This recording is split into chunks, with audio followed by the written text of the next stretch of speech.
Am I here?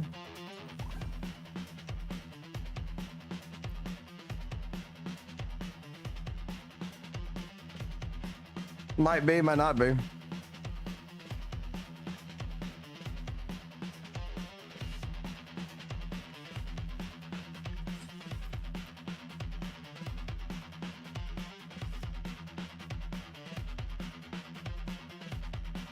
Fuck you, Jinshi.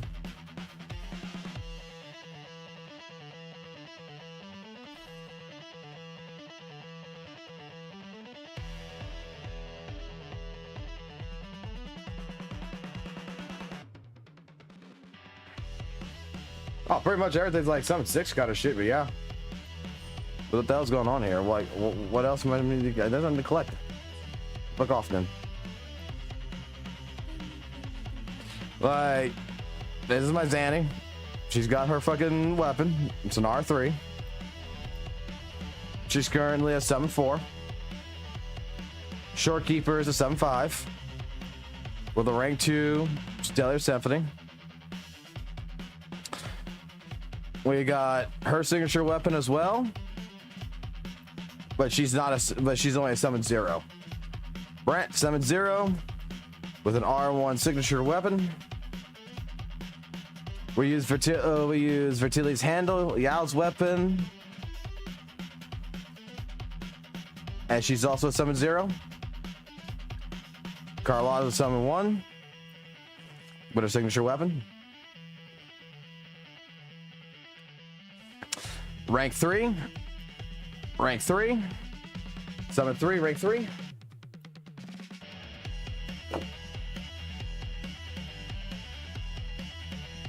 Yeah, it's a 2. He's got Fertility's handle, which I'm not using on him right now. JJ is a 7-1 with a rank 1 weapon, which is her weapon. Chang Li is a rank 2, but she's a 7-6. GN's a 7-6 with an R5 weapon. We don't give a fuck about this guy, but he is now a 7-5. This is my Ling Yang. He summoned fucking 200 fucking 6,280 mini 2,785 because I don't know how many times I fucking double, triple, triple fucking pull him. So I mean he's well past fucking 7-6. We just finally got her summon 6, which I'm happy about. Rover summon 6 on some shit and that thing, but that doesn't matter. You are rank 6 now for Lumi. All the summon 4s are ranked are maxed out. All the summon 4s. Verana Encore's also there, but all this is summon 6, except for Yoo-Hoo. I don't give a fuck about Yoo-Hoo. But all these are summon 6. Like, I'm gonna be honest, summon 6ing a fucking 4-star unit is like the easiest fucking thing to do in this game. Fuck no, because I don't give a fuck about the new character. The new character's cool and y'all. Let me be honest with you, the new character is absolutely cool and shit, but it's not my taste. Like, let me put it this way. You know how many people fucking love Camellia? They goon the shit out over her. Like, oh, Camellia. Oh, my yen dear. Come sit on my face. You know how many guys I've heard say that shit? I don't care for it. I was always a guy that likes certain taste in women. I'm a guy that likes fucking Chang Li as a character. I like Bai Chi as a fucking character. And I like Zanny as a fucking character. If you call this a fucking whale account, by all means, call it a fucking whale account. Because I'm gonna be honest with you. Doesn't this shit, like, as of now, Wuthering Waves in total probably is around like 1,800 bucks.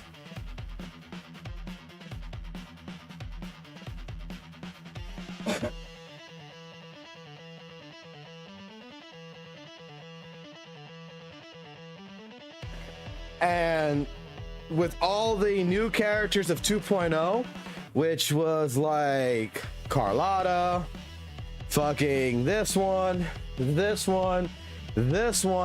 I didn't fucking bother to fucking really summon for them. If I got him, I got him. If I didn't, I didn't. I didn't give two flying fucks.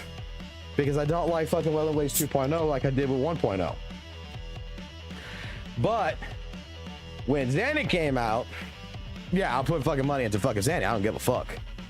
Zanny, my girl. I fucking love Zanny. I'm debating about summon sixing her right now. I really fucking am.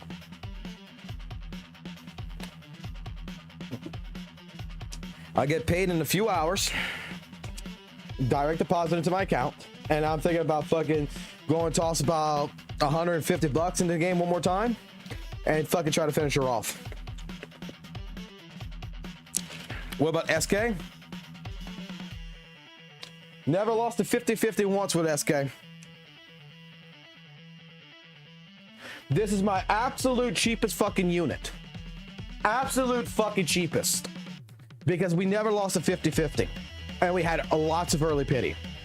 We even pulled a double off of her. Like when she came in, we live streamed that shit. I went go do all, when Black Shorts came out, I went go get every fucking chest. I went go do all this shit. We got her all the way to fucking summon 4 without spending a fucking dime. And then I said, fuck it, I'll spend the money. Like I would go spend like fucking like $100 to $100 or $200 somewhere around there. It was like 100, it was like 150, 200 bucks that I would spend to get the last 2 fucking thing. And never lost a 50-50. And then I would go put the rest into the fucking weapon to get it to rank 2. But we never lost a 50-50 on Shorekeeper. Shorekeeper is the only fucking character in this game that I hated with a fucking passion. In the very fucking beginning. Like, I really, like, if you were around my streams at the time period when Shorekeeper was out, you will know that I fucking dogged this character down. I trashed this fucking character because I knew the character was fucking good. I just made the statement I don't like the fucking character. And I made the deal that I will summon the character over and over and over and over until I lose the 50-50. And when I lose the 50-50, that's it. We're not doing no more with the character. And I guess Kuro must have been listening that fucking day. Because Kuro said, oh, really? I never lost a 50-50. I got fucking duplicates. I got fucking... It was... That fucking live stream was fucking like the epiphany of like, what the fuck's going on? It was perfect luck. I've never seen that again.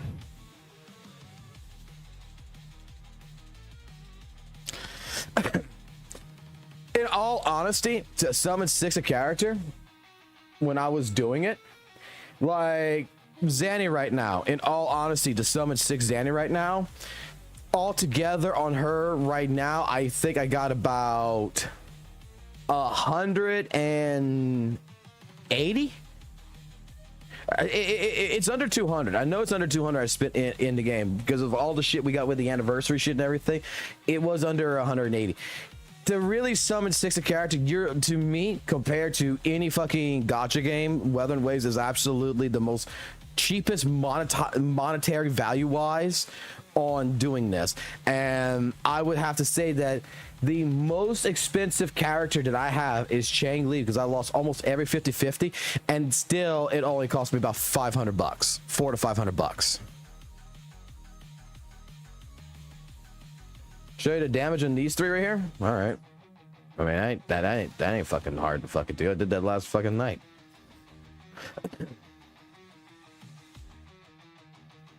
I mean, I'm debating whether I want to summon 6 Zanny. I'm really debating that right now. We'll go fight Groundless. Groundless easy to fight. And right now I'm so excited because they're going to be putting Waffle House in fucking Tekken.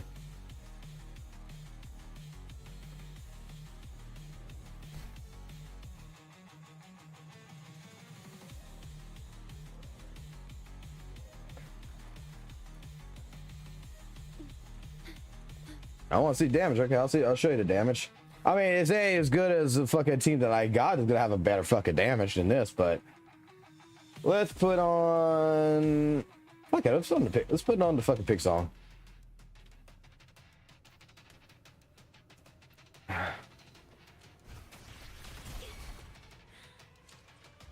Reset.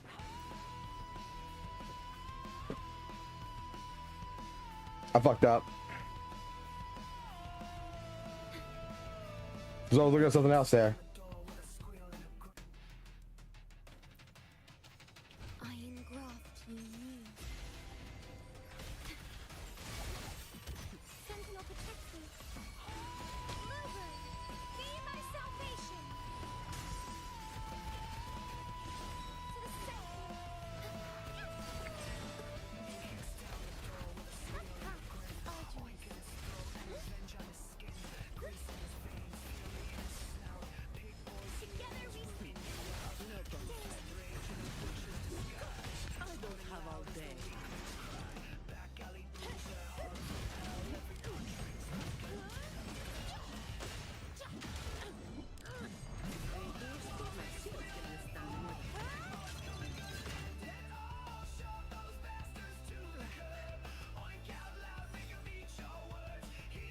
I mean, I think that's enough damage.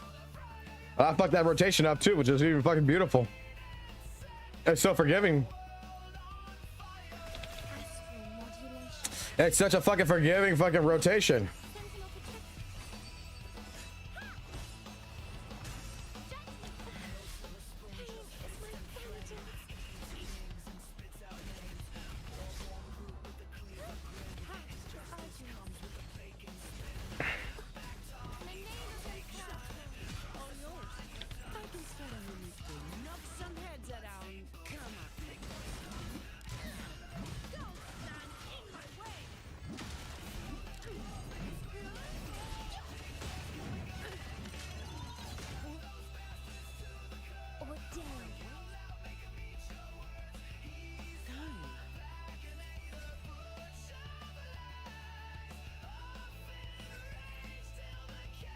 I mean, that's not what it's gonna really fucking matter right now. Because I mean, where technically really matters at is like fucking the tower versus university, right?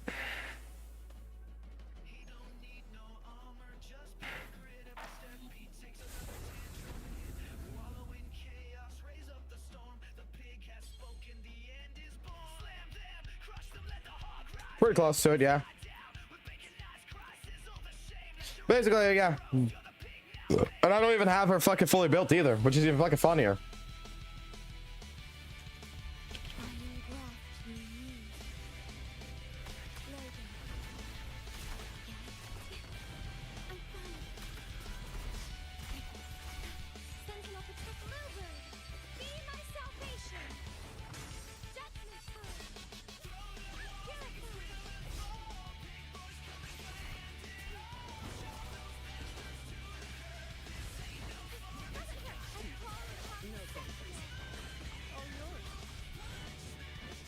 I just realized that Zanny's fucking meter wasn't fucking fully charged, so this ain't gonna be good.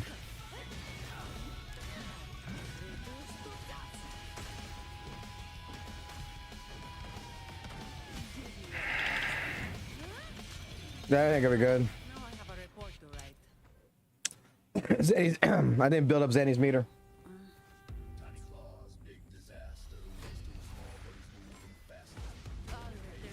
Oh. Fucked it up.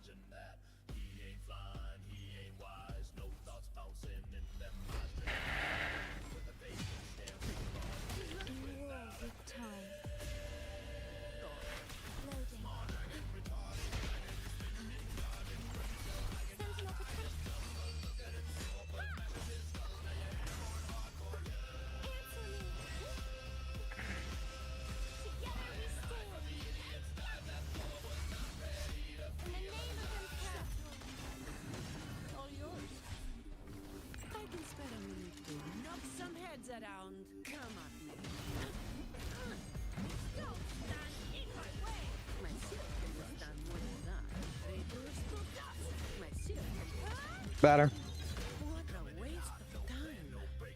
333,000.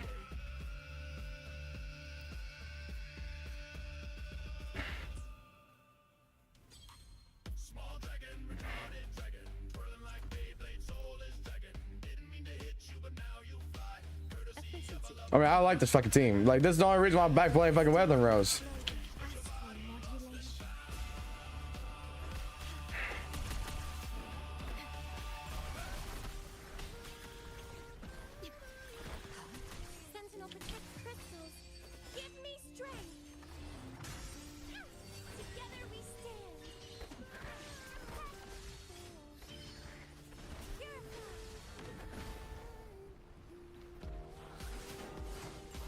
I fucked the rotation up.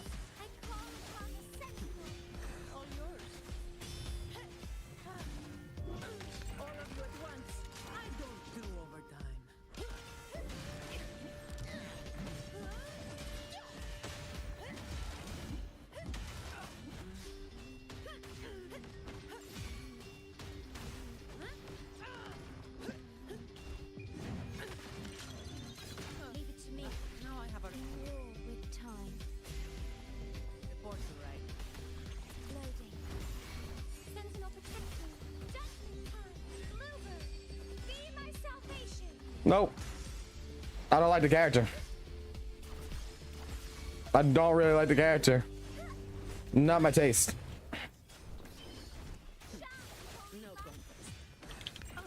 I know that's hard for people to fucking believe, but I don't like the damsel in distress fucking bullshit. No, if you really want me to fucking kill that shit fucking fast.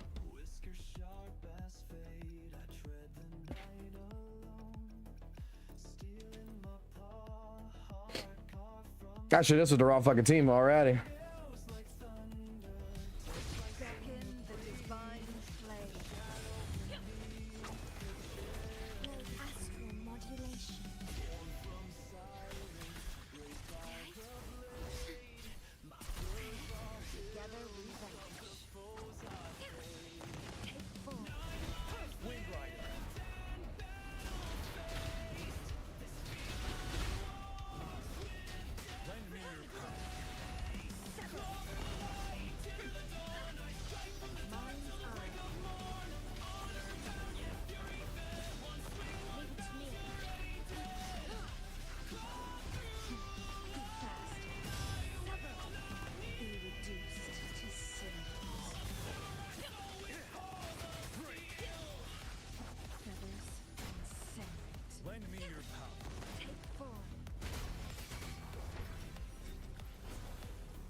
I mean, what's even worse? Oh, dude, the fucking leaks are all over the fucking place. I've seen Lupin leaks. I've seen all the fucking leaks. Like, Kurgan's like, oh, we're gonna stop the leaks by being officially leaking, and then all of a sudden you get fucking all these other fucking leaks that come out. Like, yeah, Curry did show this shit. Now, did you, motherfucker? Ah, yay! So today's live stream, guys, I'm still charging up pretty much, and I'm probably gonna end up doing this live stream to do like every other fucking content creator fucking does, and I'm gonna talk about fucking certain things such as power creeping and such, and I'm gonna fucking go ahead and say, editor, cut that shit and make a video on it, and let's post it up on the fucking interwebs. Because you know what? If you can't fucking go ahead and talk sense to fucking goddamn dumbasses, might as well fucking join them, right? Just fucking saying. Because I think that we need to discuss, and I think I need to do a proper conversation discussion about power creeping. And doing a fucking video, sitting here trying to record that, sitting in my fucking room by myself, blah, blah, blah, and doing all this shit, I get self-conscious, okay, about how I sound, how the video looks, and all that. Fuck it, let's do it fucking live.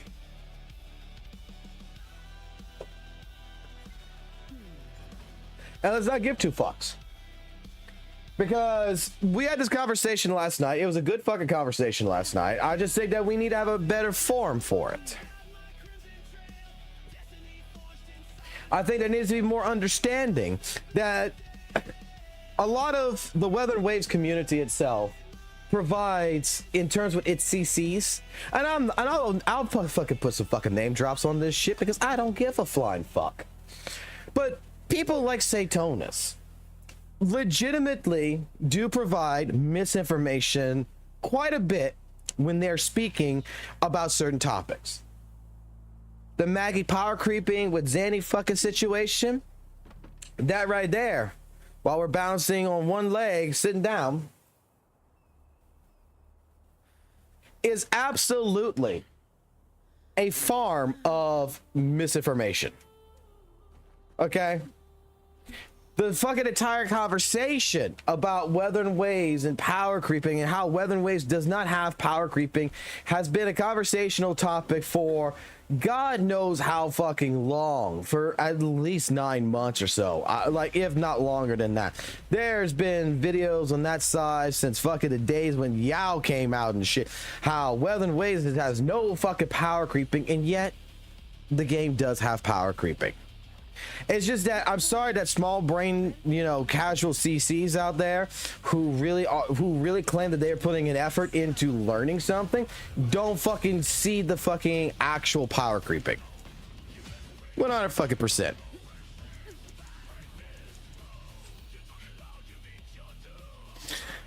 So we're gonna have that conversation here tonight. And anyone who wants to participate in the chat or whatever over it, like, hey, you can participate, put in your own fucking 2 thoughts. Because at the end of the fucking day, that entire conversation is a conversation that, in all fucking honesty, should not even be a fucking conversational piece anymore. It really shouldn't. It's old, it's dry, and I mean, it's old and dry since 1.2 of Wuthering Waves, and it's been proven multiple times where the power creeping's at. But hey, some people are just some people out there. Now let's talk about the leaks real quick, because I'm going to tell you right now, a lot of the fucking leaks with the quote-unquote beta testing and everything else, I'm going to be 100% honest with you. There's a whole entire fucking Discord for these fucking leakers, man. You go find that fucking Discord, and you're gonna find out that a lot of the fucking leaks that's provided is actually from interns that work at Kuro Games, bro. That also are interns that work for Hoyoverse, that they actually pretty much give these leaks out and sell these leaks. 100%. Like, I am not ashamed. You are a person who tells me, hey, I'm looking at fucking leaks or some shit. I'm not gonna castrate you. I'm not gonna fucking go after you on this shit. I'm not gonna say you're the scum of the fucking universe, because in all fucking honesty, Kuro had every fucking opportunity for God knows how fucking long now to stop leakers. It had its ability to protect its fucking IP. It didn't do it. It's no longer, like, it's still the fault of the leaker for leaking the information, but it's also the fault of fucking Kuro Games, because I'm not gonna fucking lie to you, as part of a fucking business that sometimes our shit gets leaked out every now and then. We do our best to prosecute the people who do it, and typically it's all internal people who really have grudges with the company and shit that fucking do it because they got fired and they had this fucking information, and they don't realize that we track all that shit to who got what information at what fucking time, so that way we can prosecute them. In the terms of something more like Kuro Games, they invite people into their fucking beta, so we already know that certain people who's coming into this fucking beta is leaking the information, whether it is an intern, whether it is an actual person who's coming into the beta, who's sharing their account or some shit. They know exactly the people who's in there, and they should be weeding those people the fuck out. They should have been weeding those people out for a long fucking time and going through that process.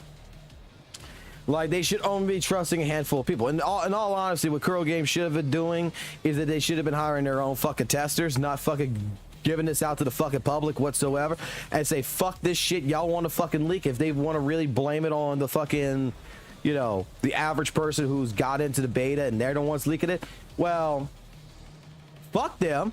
Kick them out of the fucking beta. Don't let none of those fucking people come into the fucking beta, no matter if they're from fucking the global market, the fucking Chinese market, don't fucking care. Fire them all. Fucking put up some job listings, say, hey, we're looking for quality assurance testers, and hire a dozen fucking quality assurance testers to fucking, you know, check your game out and beta test everything and give you a fucking report whether it's good or not. Because then if the fucking shit gets fucking leaked, you definitely are got you definitely at that fucking point in time, and I mean you definitely at that point in time can lock down who's fucking doing what. I've said it before. When the first leak happened with fucking Kuro Games, man, the first leak happened, I looked at the fucking thing. I said, "Oh man, that sucks, bro." And I'm all supporting Kuro Games. Like, yeah, stop the fucking leaks, stop the leaks. The second time it fucking happened, I looked at Kuro Games and I looked at the fucking leaks and I'm like, all right, I'm gonna give you the benefit of the doubt. You're still a new company. You're not a AAA company. You're not somebody who's protecting their shit. You really seemed like, you know, you're heartbroken over this. Shit happens. I trust you, Kuro. The third time it fucking happened, I looked at Kuro Games. I'm just like, what the fuck, bro? 3 strikes, man. And then the 4th time it happened, the 5th time it happened, the 6th time it happened, the 7th time. It gets to the fucking point. Who gives a fuck anymore? Leaks are out. Leaks are there. You don't want to see the leaks. Sorry. As long as it ain't, you know, story leaks and it's just character leaks, I think you should be. I think it's fucking just acceptable at this point. It's going to happen. Like, all Kuro needs to do is what they did already. They just need to leak out their own shit. You know, do a better marketing using leaks and using official leaks to fucking showcase shit. Be like, hey, look, we're gonna show like well in advance before indie leakers get to beta testing the characters that's going to be coming out in the game, and we're going to showcase their fucking game style, the gameplay, everything well beforehand. So that way, this shit, you know what? Leaker wants to leak the shit, it's already been leaked by us. If anything, I think that those leaks, though, 100% again, does help Kuro Games out tremendously. I think a lot of people who saw the official leak and then has been looking at the actual leaks from the beta testing right now. I've seen this character, Bootleg Zelda, I'm gonna call her, and said, summon 6, motherfucker, because she's a cinematic piece of work. The character is a very cinematic fucking character. It looks very flashy. She's cool looking. I will probably try to pull for 1 copy of her, but I'm not gonna summon 6 her because she's not my fucking taste. But to a lot of people out there, I know that that is the taste of a lot of fucking people. And that is perfectly fucking a-okay fine. And I think that if anything, the leaks have just extraordinarily just fucking sold that character out. Like, if that character, you know, was only a limited quality that only certain people could buy, the character was sold out day fucking 1. Day 1 of the first fucking official leak, it was sold out. When everybody saw that cinematical fucking ultimate, they're like, yeah, but summon 6. But I don't give a fuck about leaks. I really don't give a fuck about leaks in this thing. And anyone who gives a fuck about leaks right now, I'm sorry. This ain't the chat for you when we're going to, because if we talk about leaks, we talk about leaks. I don't give a fuck.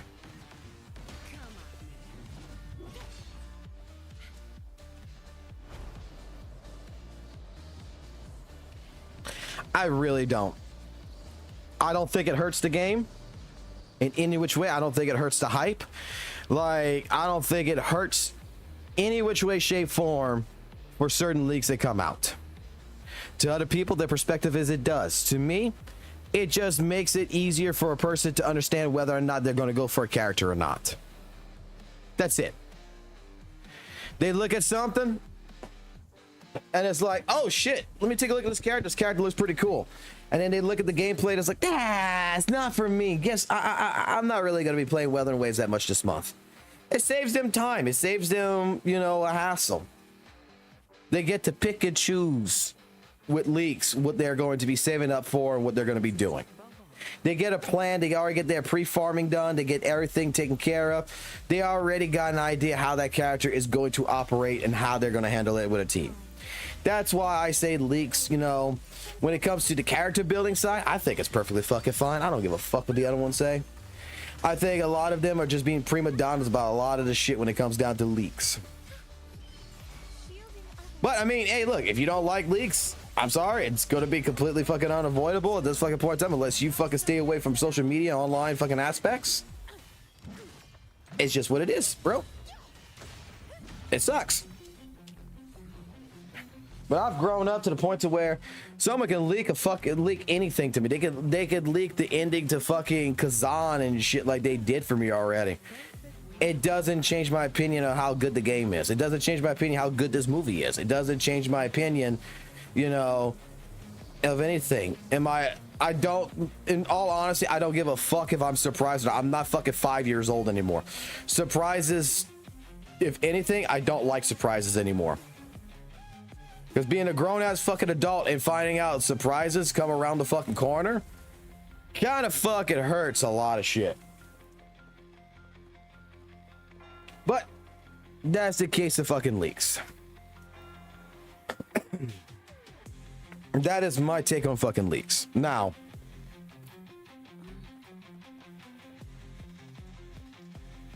no, then I guess fucking people aren't scared to fucking lawsuit shit.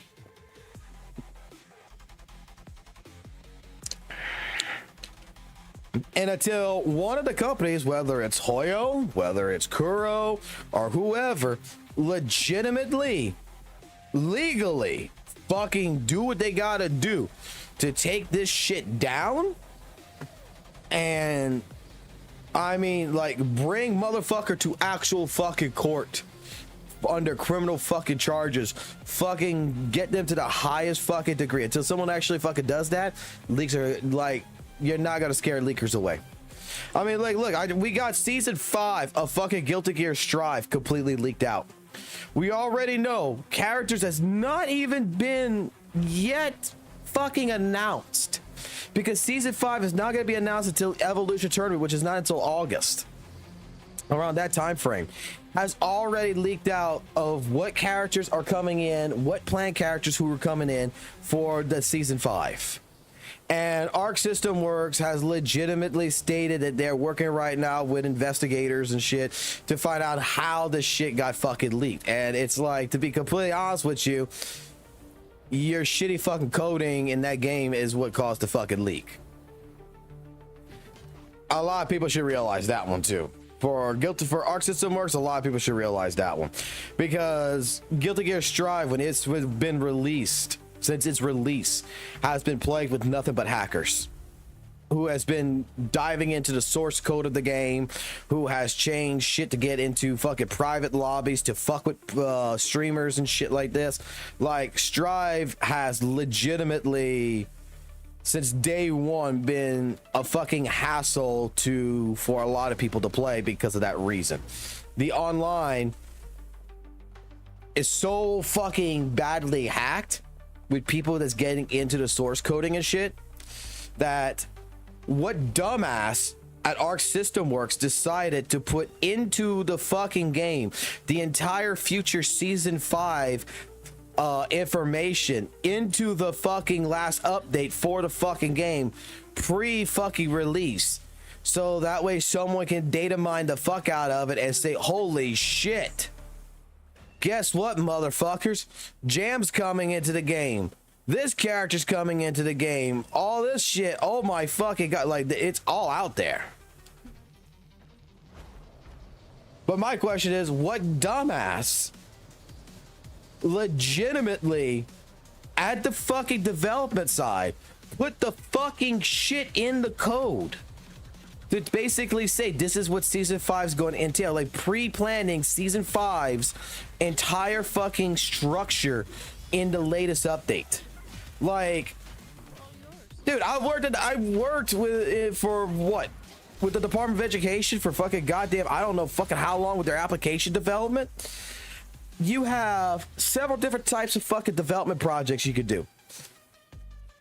You don't put an update like that in the production server. That goes into UAT. That goes into the basically user accepted testing, to where you are doing the beta testing. That goes into the dev server.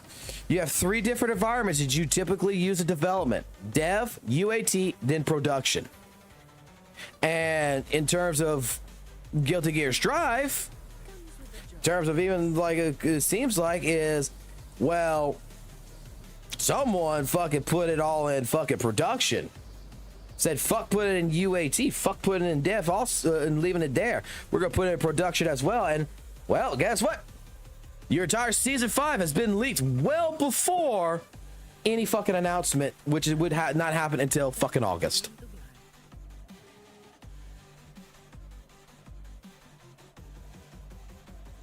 No, I don't like surprise charts. So the thing is we live on the internet. We live in a digital age. We live in an age where information is abundant to us at the fingertips. We have people out there who are bad. We have people out there who are fucking good. We have a society of digital fucking warriors out there that's going to do what they fucking are going to do. In situations like fucking Arc System Works, in situations like fucking Kuro, when it comes down to your leaks, if you are not really protecting your property and you're leaving these openings open, basically you're leaving the door open to allow this shit to happen, you're just as fault as the person who fucking went and recorded this shit and copied this shit.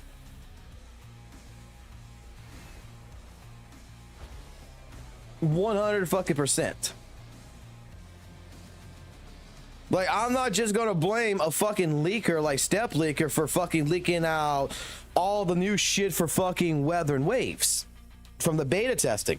I'm gonna fucking also blame Kuro Games because I'm gonna ask them how the fuck did he get access to it.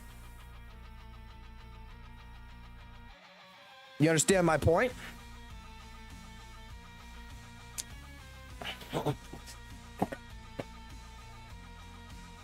Leaks are good. They're legitimately good to a certain degree. They are good. But I'm going to put the honest opinion here.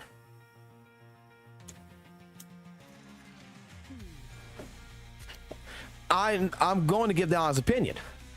If you are a person, this is happening. This has happened 1, 2, 3, 4, 5, 6, 7 fucking times. This has happened for almost every fucking character in fucking Wuthering Waves. Every character has been fucking leaked on fucking Reddit and shit with beta testing and shit. By this shit fucking being leaked like the fuck it has, it's not just the leaker's fault, it's Kuro Games' fault for not protecting the fucking property.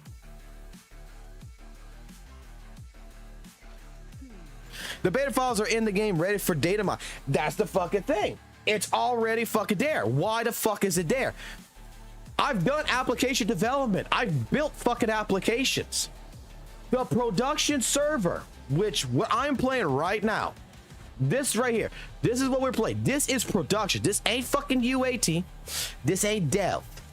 This right here is straight up production. Why the fuck are game companies putting fucking shit like this in the production thing to it so it gets data mined? First and foremost, why are they doing security checks and double checking their fucking interns? Because I know a lot of the fucking interns, because like I told you, there's fucking Discord servers out there. I'm not gonna fucking release what the fuck those servers are. You can find them your fucking self. That has all the gacha games that these interns work for, that they're leaking actual fucking dev fucking videos. Not just beta testing. The dev videos where you could actually see like the enemy is standing still in the middle of the street and shit like this, that they have it to where they have fucking data numbers and shit on the side of the screen and shit, that actual fucking interns are leaking shit too. That they were hired here and they're just fucking giving it and selling it over the information to someone else. Why aren't we also checking our fucking employees? Because I mean, come on. Not everybody who's in the fucking intern is gonna fucking love fucking working for Kuro Games, man. Not every single person is going to like working for them. So you may want to check your fucking own employees. Then you may want to check why the fuck this shit's in the fucking production fucking server, not in the UAT fucking server. And you need to check to see who you're giving access to the UAT server, which is the beta server, for all the shit. Is Guilty Gear Strive worth it? I was looking to buy a fighting game and I don't want to buy one that's Guilty Gear Strive is fucking worth it. Let me put it this way. Guilty Gear Strive, Street Fighter 6, Tekken 8. In all honesty, any fighting game you're gonna be picking up nowadays, it's worth it if you don't have a lot of time to put into a fighting game. Because hate to fucking be that fucking person here, but it's going to be the fucking truth. Those fucking games are no longer made for fucking people who like fighting games. Those games are developed 100% for casual players. They're not made for a person who used to sit there back in fucking 10 years ago, like myself, that sit there and learned every combination for Soul Bad Guy. It's now made for you to, let me put it this way. Tekken 8 has this fucking problem now because Tekken 8 has no defensive options. It is just complete button mashing now. Street Fighter 6 has been fucking dumbed down as well. I mean, we're watching Tyler 1 right now play fucking Street Fighter 6 and is in fucking diamond. Is almost close to fucking diamond rank. He's in platinum rank playing modern fucking controls, okay? He's got limited fucking options and he's fucking beating fucking people that is higher level than him with modern fucking controls. It's fucking hilarious.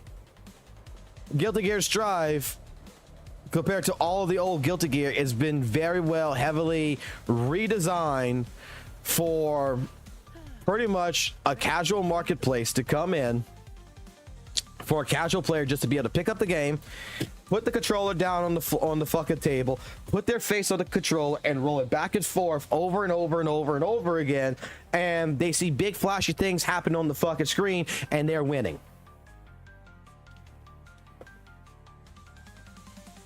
Because they took out certain elements that made the game what it was. They took out instant air dashing. They took out instant kills. They took out the actual combination of the Gatling system and dumbed it down because apparently people couldn't figure out that every button connected to every button. So now they forcing people to understand that slash goes into heavy slash. Hit goes into slash into heavy slash. Punch doesn't do this because in all honesty, you want to use punch as an anti-air. And a lot of people are trying to use it in the Gatling system. We don't want you to do that. So we're going to force you to learn the game and we're going to dumb it down for you. That's what Guilty Gear Strive is. It is absolutely been dumbed down.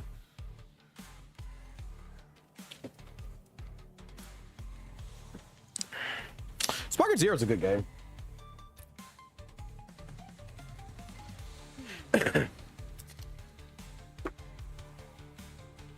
Modern controls are fine, okay?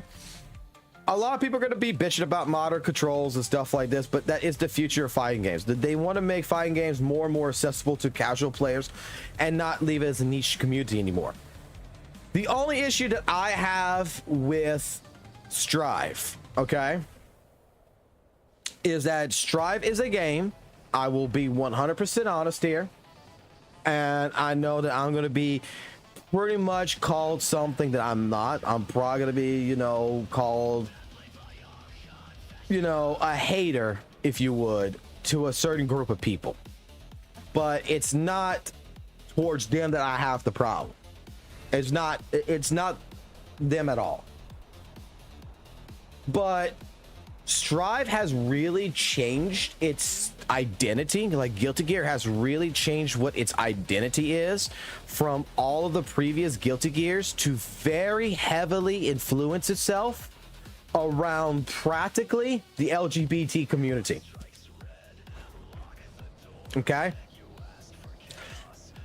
And while I don't have a problem with anyone from that community, my only problem is that I am a dedicated fan of Guilty Gear since Guilty Gear X on the Sega Dreamcast when I got it imported. I had a friend, he gave it to me. I fucking fell in love with the series at that fucking point in time. And the entire lore, the entire story aspect of what certain characters do and certain things, all this other shit has been changed in a way to accommodate for the LGBT community rather than the fans. Like, it really, they saw an opening and they said, oh, we're gonna change Testament, we're gonna change Bridget, we're gonna change this, and we're going to really push to get this type of community because they're going to spend more money on our game and come in. And it worked. It 100% fucking worked. The fucking Arc System Works fucking knew their marketing strategy. But the problem is that the integrity of what the series was has changed drastically because of it. One prime example that I can give is Testament. Okay, before Bridget. Testament was a character that came in. Testament now apparently has the pronouns of they, them, which makes absolutely no fucking sense if you understand the lore of Testament from the beginning. Testament was a man who died in the Crusades. He was the adoptive son of Cliff, who also died in the Crusades. His body was transformed into a fucking gear. He's a monster. And basically what Testament has always been considered as, because he has two harlots that he works with pretty much, he's always been considered death. He's the Grim Reaper. Now they change his entire bio to say that he has no gender, that he's a they, them. And it's like the entire story, him protecting Dizzy, everything else, all this shit that happened to Guilty Gear X, XX Axicor, all this shit, when it was explicitly stated in the fucking games that it was a he, that it was death itself. Now all of a sudden Strive has no gender. That was a fucking change that legitimately I don't agree with, because you're just changing a character to sell this to someone out there to say, oh my god, this character's just like me. That's all you're trying to fucking do. You're changing a fucking character instead of creating something new for them. And I don't like that. I don't fucking like that. I have no problems with you creating something brand new that covers that. But why are we taking pre-existing characters? And this is just as bad as like Scooby-Doo with fucking Velma and shit, where they took the fucking series of Velma and they completely bastardized the fucking entire fucking show to incorporate all this shit with Velma, Daphne, Freddy, and everything to make them look like complete fucking morons and shit. We're taking the integrity of a fucking story that has been laced from the beginning, and we're trying to reinvent it to fit a new society instead of leaving it the fuck alone and creating something new that we can fucking enjoy, something more unique, something more original. No, we got to take something that already pre-exists and we got to change the entire story around it to fit an agenda. And I don't agree with that.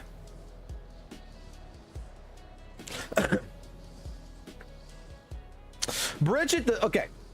In the storyline of Bridget, and the thing I'm going to say about Bridget, what made no sense to me story-wise in Strive, and this is how but they fucking reconned it and fucking did all this shit to fix all this shit.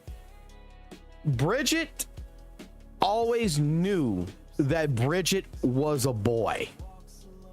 Bridget was forced by Bridget's mother and father to dress as a girl, because in the village that they lived in, it was a superstition that if you had twins, it was a curse to the village, and that the twins would have to be killed if they were both of the same sex. It's all right if they were like, you know, a female and a male twin, but if you had like two boys or two girls, the village would kill them. So in order to protect Bridget, in order to save Bridget's fucking life, the family had to force Bridget to live as a girl. And since then, Bridget has been trying to prove that Bridget is more than a girl, if you understand my meaning.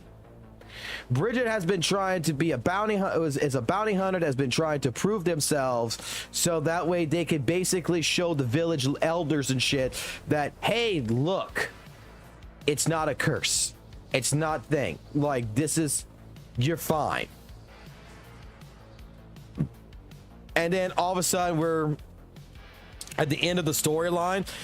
Bridget basically comes to the end and is like, and go Dick Lewison over here is like, so are you a cowboy or a cowgirl? And it's like, let me think about that. I feel like a cowgirl.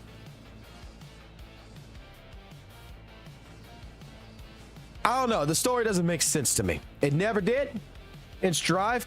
Like, that is something that I don't think should have even been added in the game. I think you should have just left it like it was, where you let the player have the imagination of what is Bridget. You know, this is what I don't understand. Why everything has to have an agenda, why everything has to have a definite fucking answer now. I mean, I used to know fucking girls, man, that loved Jill Valentine and used to write fan fiction of Jill Valentine being a fucking lesbian. I knew guys who fucking loved Jill Valentine as well, that fucking would fucking, you know, want to fuck Jill Valentine and fucking thought she was straight. Who the fuck cares? It's a fucking fictional fucking character first and foremost, but don't put a relationship on the character. Don't fucking put a definite answer on the character if you want, if that's the case, and just let people have an imagination and create their own fucking idealism from it.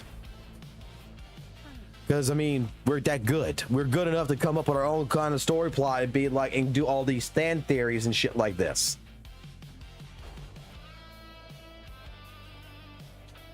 That's why, like I said, I mean, clearly, nowadays, and just in general with general content like that, like I don't particularly care for the Strive storyline. And at the same point in time, Soul Bad Guy is no longer Soul Bad Guy. He's now Frederick. Now he's done. He's over. It's done. And Soul's a fucking coward now. He shoots fucking women from a fucking distance. Because I've been watching the fucking series. And when I saw him in the fucking building when Sin was fighting Unica and shit, and he just had that fucking sniper rifle and he popped the fucking shell, I'm like, there's no fucking way. Soul has always been the fucking dude that would fucking go straight forward into fucking middle of battle. But now that he's fucking human, he's no longer a fucking gear, motherfucker's a pussy, and he's gonna fucking take a fucking gun and go shoot a bitch from afar. It's like, oh, fuck this shit. I can't fucking fight without Dragon to stall. If I'm not a gear, so I can't do it. So I got a sniper rifle. Let me just pop the bitch.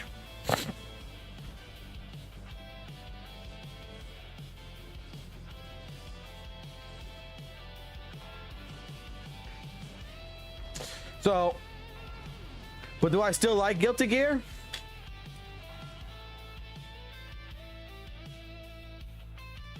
I think that this tells you that I still like Guilty Gear. I still think Soul Bad Guy is one of my fucking greatest fucking characters in the world. And right now, I'm at the point where I'm almost mastered this fucking character in this fucking gacha game.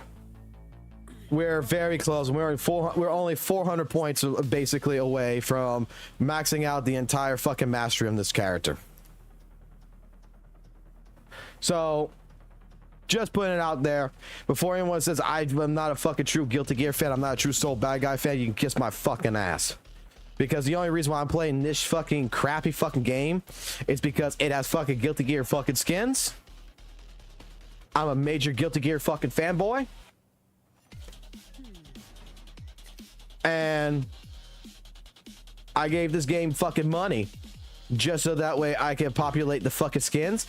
And guess what? When Bridget comes into this fucking game, which is going to be in the next 60 days or whatever, I'm getting Bridget. Because Bridget is still fun to fucking play.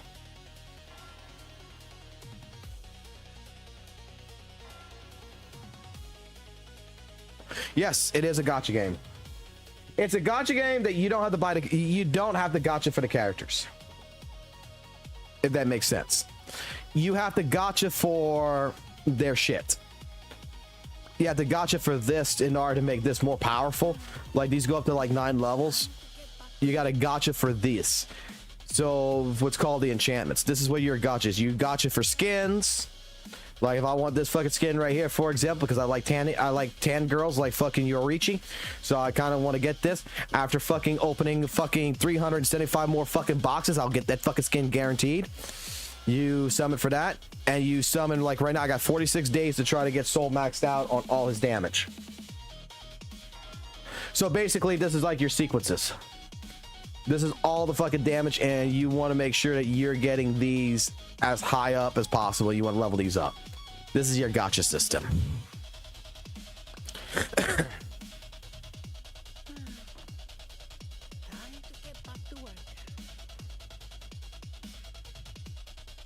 You have a daily pass that you got to work on, which you get more rewards from. The only really cool thing I'm going to say about this game is that all the characters, pretty much, I'm not sure about Soul because I just paid money for Soul, but I'll see with Bridget because day one I bought Soul. But all of these characters right here, looks like you just get it straight from the fucking get them straight for free, as long as you collect legendary coins, which every character gives you 1,000 points to get.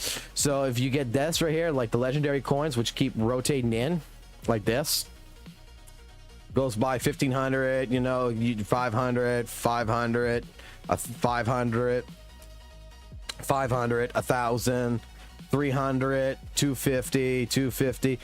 You collect all of this all the way up to 20,000 points, which should be every fucking character in the game. You collect all the trophies, you could just start fucking unlocking each and every one of these fucking characters. You don't have to spend money on collecting a fucking character in this game. Every character is accessible as long as you just play the fucking game. As long as you're collecting trophies for each character, which all the characters, you just got to get the character to 1,000 on the trophy side.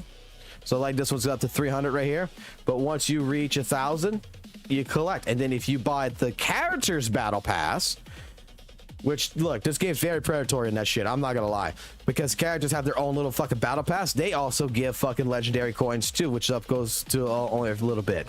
Plus you get more enchantment shit here to go ahead and boost up your shit. They're like $3.99 a character.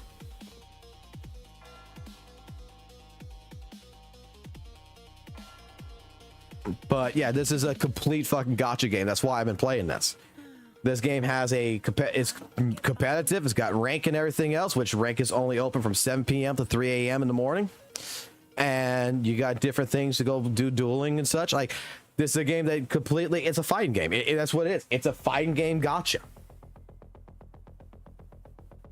And it's very easy to fucking play. And it's crappy. I'm not gonna, like, you're gonna play this at first, right? You play something like this at first, you're going to recognize that this game is kind of shitty.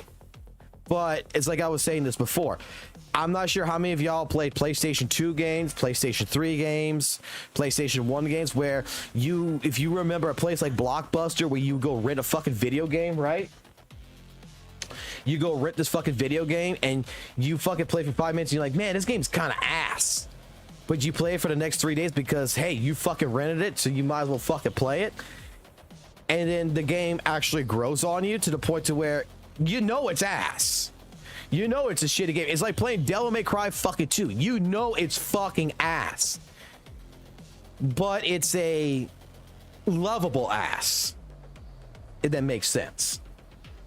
It's fun to play it. It's like watching a fucking bad movie, but realizing that that bad movie that you're watching it's bad, but it's not like it's not bad like to where you don't have any enjoyment with it. It's bad that you're getting enjoyment, but it's just a bad movie.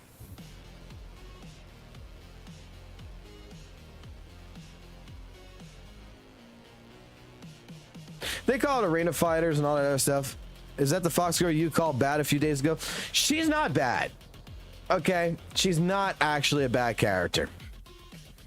The Fox girl in the game, Agumi, is just a hard character to fucking master. I was actually watching fucking videos and tutorials that there's actual tech for it. So there's actual techniques that you can use to really maximize their damage I didn't even think about ever fucking using. Like, I'm just sitting there mashing buttons. It's not like playing Soul Bad Guy. I already know fucking how Soul Bad Guy plays. Punch, punch, fucking ground viper, punch, punch, kick, throw him over the edge, fucking walk away, bait out attack, fucking mob cemetery their ass.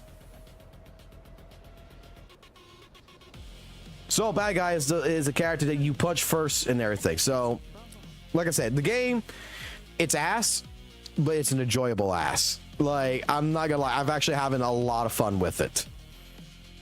I got away from the point that the game looks like shit. I got away with the thing that the game has, you know, very, very easy controls, to be completely honest. I got away from all this stuff and I just started playing the game, just playing it, and legitimately I'm having a blast playing it.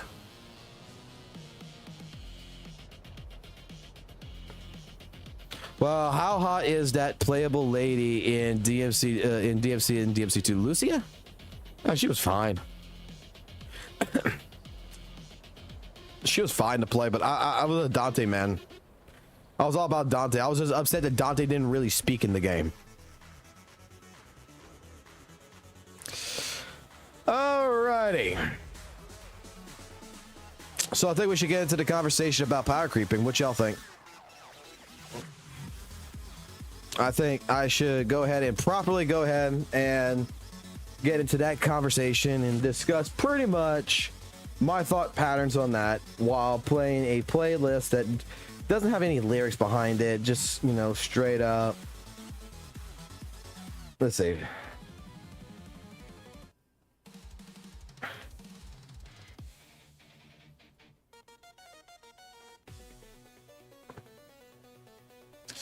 All right, so let's get into the conversation about power creeping and discuss this real quick, okay? And legitimately, we're gonna have this conversation live, and I'm probably gonna see about trying to get this clipped out so that way we can make a video about this and we can post a video portion of this out. So, first and foremost, everybody, we're gonna be sitting here and we're talking about power creeping. And what is there to discuss about power creeping, especially here in Wuthering Waves? In the last couple of weeks, and I know it's a little bit too late to really discuss all this and everything else because, you know, people have their set opinions. But a lot of CCs have been vocal about their opinions, determining really about power creeping. We have mainly the biggest stage entertainment that has happened about this in the last couple of months that has come into fruition is that of Maggie versus Saint Toners, or Saint Toners versus Maggie, however the fuck you want to think of it, about power creeping. Okay, now with this being stated, pretty much we have Maggie that is showcasing, from what I recognize, is that Zanny compared to other style, you know, DPSs in this game is practically a 15% higher damage output based on rotations and all other kind of stuff, blah blah blah, than any other DPS, you know, and trying to showcase that there is a 15% DPS, you know, 15% power creep on Zanny compared to the rest. We have other people out there that is breaking down her information, if you would, and trying to discredit her is so fucking hard to say, no, there is no power creeping in Wuthering Waves. That power creeping does not exist really in this game, and that she's full of shit. That is how this conversation has been really being portrayed out in general English terms. Now, I'm pretty sure if you go talk to other people and such, it's more to it than that. It's a whole entire fucking story about, pretty much in all fucking honesty, that Saint Tonus is raging mad at someone like Maggie and is just attacking her just to attack her, and claiming that she's doing misinformation because the girl refuses to suck on his ego and stroke it. Okay? Let's be completely fucking honest. But regardless, looking at both sides of the argument and everything else, I could tell you right now that my own personal opinion, and I've held on to this, is that when we get into the conversation about power creeping in Wuthering Waves, okay, when we get into this conversation about power creeping in general gacha fucking community here, my god, especially here in Wuthering Waves, the definition has changed multiple times of what is considered power creeping. This is a big problem for someone out there who is trying to understand if there's power creeping or not in fucking WUWA, because today's definition is going to be changed, it seems like, in tomorrow's definition. because it doesn't fit. This character doesn't fit the agendas, it seems like, today, and someone can disprove stuff. Now, when it comes down to what Maggie's information has been, okay, Maggie has proven that there is a possibility that there is a large power creep with Zanny over the rest of the roster. Now, Saintonis, other CCs that have weighed their opinions about this, has made the statement that this is not possible, and that this, and have gone out their way to disprove this. But what they have not taken into consideration or factor is that what Maggie is doing is called theory crafting. They claim that they understand what theory crafting is, but apparently I don't think they actually fucking do.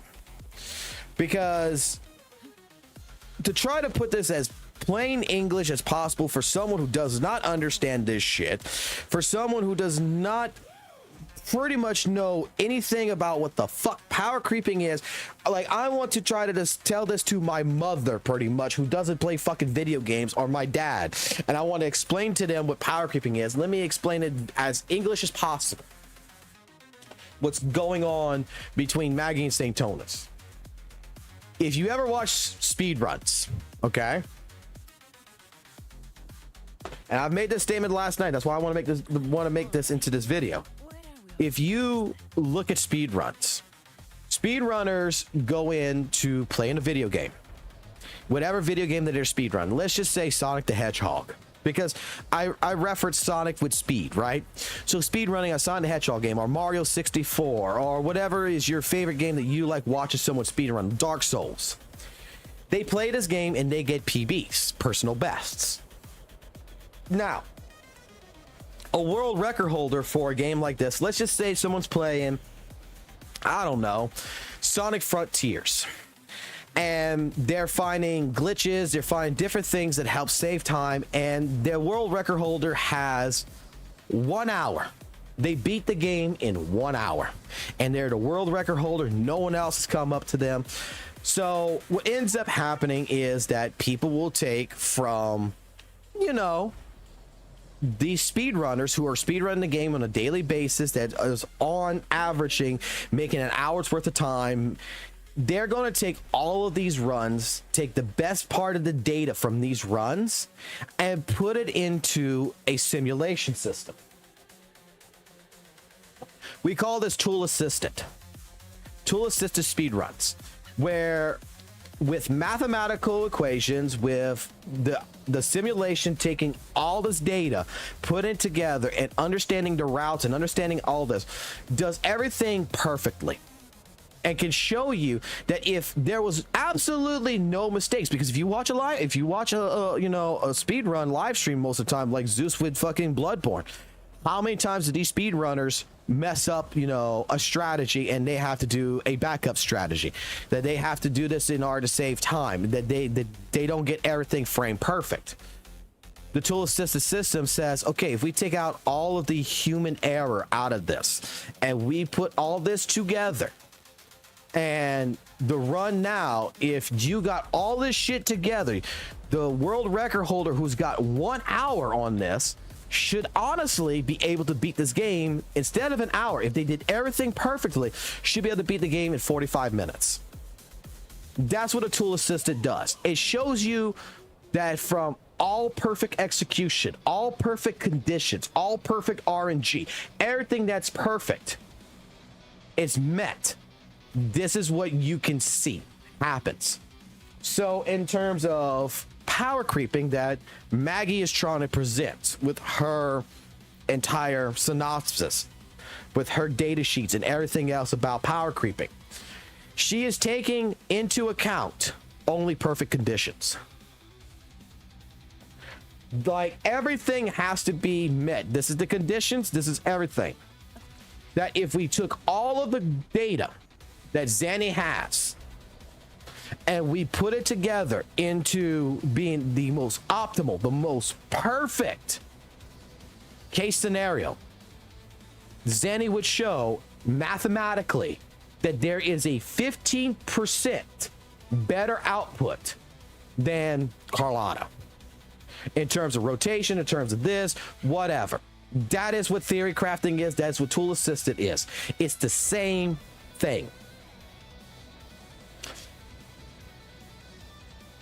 Is it probable that a person like you, me, any casual player would actually be able to pull this off? Or honestly give two shits about it, to be 100% honest? Not really.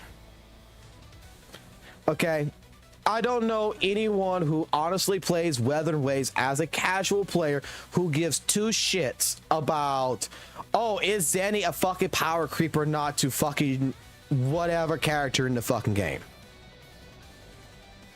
They honestly don't care. What they care about is, does my character complete in-game content, and that's it. Do I get my fucking rewards is all they fucking care about. Like, that is the absolute truth of the matter. But this is the problem where, like I was stating before, is that we have CCs out there that legitimately should know this. And if they don't, then they're just completely fucking misinformed. But they're providing misinformation, because just because you're angry at somebody for not stroking your fucking ego, you know, the person had already fucking did their shit. They've already got punished for their own criterion shit. We should not take work like this and just throw it away and call it bullshit. We should not just call it fucking absolute dog shit, that this is wrong, and say that it's misinformation when it's not misinformation. It's only showing that, you know, under perfect conditions, under proper conditioning, that is showing you that there is a ceiling that you have not mastered yet with the character. That maybe you are playing the character quite poorly, and that if you took a look at some of this information, it could help you improve, because that's what a lot of tool assisted speedruns do. A lot of people are going to watch them who are speedrunners and say, okay, I know I'm not going to get a 45-minute time fucking a time save on Sonic Frontiers, but what does the tool assisted system do that I can incorporate into my speed run so that way I get a sub 50 instead of a sub hour, that I can cut 10 minutes down at least? All it is an educational mathematical system that showcases to you as a player that there is a potential to do better, that this is the ceiling, and if you take a look at this, it might actually help benefit to make your gameplay a better to be better in general for the character. Maybe if you do this rotation versus this fucking rotation, maybe if you use this weapon over this weapon, maybe if you do this, maybe you do this, you would see an improvement on your damage if you don't know it. That is what it is.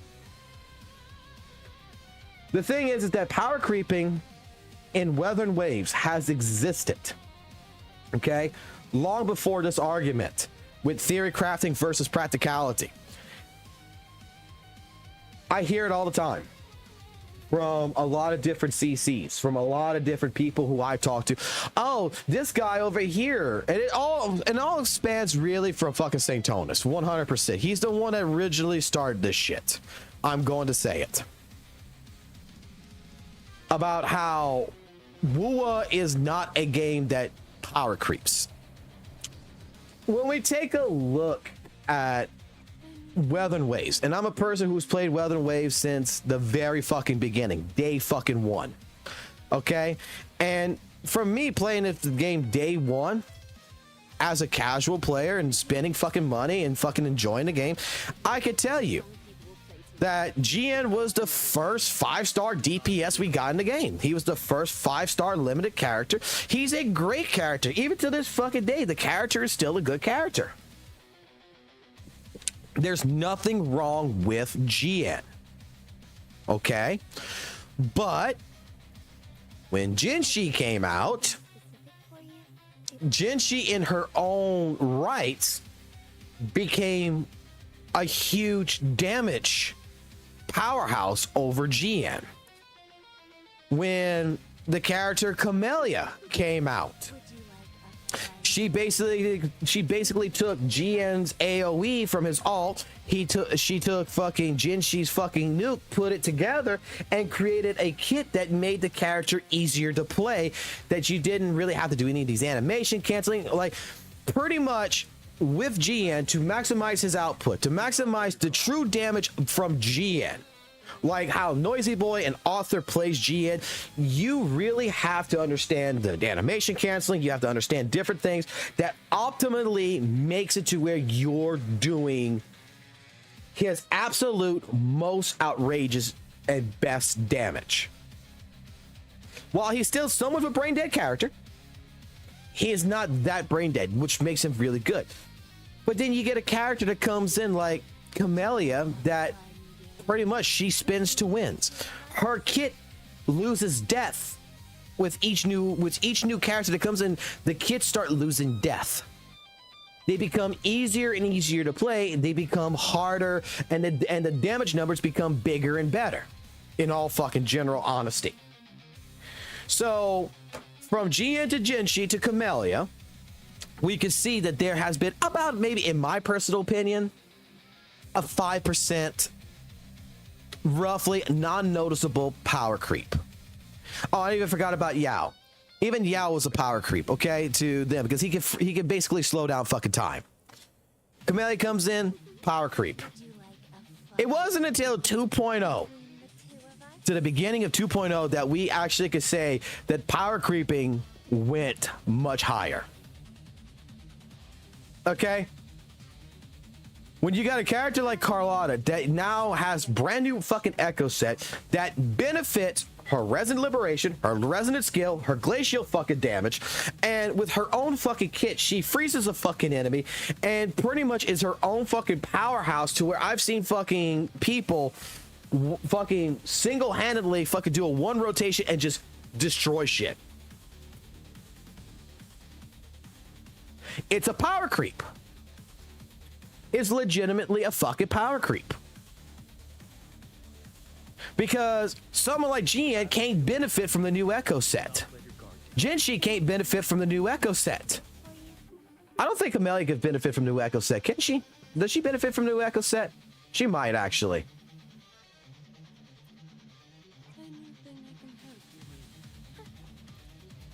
Havoc damage puts up, trigger and outro, an additional havoc damage grants income resonator, but damage bonus. Equipping this echo and heavy attack. No, she doesn't benefit from this because she's basic attack damage. But all the other characters in 1.0 really cannot benefit from the new echo sets per se. So they kind of lost their edge. How did fucking Kuro try to balance it out a little bit better to make the characters, the older characters, do a little bit more damage and be a little bit better? They fucking created Nightmare Echoes for the old sets. But soon enough, that's gonna be here or there. That's gonna be fucking thrown out the fucking window. It's gonna have to.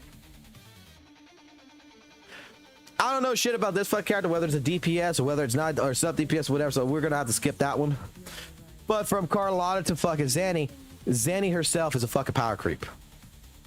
She's got an echo set that fucking does the spectral frazzle, the spectral fucking damage. She does that, and she's also, compared to every other fucking character in the fucking entire cast, has a fucking parry move that is not a timeable, that does not have to be timed. You can just hold the fucking shield down, and you can parry any fucking move, and you can destroy a vitality bar pretty fucking largely. Like, I'm not sure if anyone really fucking realized that about fucking like someone like fucking Zanny. Is that Zanny is just a character that legitimately is designed to be fucking really fucking easy to fucking play. I mean, look at that. That is just a parry. Look at that. You tell me what other character could parry these fucking moves That is a power creep, 100 fucking percent. No other character can fucking do it.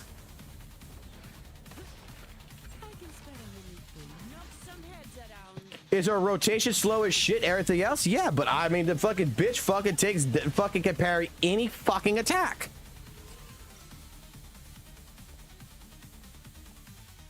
And that's why, like I said, since the beginning, the idea is that each character is going to be better than the last character. Because the only way you're gonna stop fucking power creep is if every fucking character plays exactly the fucking same. Fucking 5-star characters are better than 4-star characters. Fucking, I mean, like, look, our healer, the only other healer that we have really that is a 5-star healer is Varana. Varana the shorekeeper. And you can tell me, oh, it's standard versus limited. I don't give a fuck, okay? In fucking all honesty, why does everybody have fucking shorekeeper play fucking shorekeeper over Varana the majority of the time? Why? Why? It's because not only does shorekeeper buff attack, she buffs crit rate, she buffs crit damage, and she has a fuck, and depending if which sequence level you got her at, she's got a fucking tactical nuke on her ass. As well as she heals. Whereas Varana buffs attack damage. I mean, I'd rather have my attack damage, my crit rate, and my crit damage, all this shit fucking buffed with the domain shit versus just an attack buff. Because it benefits any fucking team that I put her on. If I put Chang Li on that fucking team, it benefits Chang Li with the crit rate and the crit damage. I can fucking lower her fucking crit rate down to under 20 fucking percent and fucking just boost up fucking crit damage, so that way, you know what, fucking shorekeeper covers that other 20% to make sure that Chang Li's at a 90% or higher fucking value of fucking crit rate. But I can put everything, I can make sure that her substats all fucking mock into fucking crit damage. That's what it's fucking there for. I mean, even with sub DPSs, I mean, in some regards, even the sub DPSs have been basically really fucking more of a buff for other characters, especially in the newer ones. I mean, one of the biggest problem with the old characters, and GN's gonna fucking get a buff here though, because with this character, and especially if you get her at a sequence 2, I believe it is, or a sequence 3. I think it's a 2, right?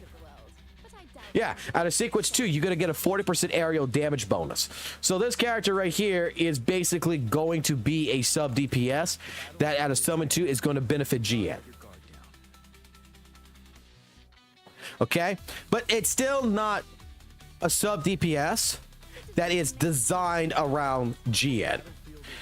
One of the biggest fucking problems with Jinshi GN, in all honesty, is the fact that they don't have a true sub DPS that is for them. JJ's for Carlotta. Yinlin's for Zhengli Yao. Fucking Roshia, in all honesty, is for Camellia. Phoebe is for Zanny. Brent is for Chang Li, and probably even Lupa when she's gonna come out. This character is gonna be for the new one, and that's just how it's going to be. You can say, oh well, Mortify is for, you know, GN. Yeah, for the heavy attack damage buff. Sanwo is also good for fucking goddamn Cammy with the basic attack damage buff. Lumi's also fucking good for fucking Chang Li for the fucking goddamn resin skill buff. I mean, but these characters don't amplify anything else. They're basic 4 stars. They're good for like free to play. They're good for people who does not have an investment in anything else. Even in general fucking teams, the sub DPSs are, since JJ has been benefiting more for the newer characters than our older 2 ones here, which is Jinshi and GN. And I think that when they actually produce a character that's going to be doing spectral damage with their outro skill along with fucking coordinated attack, that's going to help buff up Jinshi, walla bing, walla boom, she gets her fucking perfect sub DPS, it'll be fucking great. When that happens also, where GN may get a character that's going to give him heavy attack damage bonus along with aerial damage bonus that is going to benefit him better, you know, I think that that's when you're going to see that the ceilings for these characters are going to rise. Right now, they're very much limited because they don't really have anything to very well support them. I mean, in all honesty, Jinshi still technically has to rely on someone who does coordinated attacks to build up the menu bar, whether it's Yinlin or whether it's JJ, and it has to also boost up their resident skill damage, in all honesty, to make it really valuable. Right now, both of these characters do their own particular element, electric and ice. They're not for spectral. I mean, Chang Li works very well with Brett because Brett's a character that gives her a fusion bonus as well as a resident skill bonus. The power creeping has been here, but does it matter at the end of the day? No one gives a fuck. As long as you're completing content. But the thing is that we cannot, and I'm going to say it like this, we 100% cannot deny that power creep has been in this fucking game since 1.1, and that every fucking update that's going to happen in this game, the next character is going to be better, because that's how fucking you sell a fucking character. If the fucking new character does something better than the old characters that you have, you're more likely to spend money to buy that fucking character. Because if, all honesty, if Zanny was just as GN or under fucking GN or whatever, what is the point of buying fucking Zanny when everyone else is at the same level?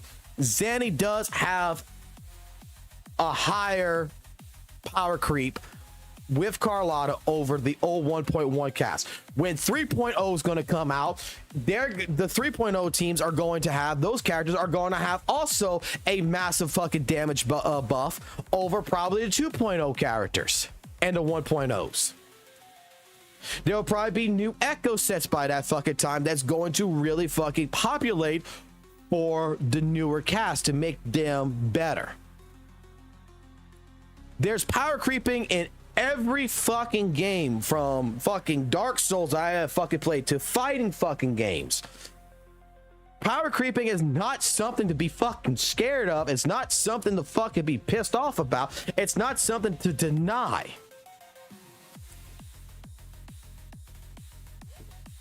It is perfectly fine to say, hey, Wuthering Waves has power creeping. Is the power creeping in Wuthering Waves as, you know, in your face as a game like Genshin Impact or as Honkai Star Rail? No, I don't think it is. I saw fucking Honkai Star Rail. I watched a fucking live stream of my friend playing Honkai Star Rail. I saw the power creep compared to an old team to a new team. I saw it. And in all honesty, let me give you the fucking main purpose of what power creeping is so far that I can see in Genshin Impact, Honkai Star Rail, PG fucking R, and fucking Wuthering Waves. You know what the fucking benefit of fucking power creeping is? It just allows you to complete the content fucking faster. That's it. It has nothing to do with you completing content or not. It's just you can use the same old fucking team and that team will still complete the content in a relatively good time. It's just the idea is that the new team will be able to complete it a little bit faster. And in all honesty, that's completely fucking fair and that's completely fucking fine. Talking about the fucking tower adversity power creep and shit like this, how it's, you know, insane that, oh, the middle tower over here, you know, with tower adversity is made for only fucking Zanny and Phoebe, and, you know, it's kind of fucking shitty. You need to have the new characters to complete the fucking middle tower now in fucking thing. Motherfucker, I can fucking do the middle tower without fucking Spectral Frazzle. I know a bunch of fucking people who's done it with fucking level 4 characters, who's done it with shittier fucking characters. We don't fucking need Spectral or Aerial. I could do this with a fusion fucking character. I could do this with a fucking Glacial character. It's fucking thing. I mean, I could pop on a fucking team like this right fucking now. We could pop on fucking... You know what? We're gonna pop on. I can't do that because I gotta go kill something. Hold on. Shorekeeper, you need to get off a team. I need Shorekeeper. I could pop a team like this. Okay. I could go ahead. I could pop on a fucking lightweight fucking team. And I fucked up my Chang Li, so my Chang Li doesn't do as much damage as she used to. Because I was trying to build up her crit damage and the fucking echoes and I haven't farmed shit. So, Chang Li's is all fucked up right now.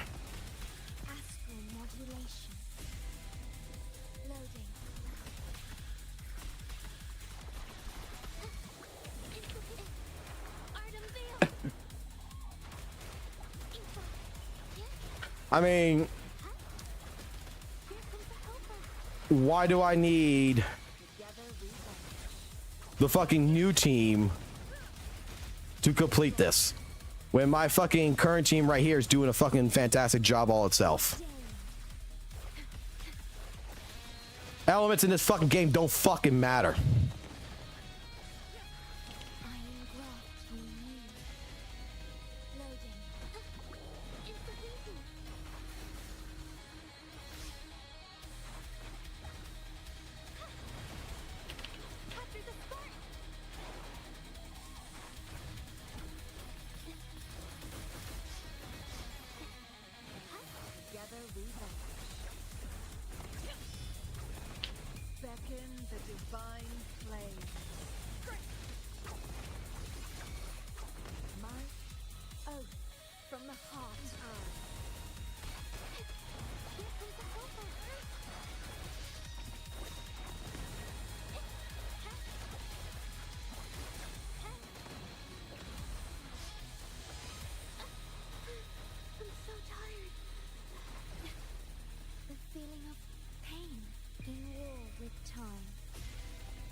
Now,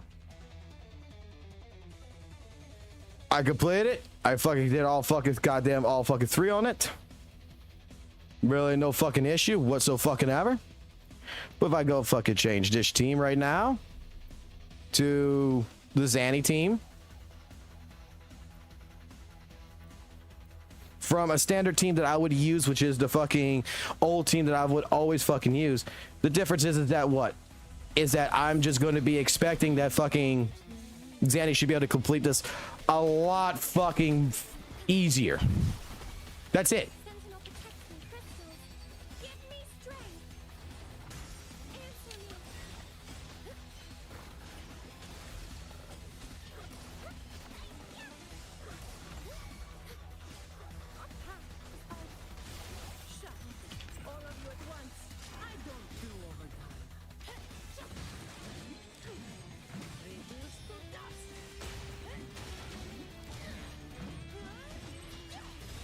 I mean, that is really everything that's about right here.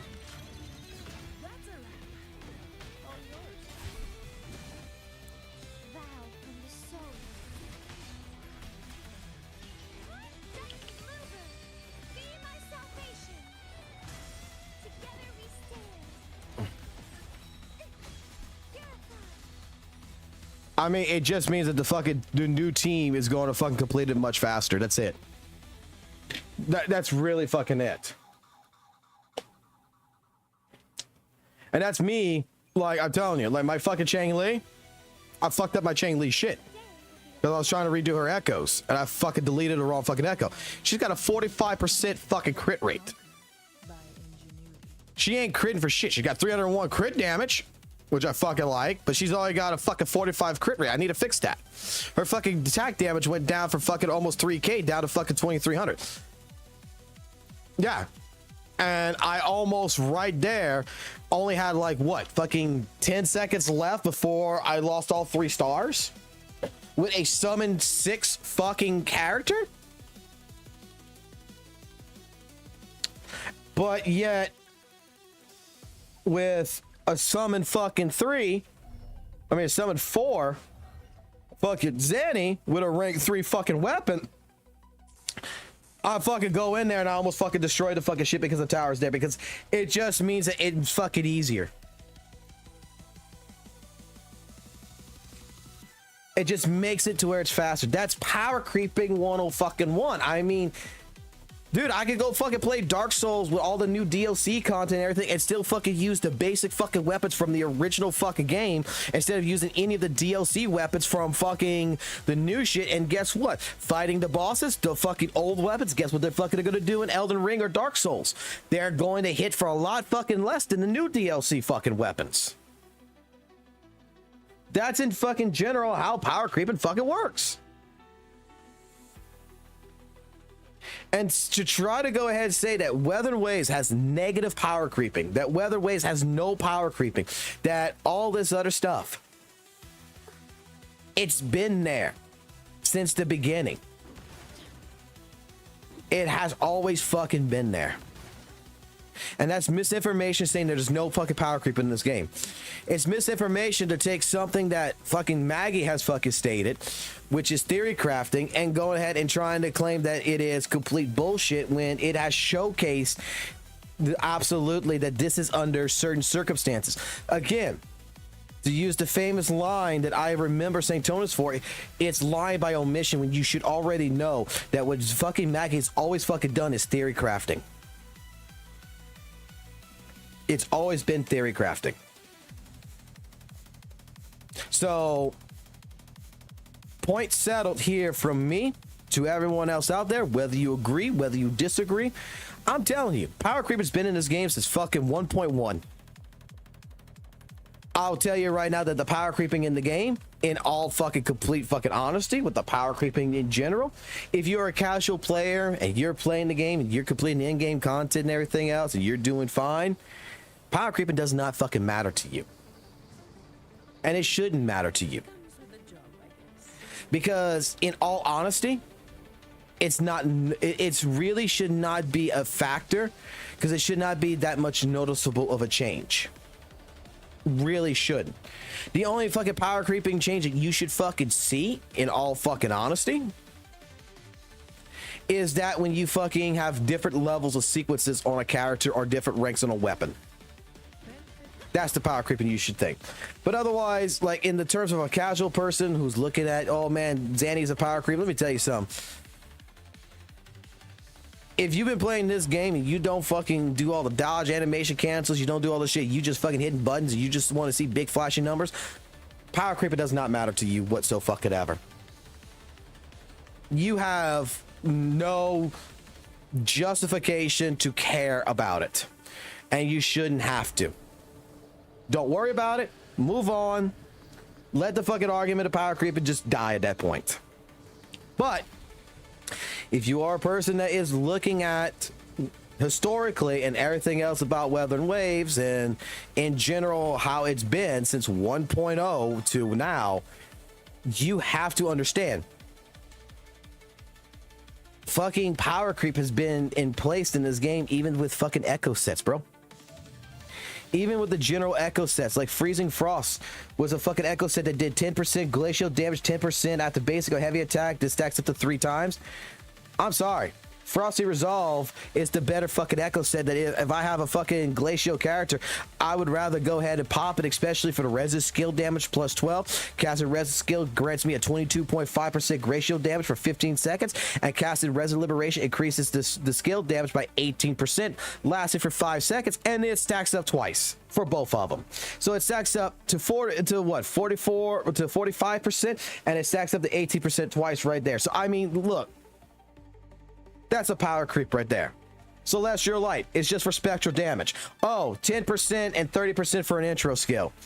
Oh, wow, I get 10% spectral damage, but if I'm inflicting spectral frazzle on an enemy, I get a crit rate increasement of 20% for 15 seconds. Attacking enemies inflicted with 10 stacks of spectral frazzle grants another 15% of spectral damage for 15 fucking seconds. Plus, depending on the fucking echo that I have as my main echo, also benefits my character even fucking more.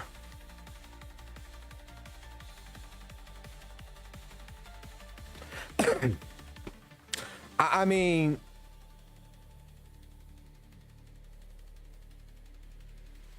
it's been here. It's not as prominent as what you like some content creators who very much like to misinform fucking people. It's not as prominent as you would want to make it out to fucking be, you know, and some CCs out there don't want you to understand and want you to think that it does not exist when it fucking has existed. Instead of just saying, hey, look, power creeping exists, and in all fucking honesty, with power creeping in general, it's always existed. It's just that, be honest, it's existed. It's just that it doesn't fucking matter. Not at this stage of the game. Maybe by fucking 3.0, 4.0, it will actually fucking matter at that point. Because I don't believe that if they introduce more echo sets, they introduce better fucking characters and such, that they're going to be able to maintain keeping a true balance of making sure that characters like GN from 1.0 is going to be balanced with newer characters. There's going to be a cutoff point. There's going to have to be. I don't see them long in the future making sure that Chang Li is still really a viable fucking character to clear things in less than a minute. Same for Jian. Same for Jinshi. That the newer characters are going to come in, and when they come in, they're just going to fucking like 30 seconds kill everything else, whereas older characters may take them a minute to kill it, an extra 30 seconds. That's it.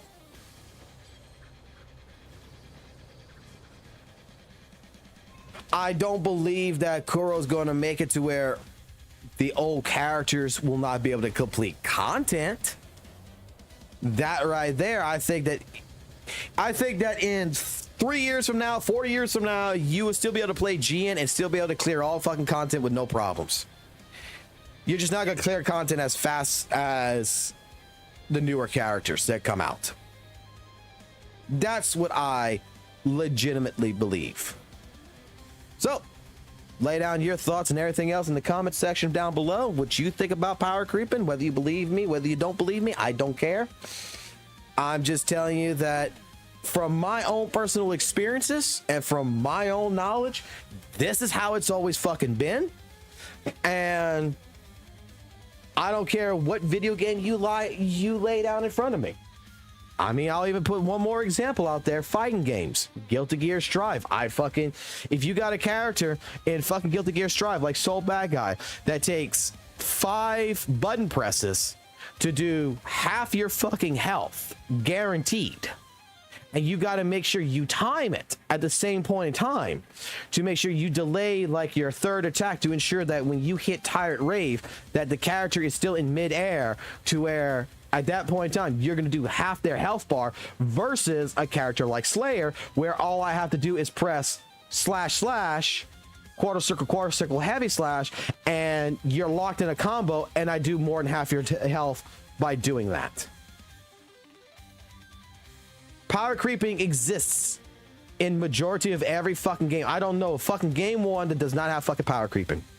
When they introduce a new element, a new character, a new thing, things are not going to be balanced. There's going to be things that are going to be stronger when it comes down to the newer shit, majority of the time, compared to the older shit. Simple, easy, done. That's the end of the video. This is what I need to clip. Walla bing, walla boom.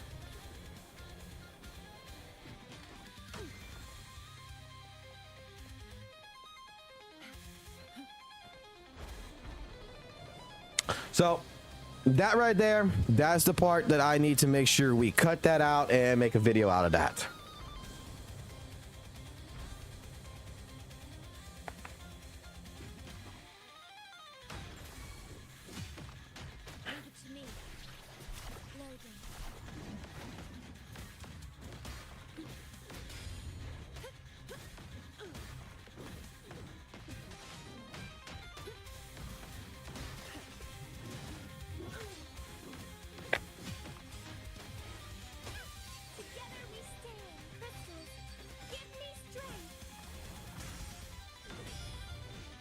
Why the fuck would you use a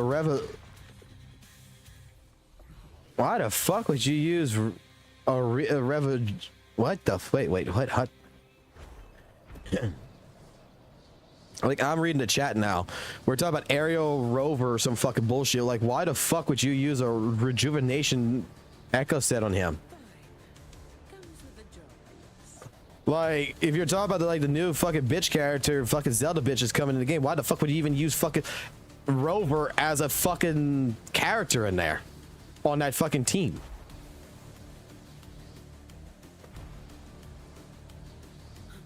Like I wouldn't even fucking use her at all. Restrictive team is a bad thing because he increases erosion stacks. Okay.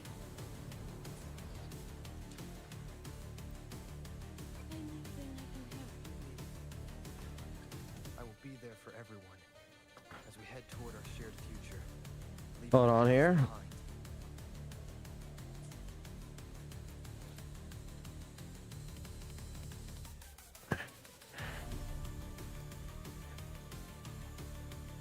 Increase the max register stack the target can receive by 3 for 10 seconds.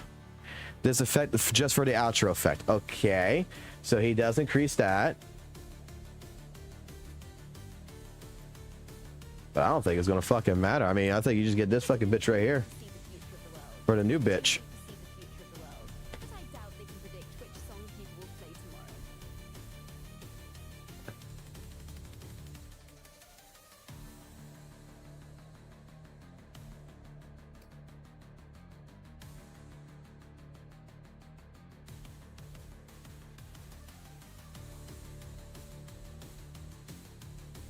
I might pull for this character because this character is going to work really well with GN for a bit.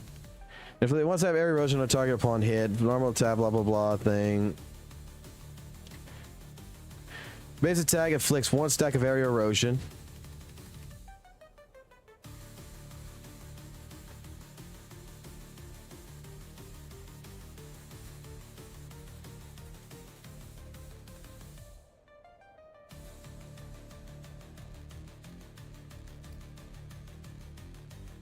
Intro gives area erosion. All right, I see why you would want fucking Rover. I like to see the new kid on the newer character to come in. But doesn't she even have its like sequences that's going to be? Because I mean, fucking sequence 2, this is going to help out fucking GN quite a bit. The midi grants fucking thing, grants thing. This is really good. This is really good.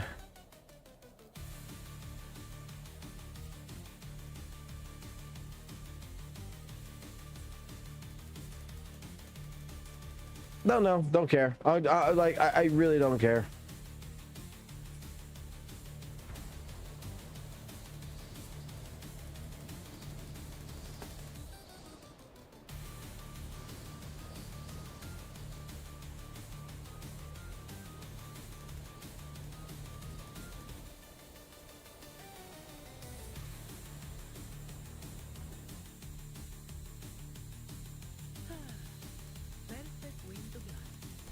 Fuck it. Is the kid out?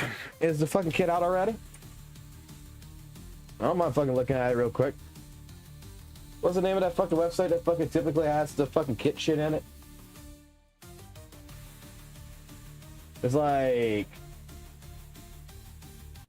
Hushin or some shit.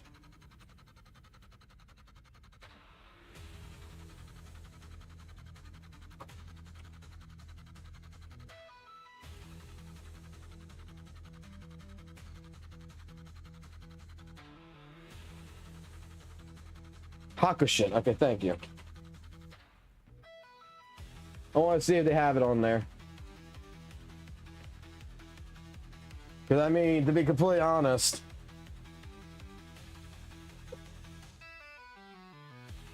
I mean, what the fuck are you spoiling when you look at a fucking kit?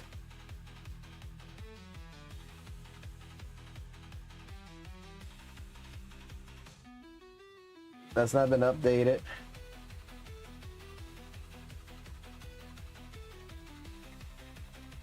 Not been updated.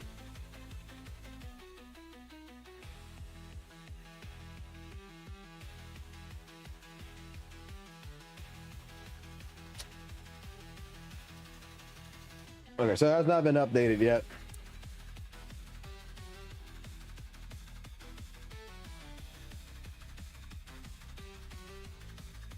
Lupa's shit's been added. All of Lupa's shit's been added in here.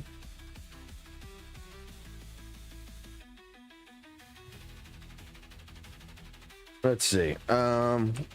Wuthering Wave leaks.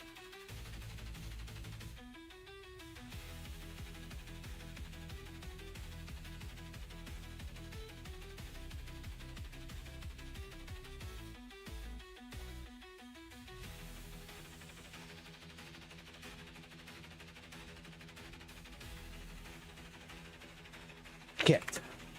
Not hit, kit. Is there a kit out?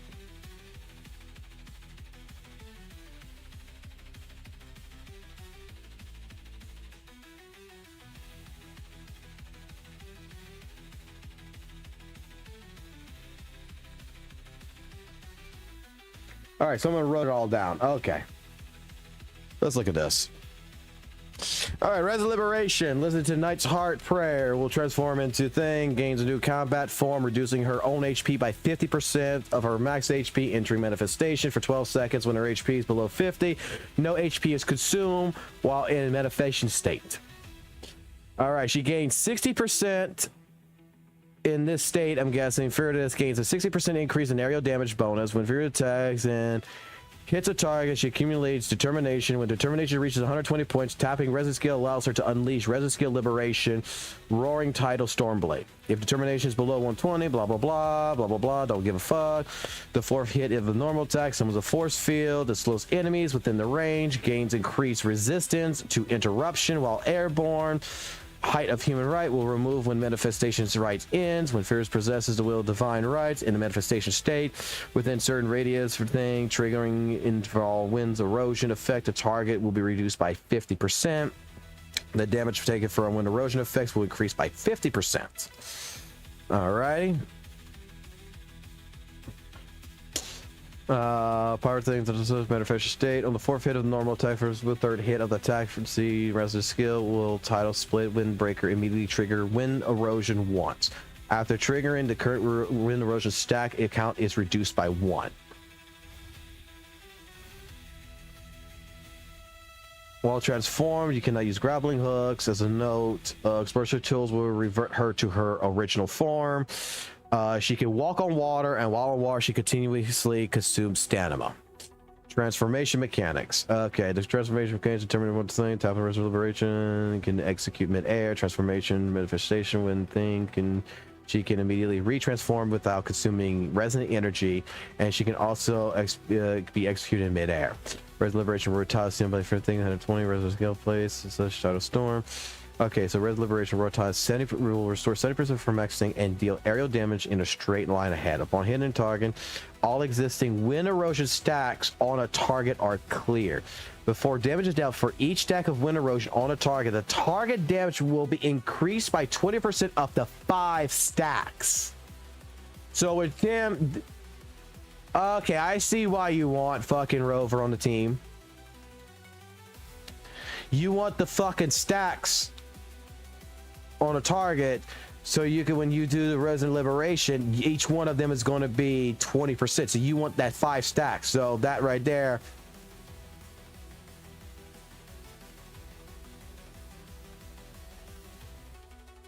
you can increase the damage by 100%.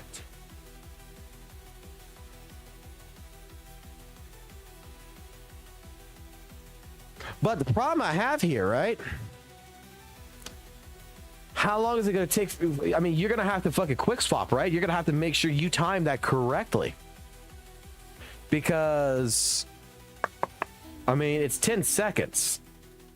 10 seconds is not really a long fucking time. As we head toward our shared future. Unless... I'm just trying to see, unless there's a, like, an increasement on fucking thing? No.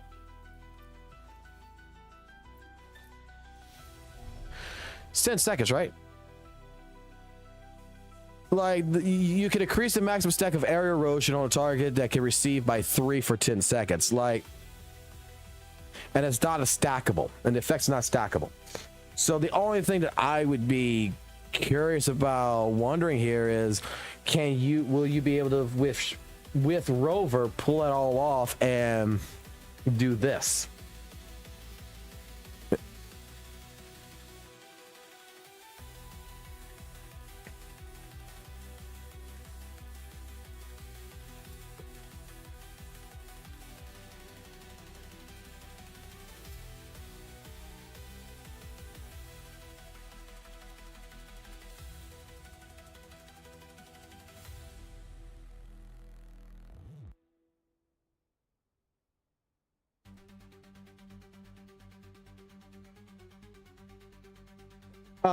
If there is going to be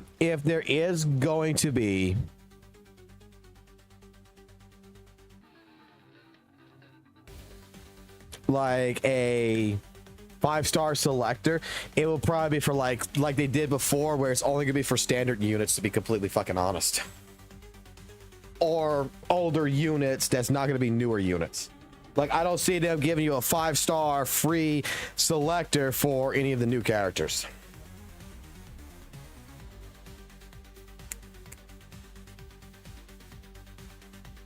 Well, Zhang Liao wasn't a selector event. That was, you know, you just go think. You didn't have an option to pick anyone else. You got fucking Zhang Liao. There was no selector. The 5-star selector that we got last year was for, you know, Cacharo and all the other characters. That's how I got fucking Jinshi.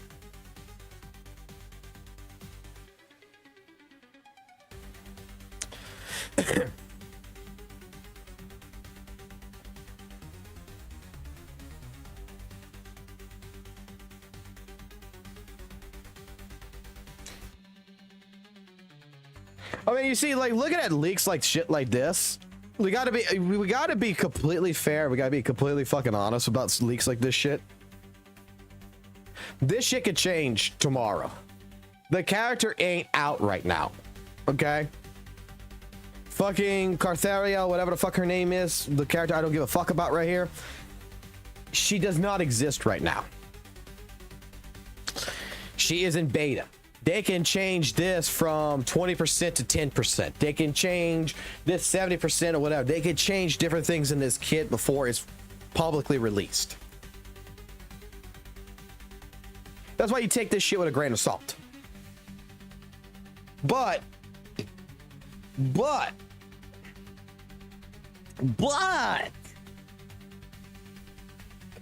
this right here makes perfect fucking sense why you need Rover. But I don't read anywhere in here like if she's stacking anything.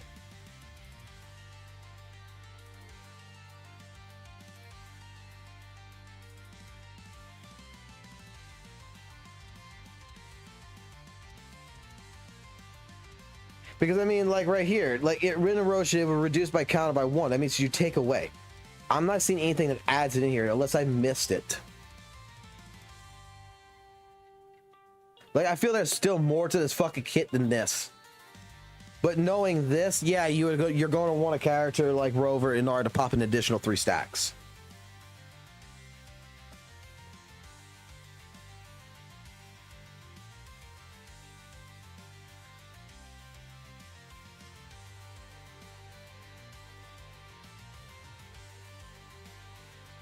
Like, I don't mind reading shit like this. I don't mind looking at shit like this. I really fucking don't. Because this now gives me a better understanding from people who's playing it. To be like, huh. Trying to see if they added something in here. Upcoming birthdays I don't give a fuck about. Like, did they add anything into this site?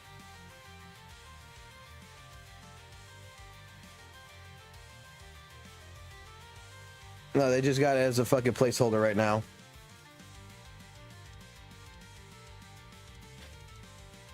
I mean, she's going to be like, this character's absolutely going to be, in my personal opinion, I'm not going to lie, okay? You think Maggie, when she was talking about power creeping with Zanny, was going to be a fucking huge thing? This is going to be their fucking god character. This is going to be like ultimately the character you're going to want to fucking pull for.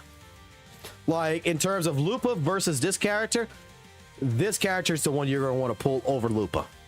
I guarantee that shit. This character is a boss. This character is a fucking god character. The damage is going to be outstanding on this. Lupa, damage looks... I've seen the gameplay of Lupa. It's not as impressive as this one. This one, you could tell. You could honestly fucking tell. This character, Kuro Games, legitimately put love, passion, and made this their fucking child. And Lupa is the stepchild that they just said, we're gonna give you this. That's be fine. All right, bye. Like, this one here has full fucking... Not even just with the kit. This has full thought process with all its fucking animations. This is the cinematic character.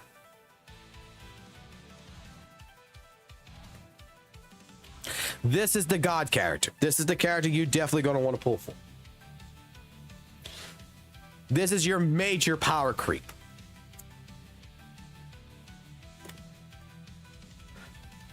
This is where I think that they're going to really test the boundaries. And what I mean by that is, I think they're going to put this character in, and from everything that I've seen with this character, you're going to see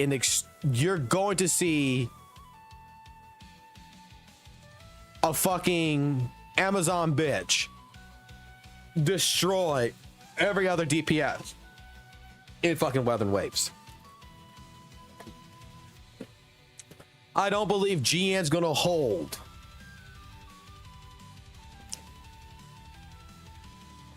I don't think GN's gonna be able to hold to this character. I don't think Jinshi's gonna be able to hold to this character.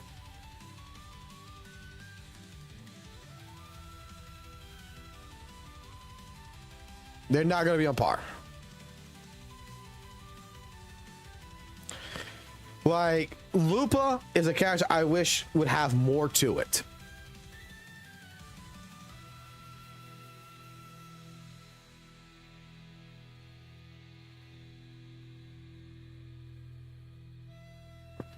That's what I'm thinking. Like, just look at the fucking gameplay of the fucking character from what was showcased. The fucking official fucking leak. It's a cinematic character. This character is designed with the fucking intentions of fucking, yo, this is the strongest fucking thing you can get your hands on. 100%.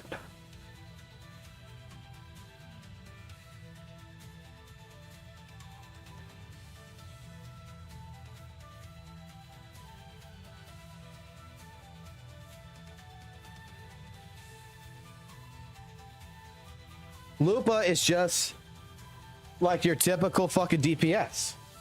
I think she's going to be good, but I don't think she's going to be this fucking good. I'm not good. I'm not getting... I don't care if I get this character or not. I don't give a fuck if I get this character. 100%. I got the character I want. I got fucking Zanny.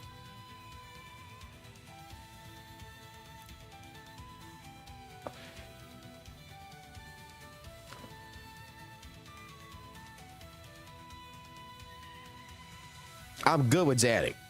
If I get the new character when it comes sent in and I fucking summon for it or whatever, hey, cool. If I don't, I ain't too fucking worried about it. Didn't realize I had fucking shit.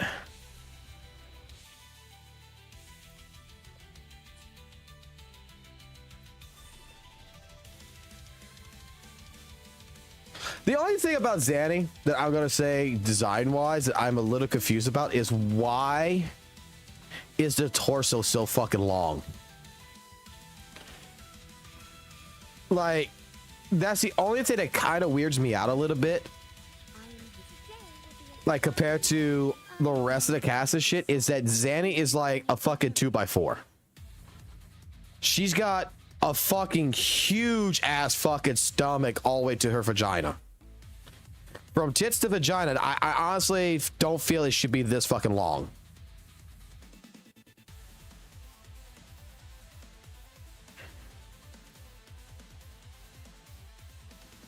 It kind of freaks me out a little bit. I'm not gonna lie. That's the one thing about Zanny that freaks me out, is the fact that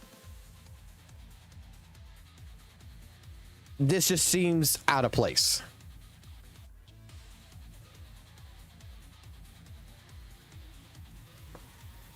I mean, the pants is held up high, don't get me wrong, but I'm just saying, like, from tit to vagina here, I mean, seems reasonable. Plan with convention, then conquer by ingenuity. Seems fucking reasonable. May I pray for anything specifically? No rush.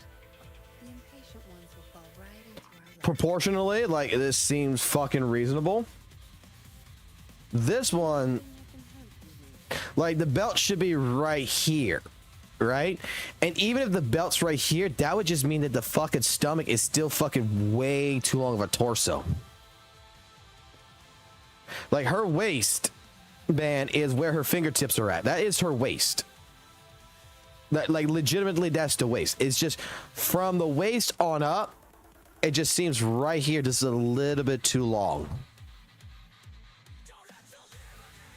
And I'm going to fucking just say it in my personal preference, just for me to fucking think of it. It's because she's some kind of a demon fucking thing because of the horns and the tail, so that's just that body structure. That's just how the body is.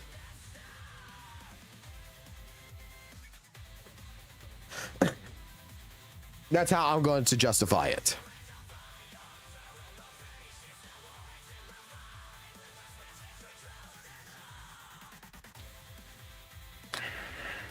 I'm just going to justify that it's because she's not really a human. You know, she's part demon, and demons are slender. That instead of having a 6-pack, she has a fucking 8-pack.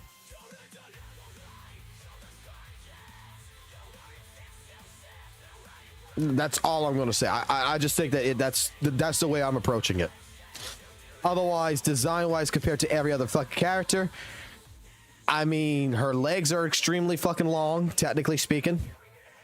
And her fucking entire torso area is kind of stretched out a little bit too much. But I don't think it fucking really fucking matters. I think it's fine. Because she's a demon. Right? Right? And demons have long torsos.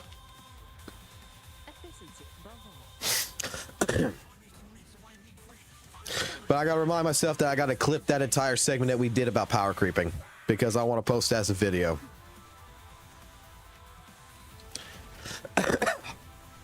Now we can get to any other fucking goddamn drama CC fucking conversation y'all want to get into. Because welcome to the Unfiltered fucking podcast, where I'm playing fucking Wuthering Waves, and I'm probably gonna play Smash League and Smash Legends or whatever later. And in all fucking honesty, I don't give a fuck. We can talk about anything and everything. We can talk about the fucking misinformation about CCs. You guys tell me. I'm going to take a quick break. I'm going to go take a nice massive fucking goddamn crap in the fucking toilet real quick. And I'll come back and we can have any conversation y'all want in terms of related to drama CC. You know, if you want to shit talk fucking Saintonas, you want to shit talk another fucking CC, you want to shit talk me, you want to talk about my fucking past and my fucking bullshit, bring it all on. As of right now, welcome to the most uncensored fucking stream you'll fucking have. Now, if you don't mind, I'm going to take a shit.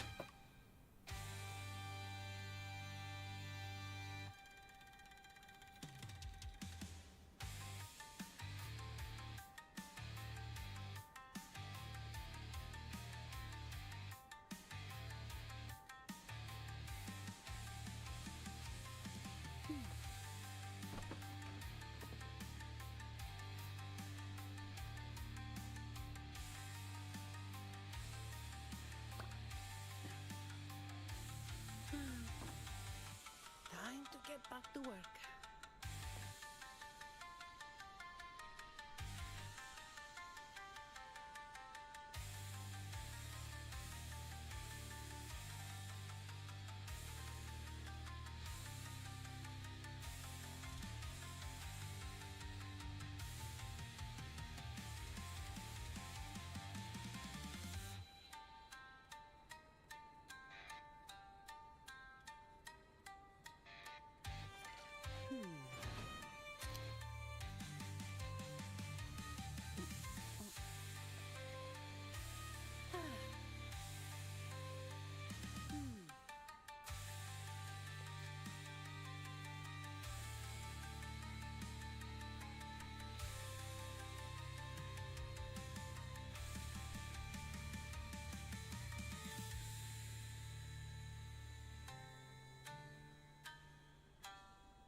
Time to get back to work.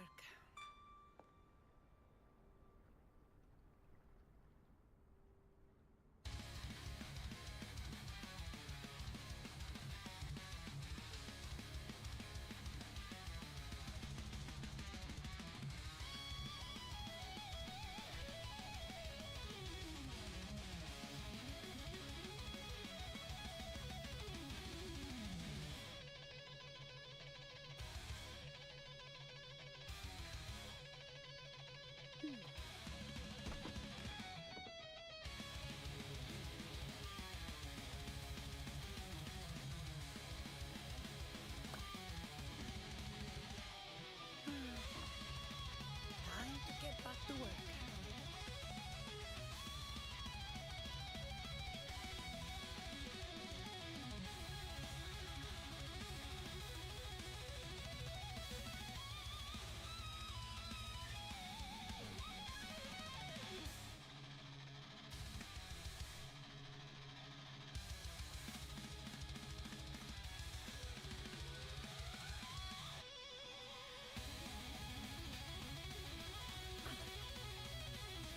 All right.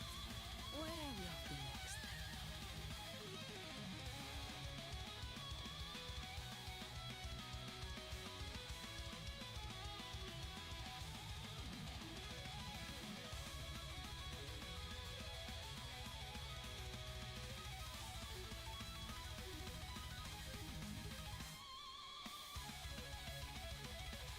All right, all you sexy fucking bastards, I'm fucking back. Did we decide on what fucking topic do we want to fucking, you want me to fucking start talking about?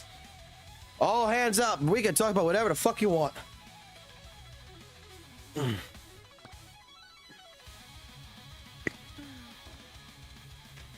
get back to work.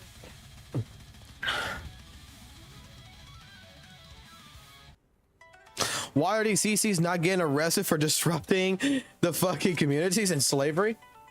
Oh man, well we really, I'm not really gonna talk about fucking slavery, man. I mean, like, look, I mean, it is what it is. But oh, you want to talk about the weather? Well, the weather's really fucking hot. Welcome to the fucking summer, motherfuckers.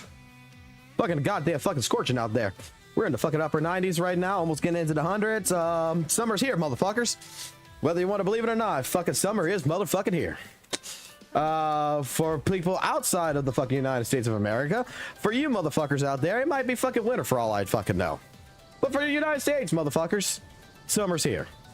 Welcome to the weather. Now, why these CCs not getting arrested for disrupting the peace of the community? Because they're, let's be honest here, like, I'm not gonna lie, okay? Talking about different CCs, right? And if you want to name drop somebody, go ahead and fucking name drop them. I don't give a fuck. Because I'm gonna name drop St. Tonis as much as I fucking possibly can, because he lives in my head rent free. Motherfucker's always in my head rent free, bro.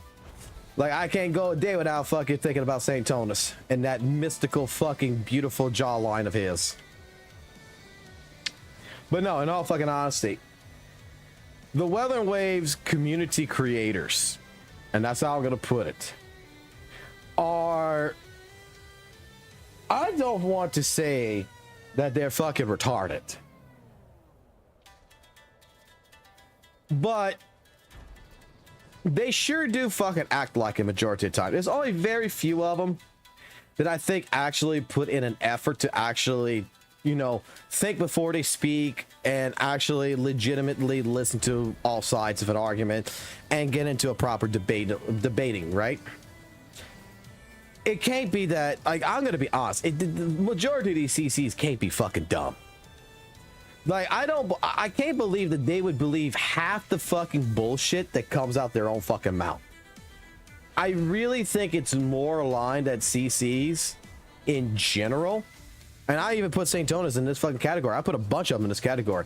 Say shit just to say shit and see how far they can get away with shit.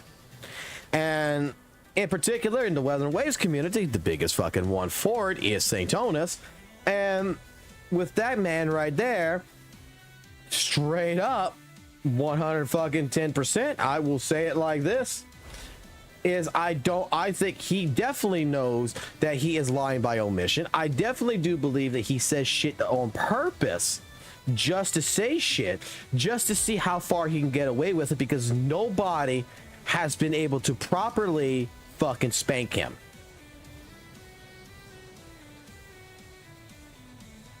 That he really holds on to an ego so hard to try to make himself seem like he's the most intelligent person about this game, when in all honesty, the man is just like me. He only understands a good bit about the game, but refuses to learn the other part. Whereas someone like myself, you know, I don't know shit about Honkai Star Rail. So justifiably, I've tried it, I've looked at it, and I've asked questions to people who have actually played it. I had them go ahead and showcase me shit about the power creeping in fucking Honkai Star Rail, and I got a good knowledge base from legitimately having conversation and not arguing. To where I could tell you that Honkai Star Rail, you can play whatever fucking team that you want to fucking play. You can complete the content. There's two things that you need to realize about power creeping in Honkai Star Rail, for fucking example. Number one, you really, all fucking Honkai Star Rail's power creeping really is designed around is the idea that it is new characters will complete content much faster. Older characters still can complete the content, they're just going to do it slower. That's really what it comes down to. New characters are more autopilot, where older characters are more manual. So it's not that big of a difference. And the second point of Honkai Star Rail is that if you learn to fucking read what you're supposed to be fucking doing, you can make the fucking game a lot easier for yourself.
I'll put it like this, okay? I just accidentally hit the mic and I muted myself. With apparently what St. Tonus did with the endgame stuff, where he was playing the character Blade, he used 8 turns on the first side. That was made for the DPS that he was using.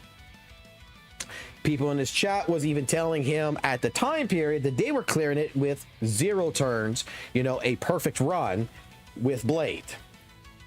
It's because he didn't read the mechanics and kept complaining more about he's doing no damage rather than, you know, understanding. On the second side, all you need to do was focus down on the main boss and only attack the smaller mobs when they're mad. And when they're mad, they debuff you. When happy, they buff you. The boss always buffs you.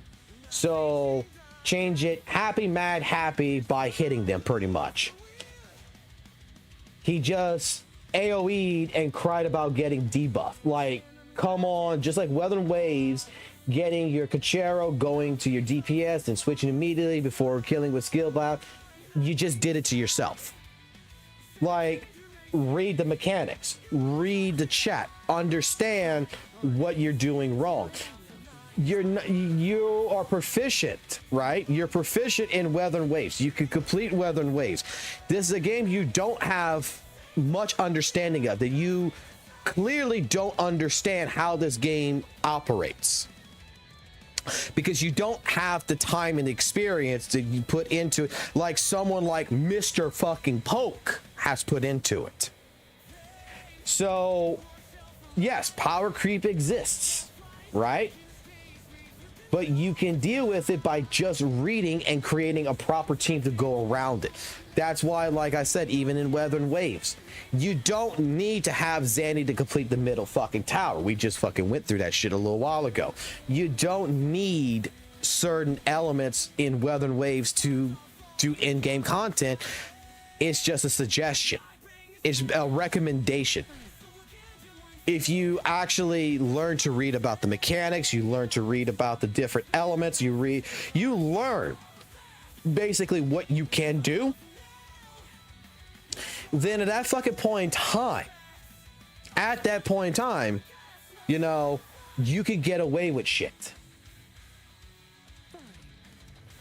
But we're gonna make videos about how bad Honkai Star Rail is. We're gonna make videos about a game that you completely do not fucking understand. And other people that's even in your chat that is stating, hey, I did this in 0 turns. You're missing this mechanic.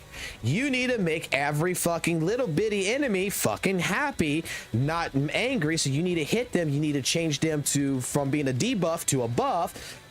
You need to do all this stuff. If you learn the mechanics around it, guess what? You have an easier fucking time.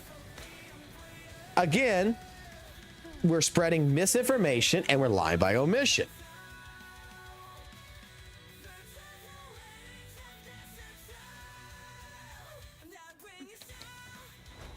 Now you can clear the game with Blade, but Blade can't use the buff at all. I mean, I'm just saying for the first part, apparently, like if you look at it, people are saying that they were completing it with Blade in 1 turn, right? There's people who was trying to help him to explain to him what he was doing wrong, especially on the second side where you needed to focus down on the main boss and only attack the small mobs, because when the mobs are mad, and when they're mad, they debuff you, and when they're happy, they buff you. Boss will always buff you. So people are basically fucking explaining this shit. You can read it in the fucking chat logs when he was doing this shit. And you're spreading a narrative that HSR can't be done unless you have the newest units, which 100% is not fucking true. Because I've had people who have sent me videos, who I have had a fucking live stream that has shown me that you don't need the new units to do this shit. And I don't play fucking Honkai Star Rail. I go to a person who I know fucking plays the game and who can tell me what the fucker's doing wrong.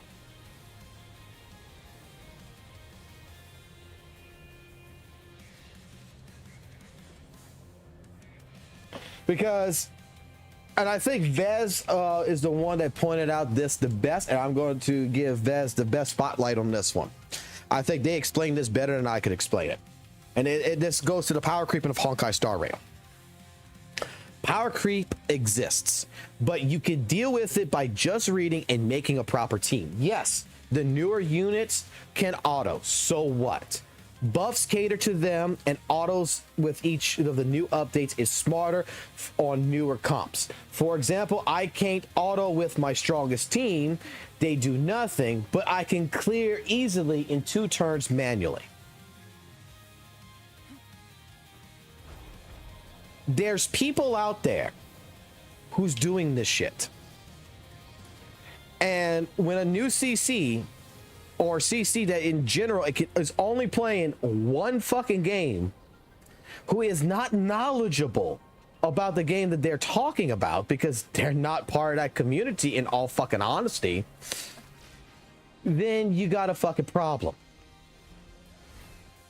You are an outsider coming in and giving the wrong perspective because you're not knowledgeable.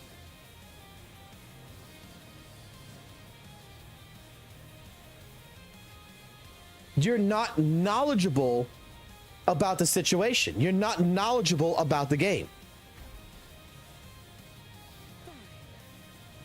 Did I talk about Saints commenting about HP inflation on ZZZ and the ZZ creators responded back? No, I haven't even looked at that shit. I don't even know what that situation is, because to be completely fucking honest with you, I think that whatever ZZZ content creator is going to fucking say is more reputable of a person because they play the fucking game than the person who plays Wuthering Waves.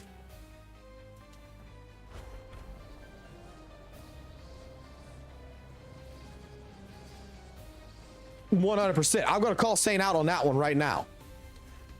Like, Saint, I'm going to say it, is I don't think he is knowledgeable enough in Honkai Star Rail or ZZZ to give the takes that he gives.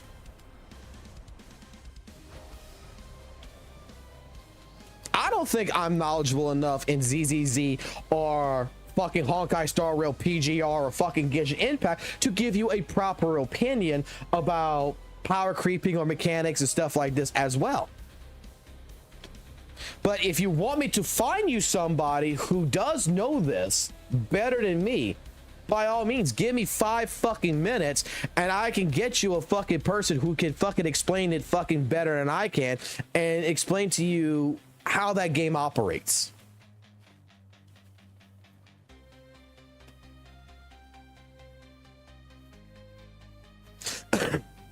I'm just saying, for the Honkai Star Rail side of things, the only reason I know about Honkai Star Rail to the point is because of people like Vez, people like Valk, people who I know when I'm in a fucking Discord call and these motherfuckers are all playing gacha games and I was playing fucking Dark Soul games and they're telling me, yo, come play this game. I don't like it.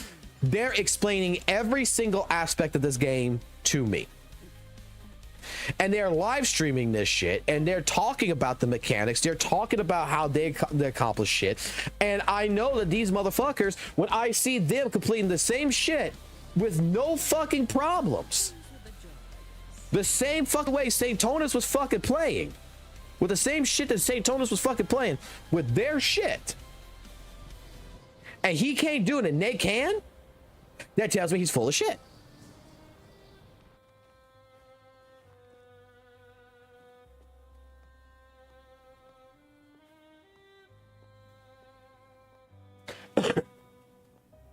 And that's why I say that the problem with, and this happens with every fucking community. I mean, this goes into fucking Dark Souls, fighting games, different fucking things. The problem that happens, and that's the reason why, you know, someone like myself, you know, I'm not fucking popular. I'm not a fucking big content creator. I'm just a guy who plays video games and talks to people who play fucking video games, who we share same common interests, and that's just how it is, okay? I don't think I'm better than you, and I don't think I'm fucking worse than you. I think we're fucking both on equal fucking terms. I think we both have the same exact mental capacity at the end of the fucking day. I don't mind talking to fucking people. Okay? And I think that that should be understood 100%. At times I have an ego, don't get me wrong, and sometimes I get kicked down off that ego by you guys, and 100% do appreciate that, because you teach me some shit that, you know, I'm misinformed about, and I correct it. And that's what's good about having conversations. That's what's good about talking to people and such that know more than you, instead of acting like you know everything.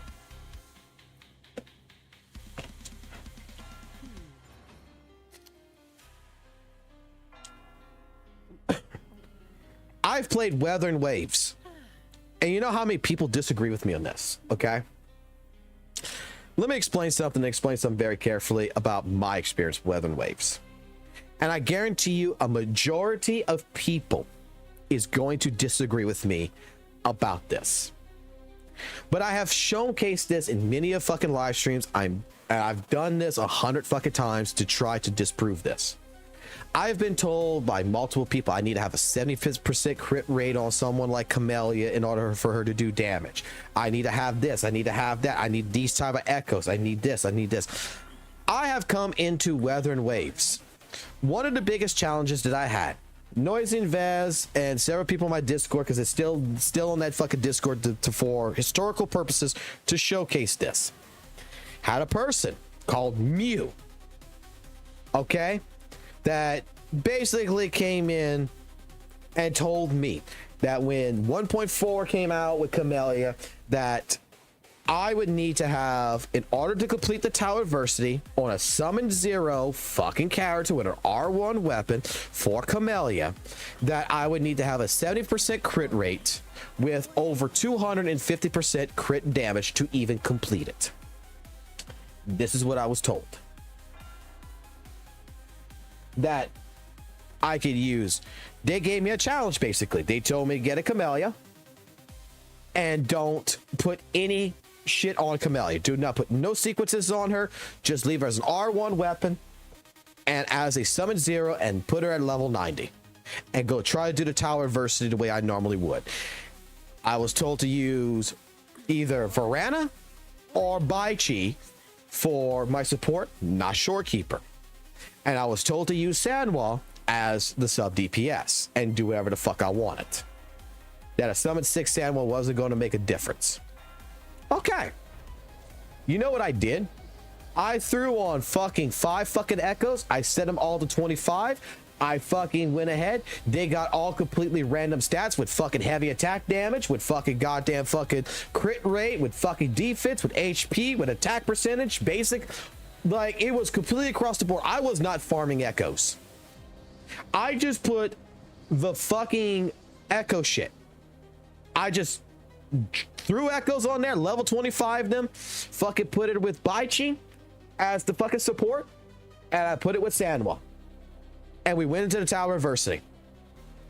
Frame 1. And you know what fucking happened? Had a 38% crit rate with a fucking 285% crit damage. I got this live stream somewhere. I would have to go look for it. I could go prove this. With a summon 0 Camellia and with an R1 on her, with her signature weapon. And you know what we did with the Tower Adversity? We completed it with all the fucking medals. And you know what that fucking person did afterwards? That person left my fucking Discord and never talked to us again. Just disappeared.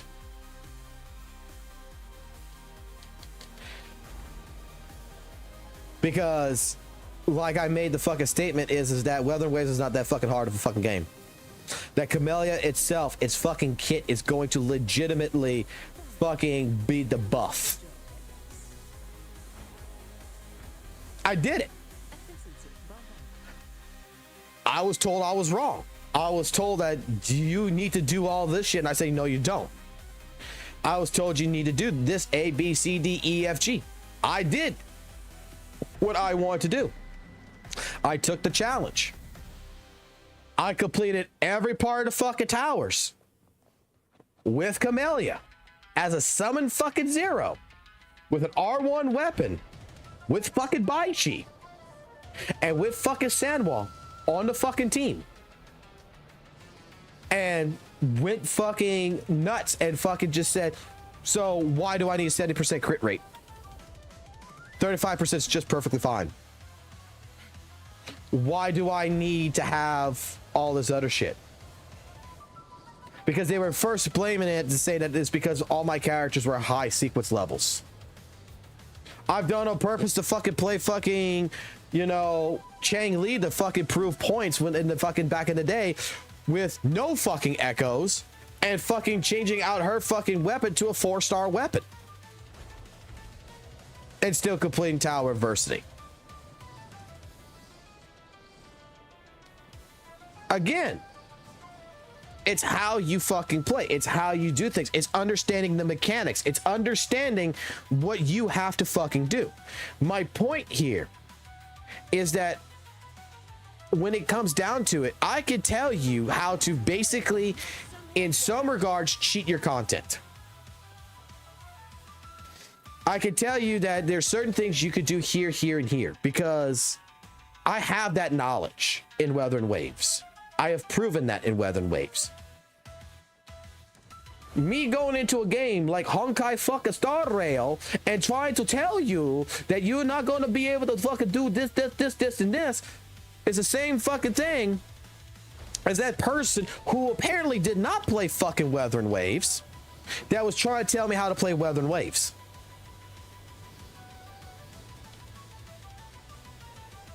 Mew did not know how to play fucking Wuthering Waves. Mew did not understand the mechanics of the fucking game like they quote unquote claim they fucking did.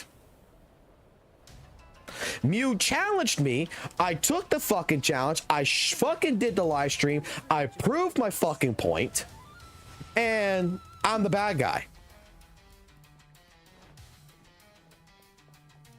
Because they were spreading misinformation in my fucking Discord that you need to do all this fucking bullshit in order to fucking complete a Tower Adversity. And then trying to make excuses, well, you guys summon 6 characters, that's why you can do it. You do it as a summon 0.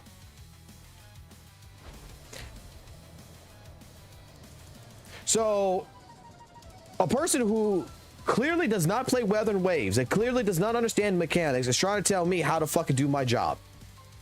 How to play my fucking game. Is just the same fucking way as Saint Onus fucking going to Honkai Star Rail, who does not play fucking Honkai Star Rail and is painting a bad picture of fucking Honkai Star Rail without understanding the fucking mechanics behind Honkai Star Rail and pretending to understand it and not listening to the fucking people who know it better. That's my point.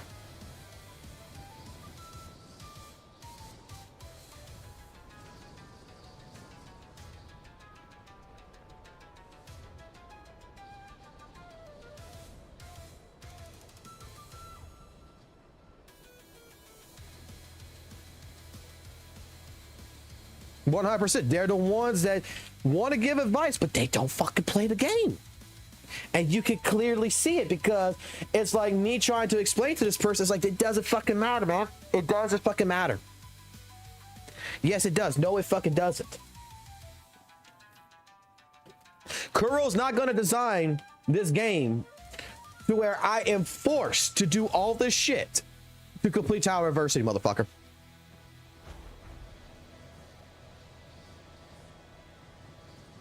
All I need is the bare minimum, and I can complete it. There's other things that I could do that I could cheat around to make it better on me. I've been the most unorthodox fucking person in this fucking game. You wanna know how unorthodox I am? You know how fucking many people fucking hating my shorekeeper? Because you see, my shorekeeper's got a 221 energy regen. But if you watch my shorekeeper, right? Granted, she's a summon 6. But if you watch my shorekeeper heals for almost 10k. Because my shorekeeper runs a fucking 44111. The only thing that I gave a fuck about was, does every single echo have energy regen to cost effectively try to get it closer to 250? With the fallacy of the fallen, I get an additional 10% fucking crit rate, so that goes to 231. Then Shorekeeper herself can buff her own fucking crit rate in the domain, which gets me to 250, which allows my fucking character to get their max fucking from the energy region to get their max crit rate from the own domain. It works. This is why I have it like this and never changed it. People were bitching at me a long fucking time ago because I do this exactly the same way for fucking Baichi. Because I don't use Baichi for an outro or an intro skill. In the beginning, before Shorekeeper, I was using Baichi over Veranda because Baichi legitimately helped me beat originally the Infernal fucking Rider Tactical Hologram.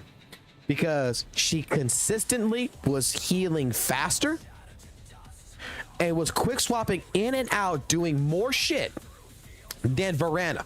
When I was working with Veranda, Veranda would pop in, I would get juggled, and Veranda would almost fucking die.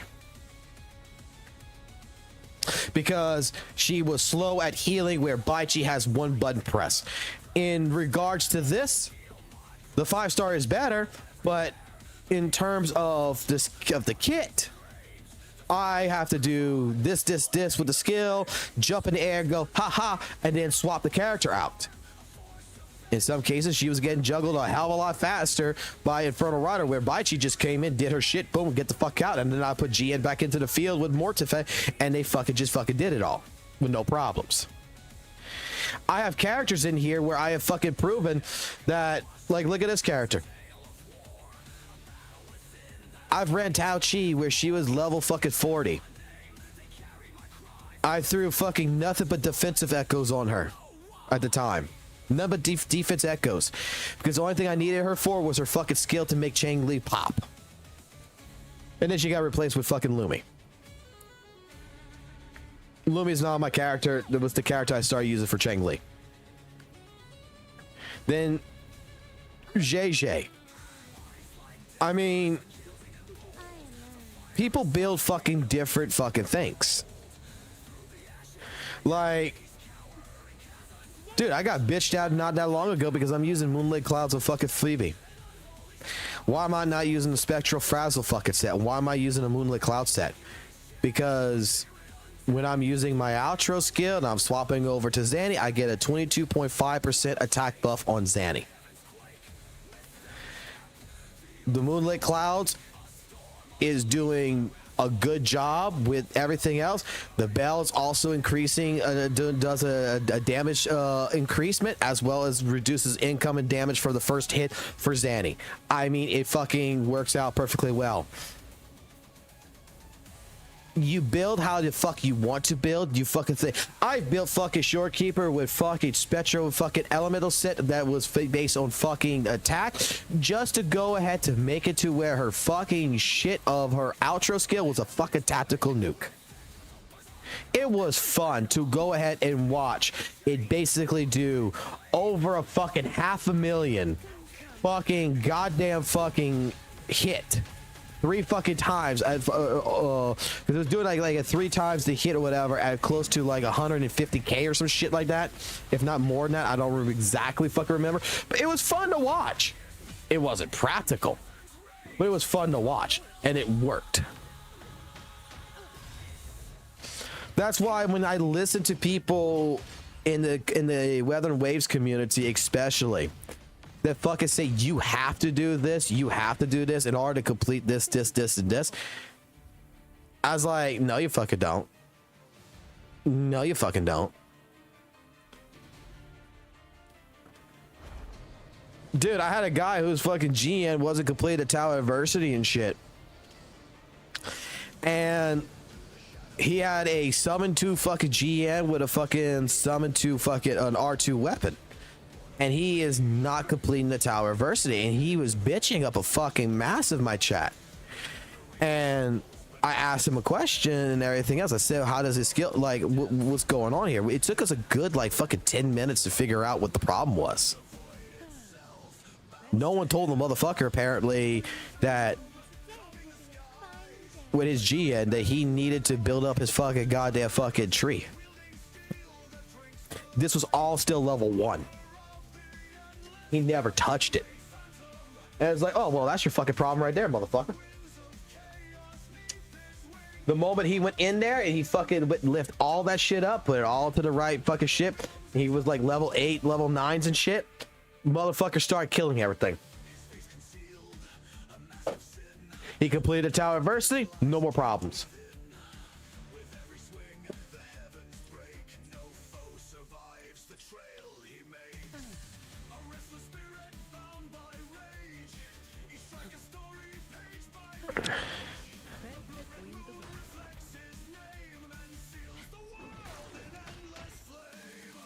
Wait, what's this? Oh shit, he did an EO? What?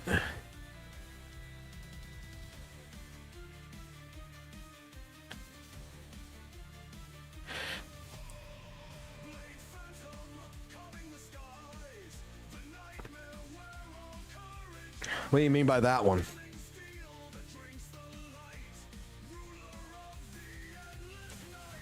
%100%. I have played this game longer. I'm gonna fucking straight up say I played this game fucking longer than fucking St. Tonis to fucking be able to fucking tell you that legitimately this game you could do so much. Oh, not max skills.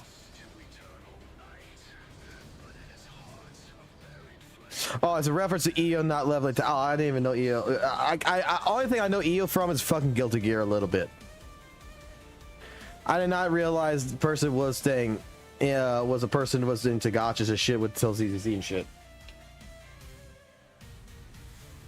But pretty much, I mean, gacha games are the fucking retirement home for gacha games are the retirement home for FGC people. Let's be completely honest. It's always been that way. But no, I mean, I'm not gonna go into someone else's house and tell them their house is shit when I don't know the first part of the history. Oh, everything's good. We're talking about right now the issues with CC's like fucking St. Tonis right now. We're talking about like his Honkai Star Rail shit. To me, what should have actually happened, okay? St. Tonis is having issues with HSR. Why is he not bringing someone in from the HSR community that he can trust to talk to and sit there and let them coach him? I mean, dude, I've played fucking fighting games where I don't know shit about fucking Tekken. I don't know shit about fucking Street Fighter. I only play fucking anime fighters. I only play fucking goddamn Guilty Gear. I don't know shit about Under Night and Birth and shit. I don't know about shit about Persona 4. And I would find someone who was relatively the knowledge expert in that area and say, teach me. And that's what I used to do on Twitch. I used to play multiple fucking fighting games, but I would find someone who was very knowledgeable in their fucking game because this is their favorite shit to teach me. That's when I discovered from playing with fucking certain people in Tekken, my best fucking character in fucking Tekken 7 was fucking Negan.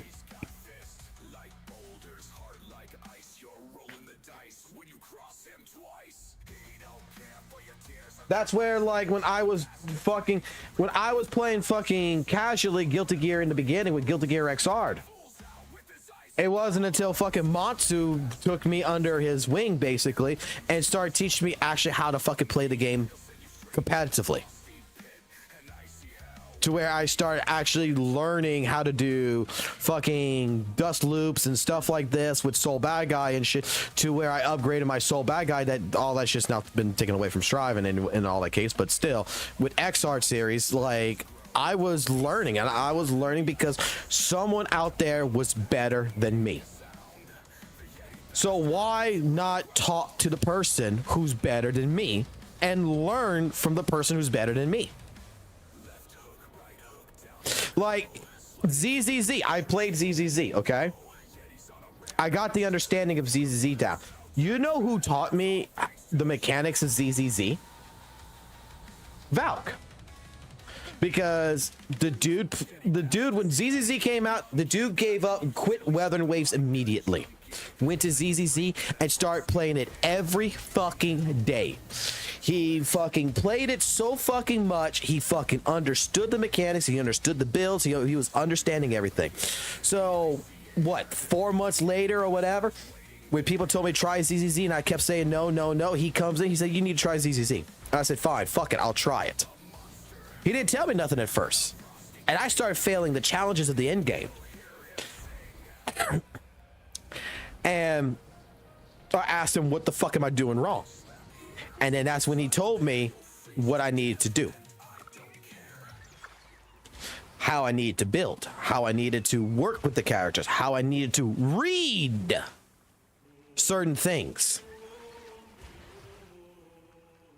And guess what? Started fucking doing that shit. Listening to him from his coaching. Walla bing, walla boom, we are doing in-game content. I fix my fucking teams. I fucking do everything correctly. I listen to him and I understand the building mechanics. And now the game's not so hard because someone else who was more knowledgeable than me shared that information. Instead of me trying to tell him that he was fucking wrong. And he didn't know what the fuck he was talking about. And try to blame that the fucking ZZZ is a piss poor fucking game. That is not designed for smart people. That's why, like I said, I made that fucking video a long fucking time ago with fucking ZZZ where I said ZZZ was a harder game than fucking WUWA as a fucking social experiment. WUWA is a fucking community of a bunch of fucking little pansies that holds on to it and says that there's nothing wrong with the game. You know, you can't criticize it. I criticize every fucking thing. I criticize every fucking game. I criticize my most favorite game series, fucking Guilty Gear. I criticize fucking Wuthering Waves, bro. I don't give a fuck. No game is fucking perfect. Even Elden Ring is not fucking perfect, motherfuckers. But because we're going off topic, going back on the topic about, especially with St. Tonis, but with the Honkai Star Rail shit. This again is another fucking situation that St. Tonis is very, very good for, which is the low tier god fucking experience type deal, which is again is a man that is coming into someone else's home, taking a shit in their fucking toilet and telling them their toilet is fucking clogged when they never pressed the fucking flush. They never flushed it. This is a man that legitimately is spreading misinformation and trying to say that your home, you got a fucking filthy fucking toilet, that the shit's not going down, where you forgot to fucking hit the fucking goddamn lever to flush it.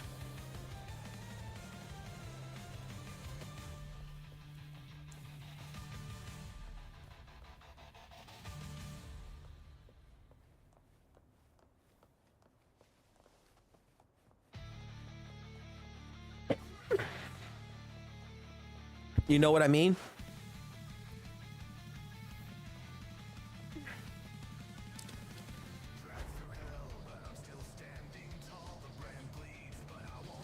St. Tonis was a person that when he first started out, and I mean when he first fucking started out, and I think anyone can agree with me on this. When it came to Wuthering Waves and the content that he was generating with WUWA in the very beginning, right? In the very fucking beginning,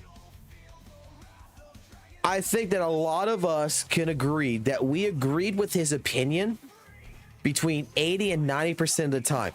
We understood that other 10-20% was nothing more than him bitching about fucking Genshin Impact in some way, shape, form. And we had to just, you know, fucking ignore that. But like when he would talk about fucking different things, different key elements about WUWA, it's like I stated it's another time when fucking Noisy Boy was the first one to introduce St. Tonis to me. And I said, hey, I want you to do a reaction to this. And I did a reaction to the video. I look at the video. I'm like, I agree with that. I agree with this. Yeah, that's actually right. And then I was just like, I don't agree with the fucking Genshin Impact is worse than WUWA shit. I really don't. I don't think that that fucking matters any.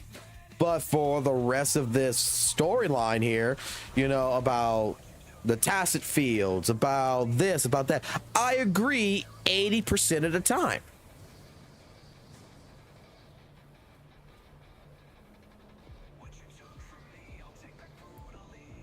Do a hologram run? Okay, I'll do a hologram run real quick. I agree to 80%.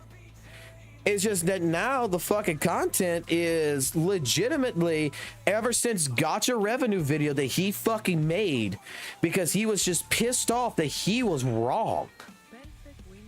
So instead of admitting I'm wrong and accept it, he tried turning the table to say that gacha revenue is fucking wrong. And gacha revenue is shit. Where clearly he, again, fails to understand, back in the day, what fucking analytical data actually fucking is and how it works.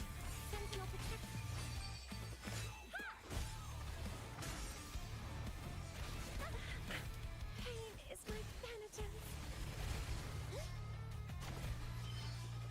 I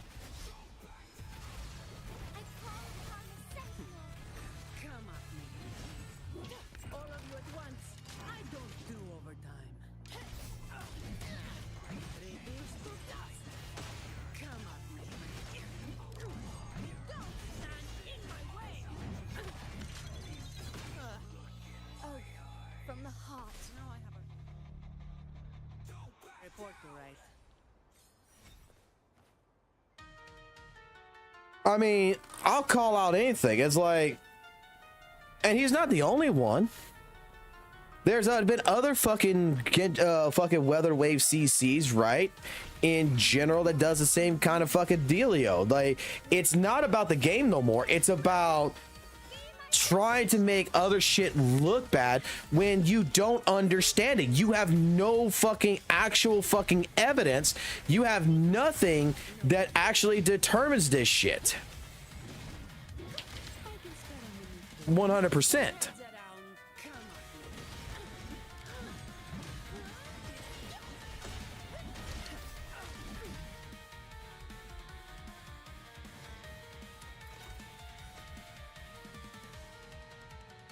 For the lore of Talos, show me the Zanny build. Zanny build's not special. Zanny build right now is straight up, looks like this. It's a rank 3 weapon. We are carrying these echoes right here, which we got Captinius right here as the main. We got Nightmare fucking Morning Iax right here with good fucking crit rate, crit damage and energy regen. Attack, crit damage, crit rate, like heavy attack damage. Heavy attack damage, crit rate, crit damage attack. I mean, this is pretty much the build right here. And pop that with Phoebe and pop that with fucking the other one right there. I mean, she just pops the fuck off.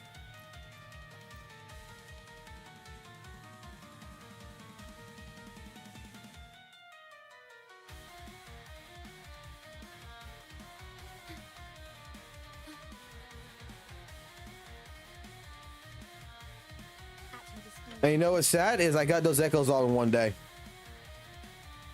Like, I'm telling you right now, I honestly think that Kuro with the substat shit and everything else, legitimately, like, compared to what it used to be, substats are so much easier now to get the right ones.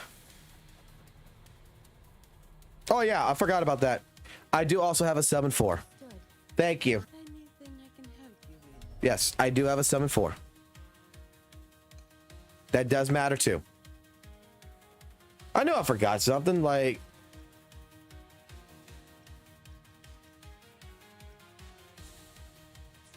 she ain't fucking sexualized. The fuck character's fuck good.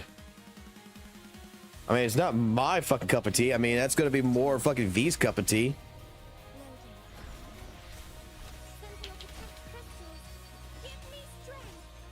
Like, I'll be honest. Fucking the damn character that came out here Zanny is legitimately worth fucking spending the money on. For me, I like her playstyle. All yours. All of you at once. I don't do overtime.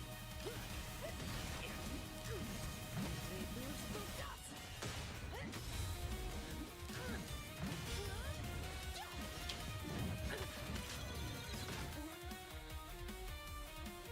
Waste of time.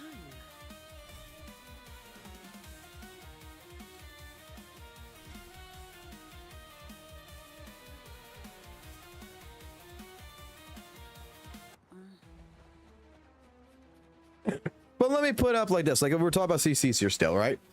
And let me tell you some more about like another CC, like more CCs that's out there besides just St. Thomas. Each and every one of them just pushes out this fucking agenda. Genshin bad, Wuthering Waves better. Hoyo fucking bad company, Kuro better. Like legitimately, there's one guy in particular. And this guy legitimately, I'm not gonna lie, fucking goddamn dog fucker. And that's exactly what I'm gonna call him, dog fucker. Fucking dude, like legitimately finds articles about something in WUWA, something about Kuro, and fucking makes this entire elaborate fucking video from it to try to express why quote unquote Wuthering Waves is better, you know, why Kuro Games is better than Hoyo, because oh boy, they got fucking I remember one of them and he was trying to make it the most exciting fucking video, and I'm just like, dude, are you fucking shit? No one gives a fuck about this shit. Like what you're talking about legitimately is not fucking interesting, and you're trying to fucking make it interesting, and it's coming off very fucking wrong and terrible. When apparently Kuro with Wuthering Waves got a fucking not a sponsorship, but like a fucking crossover like little deal with Snickers, the actual candy bar. And he was trying to make it sound like this is a big deal. Like, oh my god, fucking Kuro is going places. Kuro is amazing. They got a deal from a fucking multi-billion-dollar fucking million-dollar fucking candy company and shit like this. Like, Kuro's going places, and it's like, it's a Snickers bar, bro. Like, no fucking offense, no, like that is the dumbest fucking shit you could be reporting on. It wasn't just drama the guy would report on. Like, if there would be anything that was remotely like the dumbest fucking news that you could find, like, oh no, Kuro is now going to be Kuro with Wuthering Waves, they're showcasing this new clothing line and shit like this. It's like, but it has nothing to do with the fucking game, like internally. Like, it's not like additional costumes or anything for the game. It's like they're just saying the clothing shop, they're gonna be showcasing whatever. You know, it's like WUWA is now fucking dealing with Nike or some shit. You know, it's like it's a little bit of a crossover. I can go buy a fucking goddamn WUWA jacket, basically. Like, it's not pertinent to the fucking game structure, and you're trying to make this sound absolutely like it's the best fucking shit in the fucking world.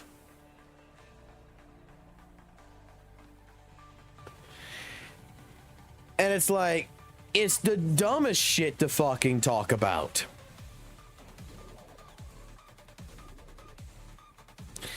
And then you would see like these fucking thumbnails and shit that look so shocking with fucking Jinshi on there going, ah, oh, eh.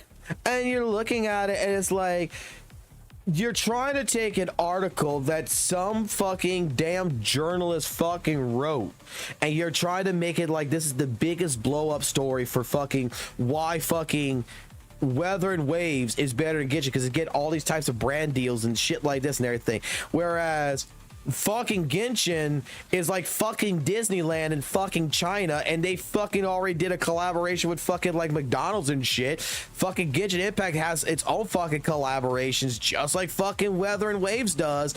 And guess what? No one fucking talks about it because no one gives two flying fucks about it, except the people who live there. You're not gonna see a fucking. I'm not going to see in my fucking lifetime Kuro Games coming to the United States of fucking America over here and doing a crossover with an American fucking brand fucking shit, and I'm going to be able to go to fucking Walmart and go buy it. You might see that shit in Korea, you might see that shit in fucking China, but you're not going to see that shit in fucking America.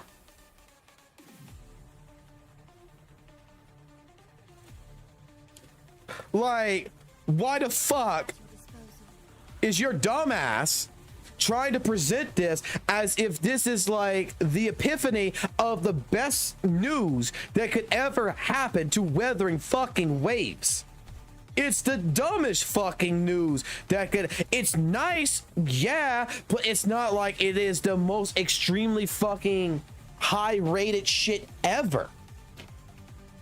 Like, let me go fucking do some research here. Hold on, give me a second here. Pull this up. Move this over here. Hold on.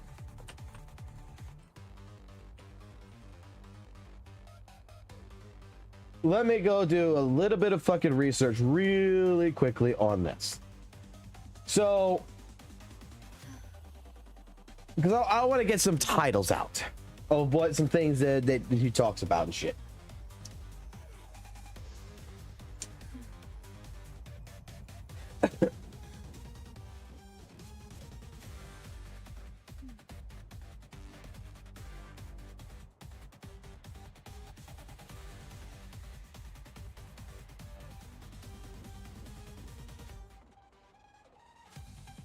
Like, there's fucking things like that comes in like, oh no, fucking Hoyle Shields crashed out over on Reddit, and it's like one fucking post with one response on it,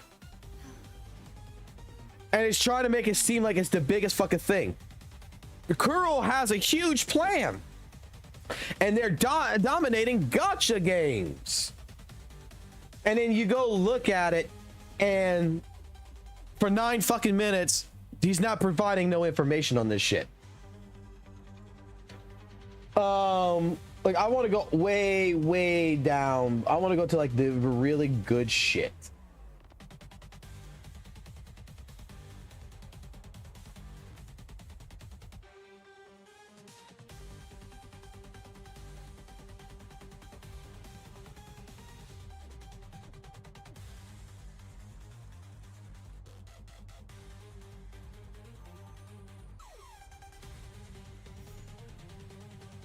Wuthering Waves devs have a big plan of putting fucking goddamn fucking Wuthering Waves on the Nintendo fucking Switch. I've never fucking heard this shit, but apparently fucking one fucking article.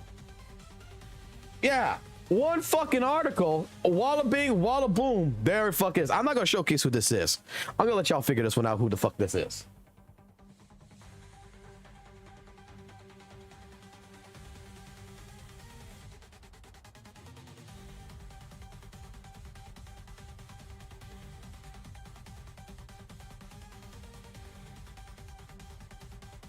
WUWA just got the best collab ever, and this ain't has nothing to do with Cyberpunk. This is like fucking 5 months old. It's like secret Wuthering Waves anime project.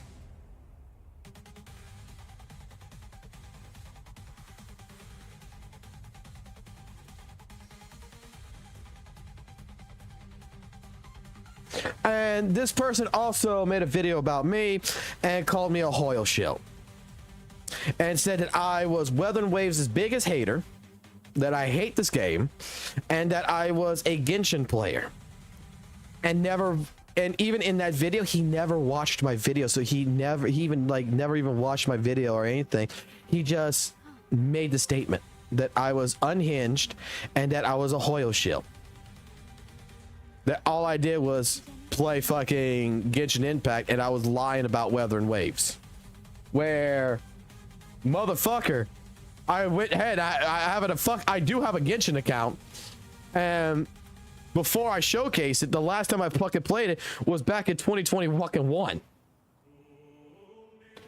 And people are like, dude, you got fucking like sequences. You could, what's a fucking sequence in fucking like Genshin? Like, apparently it's the same thing as a summon or whatever. I could have fucking attached it. I never fucking did.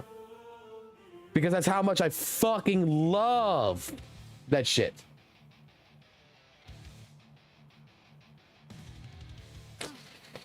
St. Tonis Girls Federation comment. Oh, I love this shit. Because people don't fucking apparently fucking listen to me on shit. St. Tonis's Federation comment. Lol, what a Maggie simp. Rat lover. XD, I only believe on my husband's words from St. Tonis Girl Federation.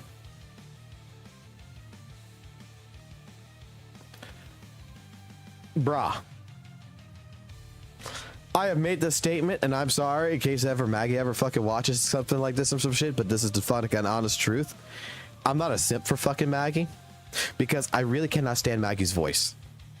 That has been one of my biggest fucking problems of even trying to watch her content, is that her voice legitimately hurts my ears.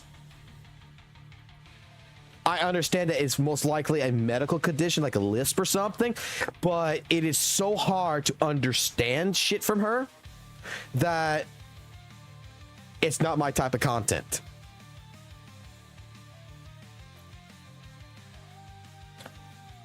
Like, I'm just defending because I understand what fucking Maggie's getting at, because St. Tonis is fucking wrong in the terms of shit, okay? You want the fucking truth there, honey bunnies? I'll give you the fucking truth, honey bunnies. Your fucking husband over here is a goddamn fucking, pretty much a fucking goddamn fucking jackass that can't fucking admit what fucking theory, does not have a fucking clue what the fuck theory crafting is and why theory crafting is a good fucking thing, and that fucking Maggie was legitimately showcasing what a fucking goddamn tool assisted fucking system basically says. Like, I'll go put it like this. The way I take it with fucking Maggie is straight up is, hey, yeah, I can see what you're talking about. There's a 50% fucking difference. I understand 100%. I don't personally agree with it. I think it's more like a 5% with Zanny over any other character in the cast. Not really 15. That's what I've always stated. But I understand where your numbers are coming at. But I do understand that your numbers also, under theory crafting rules, is under the perfect conditions. Maggie, I understand it's under the perfect conditions. So with that being stated, optimally speaking here, there is better damage that I can get, and I've even tested this out with my Zanny. I've even tested out some of the things with that I've seen from Maggie, and it does improve my Zanny's damage numbers. It really fucking does.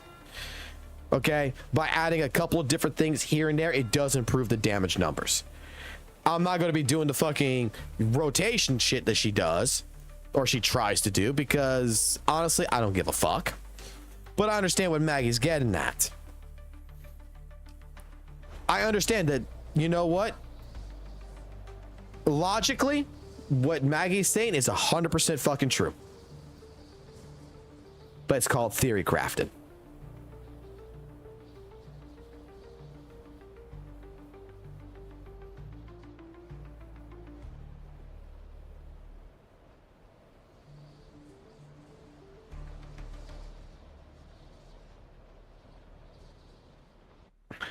No, you're 100% right. Like I just said, Arthur, in the earlier in the stream, and when I was making the video for the PowerCreep and shit, is that when it comes down to power creeping, from a casual perspective, if you were a person, okay, I'm gonna say it like this: you're a person that comes in, you do your dailies in Wuthering Waves, and then you go to bed, and then you do your dailies the next day, but you're not actually sitting here. You're not fucking fighting out through hologram bosses for fucking 4.5 hours.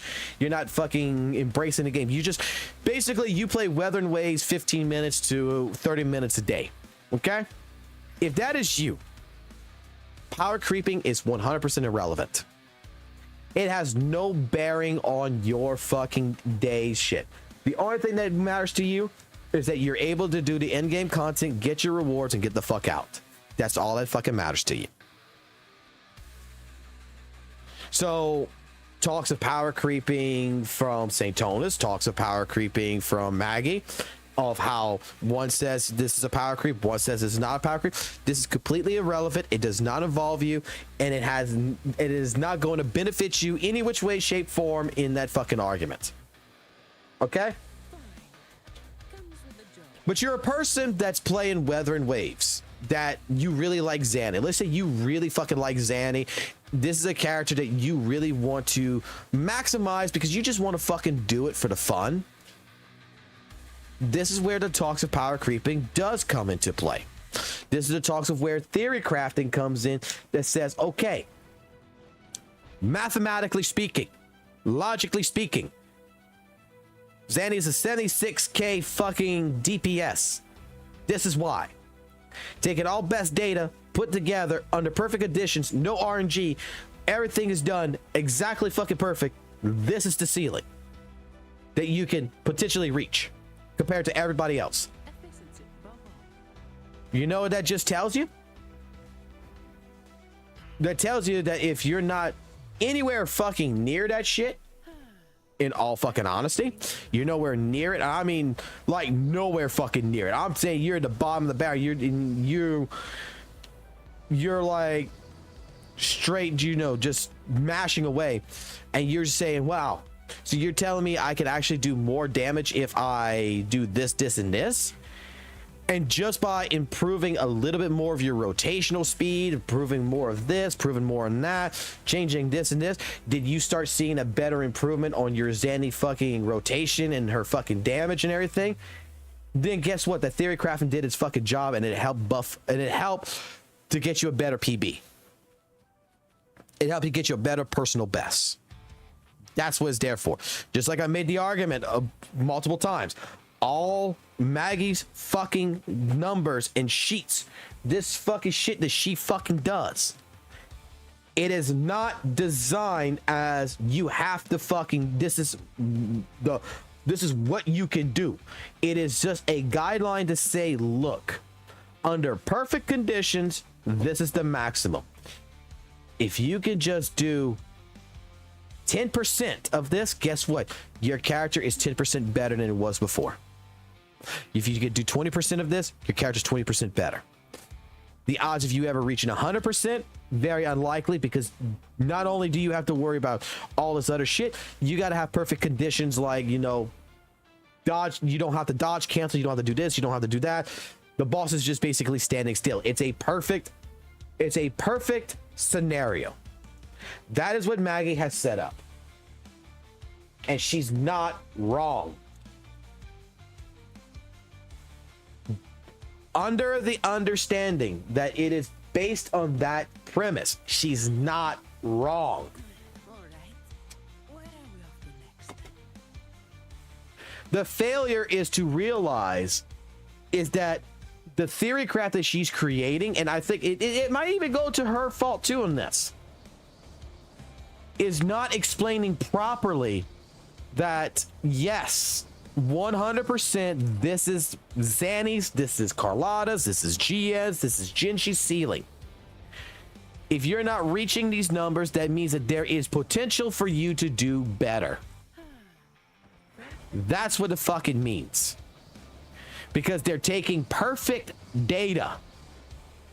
They're not just going in there willy fucking nilly, fucking doing one fucking run and saying, okay, this is what it is. They're taking the actual fucking, just like a fucking tool assisted system for a fucking speed run, and they're creating the perfect scenario, the perfect everything. The boss is perfect. The boss is fucking lazy. It don't teleport. It don't move. It don't hit you. The conditions of your rotation is absolutely fucking perfect. You're not making a fucking single mistake. You are legitimately able to do it in the roughly in this time frame that everything all comes together. It's a perfect setup. And when you put the perfect setup together and you take everybody's best of their best and you put it together into one sheet, and you just take their best and you throw out their worst, guess what happens? This is the ceiling that is currently in the community. Until something else comes in that makes it better, this is the current ceiling. And if we're only 30% of that, then it's just telling you that you can improve. That's why tool assisted speed runs are one of the best fucking review source material that you can have in a speed run. That's why I look at Maggie's fucking information as more of, you know, it is a, if you're really into this shit, and I mean you're really, really into the shit, because I am not. This is the most boring fucking goddamn conversation that I could ever have with anybody, is damage numbers, because who the fuck gives a shit? Okay, I see big flashing numbers on screen, I hit thing, it fucking die. Okay, I'm happy.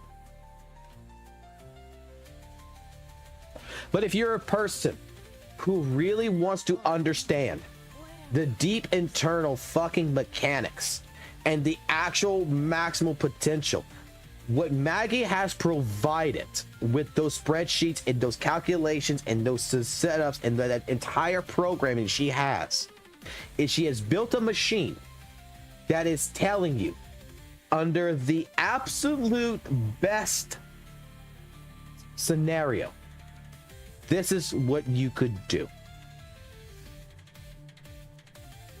In tool assisted speed runs,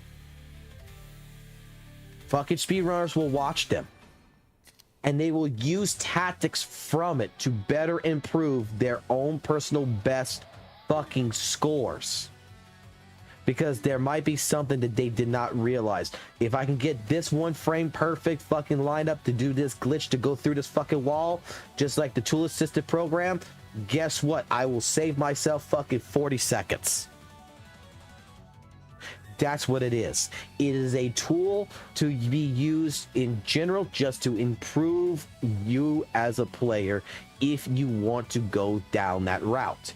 Do you have to go down that route? Well, this ain't speedrunning, motherfucker. No, you don't have to do that fucking route. You could just go ahead and go mashy, mashy, bashy, bashy, go fucking kill shit and fucking see big numbers and be fucking happy. Because at the end of fucking day, there's a single player fucking game. It's not like there's a competitive fucking nature to this shit.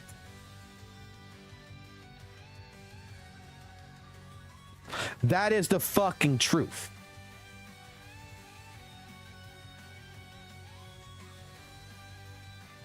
I agree 100%. Maggie is insane with the fucking theory crafting.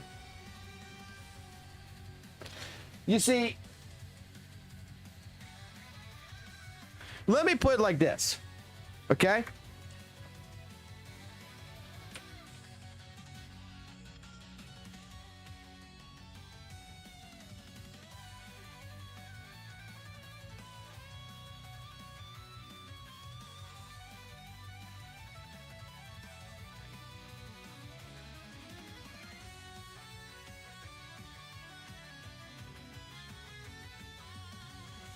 Theory crafting for a game like League of Legends, guess what?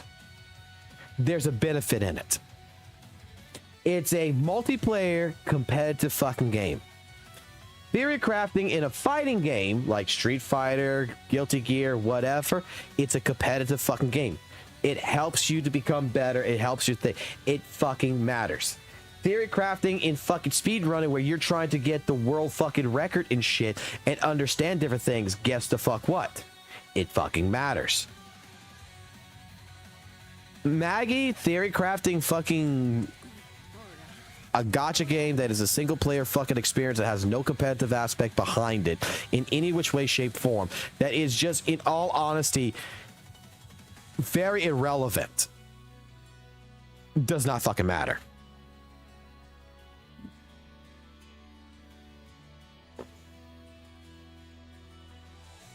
That's 100% truth.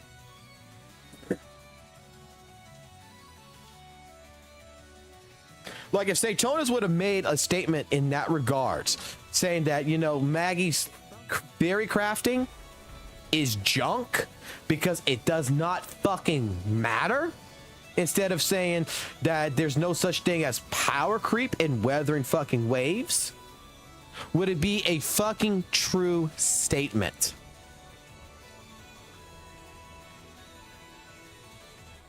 There's no leaderboard. There's no competitive aspect in fucking WUWA. Oh, wow. Fucking Noisy Boy killed the boss 5 seconds faster than I did in the tactical hologram with his GN versus my fucking Zanny. Do I really give a fuck? No. Did I get the rewards? Did he get the rewards? Yeah, guess what? That's all about fuck that matters. It's not like I will get an additional reward. The only thing I get out of something like that is bragging rights. To be able to tell fucking Noisy, haha, fuck you, I did better than you. That's all that fucking matters. I know I've gotten that chest before and some reason it respawned. Oh well. I mean, that's the absolute fucking truth.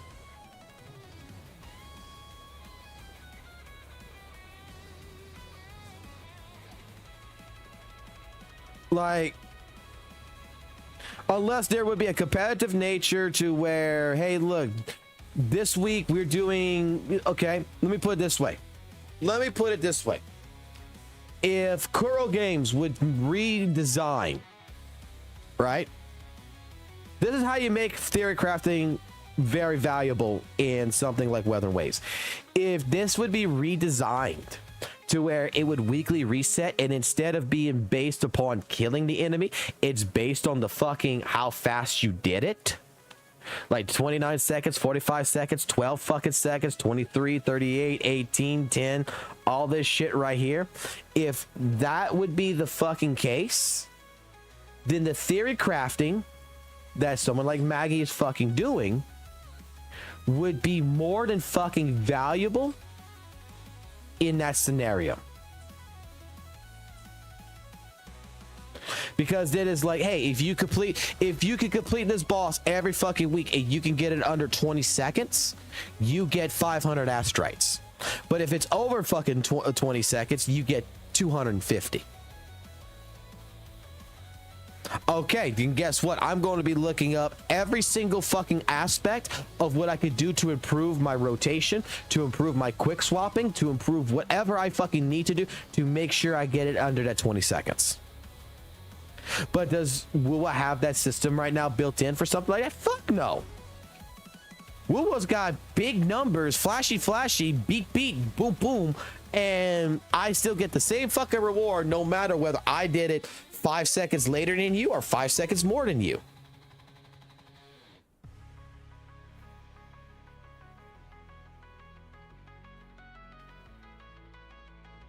I mean, again, Rosa's got it 100% right there too.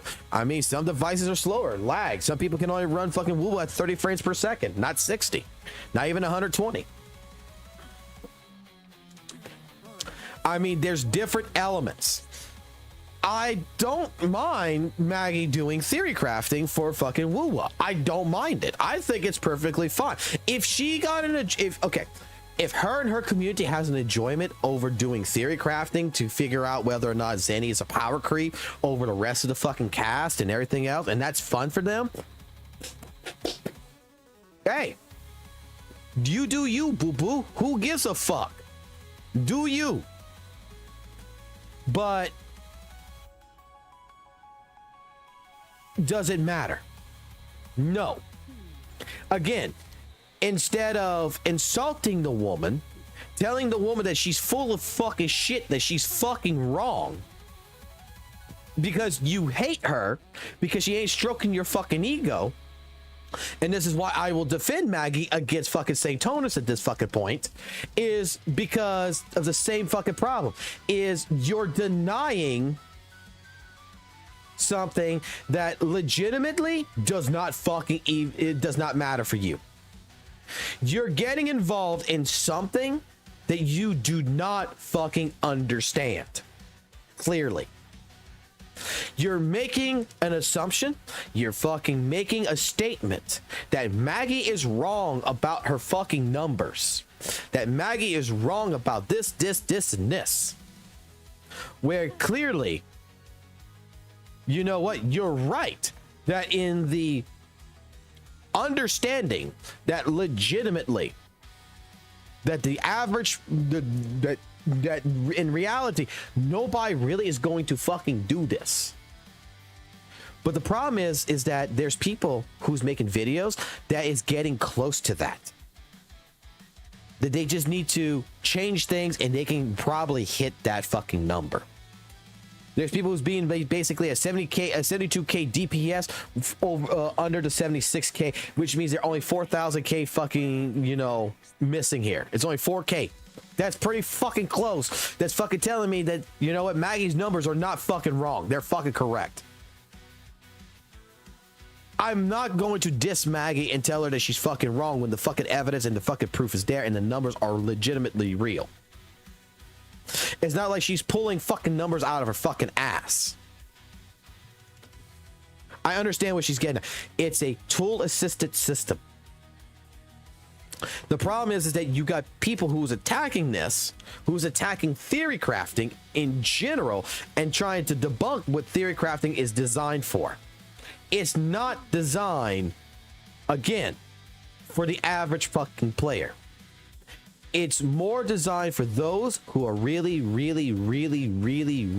to get into the deep mechanics, and they want to understand that if everything is perfect, what is the best numbers Danny can actually pull off? They don't give a fuck about practicality. They don't give a fuck about logic. They give a fuck about what if we only provide the best data does it say? Not average data. Best data. That is what Maggie is providing. Maggie is providing the best data she can get her hands on to showcase what the fucking maximum potential of a character is. Not average player data. Best data. We take away all the bad parts out of the average data and we only turn it into the good parts, making it the best data. You combine all that, you do your fucking theory crafting, blah blah blah.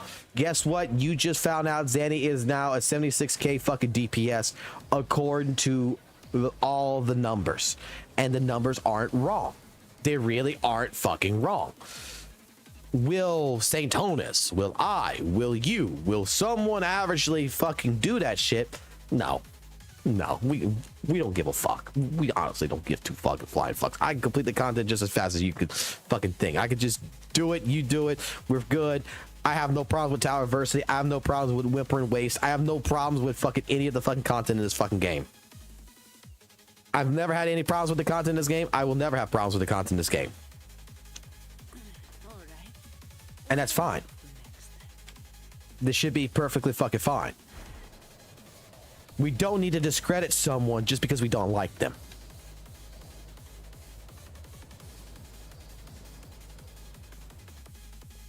It's the same fucking bullshit of going into fucking someone's fucking house who plays fucking Honkai Star Rail and go try to play their game and not read the fucking instructions that's on the fucking wall that tells you what the fuck you need to fucking do, and then make a video bitching about the shit, calling PowerCreep in the fucking game, saying that you have to have the new characters to do this shit, when everyone in their fucking grandmother who's fucking playing the fucking game is trying to fucking tell you, no you fucking don't, because I don't fucking do it, and because you don't know how to fucking read, you dumbass motherfucker.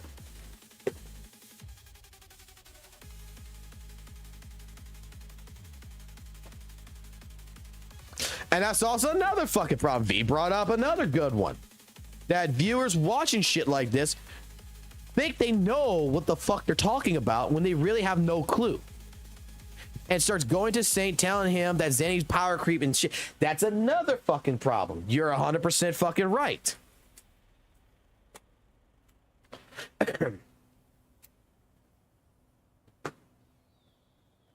Dude, like, how many times, like I said before, I've had people come to me and tell me fucking stupid shit about Wuthering Waves. I need this, I need that, I need to do this, I need to do this. You need 70% crit rate. You need over 250% crit damage in order to do Tower Adversity with a 70 fucking character along with a fucking R1 fucking weapon. Haha. And you would not be able to do it unless you have Shorekeeper. And then you're like, no, I don't fucking need none of that shit. Well, I know you do. No, I don't. I can just put on 5 fucking random echoes, get random fucking stats off of it, and I can still fucking do the fucking job. Because I understand that frame 1, I'm fucking popping my ult.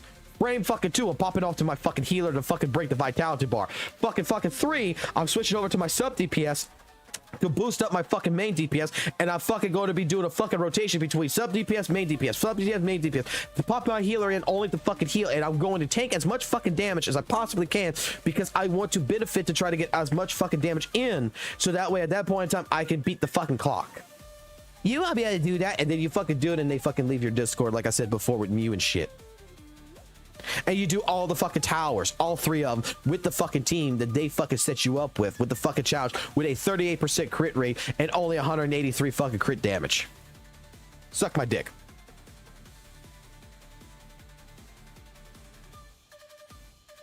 And that argument was only because I made the statement that Wuthering Waves is an easy fucking game. All right. Where are we? Which I'm going to fucking tell you, once you learn that Wuthering Waves echoes matter, but they don't fucking matter. When you learn that counterattacking, parrying, all this other shit really does not fucking matter. That you can legitimately be a fucking 4-star team and complete all content in this fucking game with no fucking issues, that you just need to change things here and there, and that you can basically cheat your builds. Like, dude, how many times have I had a sub DPS that I fucking threw only moonlit clouds on that fucking sub DPS with defensive fucking specs on it? Because I didn't give 2 shits. I just need them to be on the fucking battlefield for fucking 5 seconds. I fucking changed their weapons to Cachero fucking rank 6 fucking rank 5 fucking 4-star fucking swords to build up Cachero energy faster because I just need them to come in, go out, come in, go out. I don't need them on the fucking battlefield for more than fucking 5 seconds at a time. I can cheat around shit to make my main DPS, who is actually much weaker than what they should be, actually still perform. I mean, I even took one person's fucking account that they gave it to me and said, can you please do Tower Adversity for me with my team because I can't fucking do it, and I fucking completed the shit for them, and then they were surprised as shit, and I just explained to them how I fucking did it, and they still can't fucking do it. Well, I'm not sure if they can do it. I'm sure they can do it now. I'm sure they have upgraded their team, but they couldn't do it before. Even after I did it for them.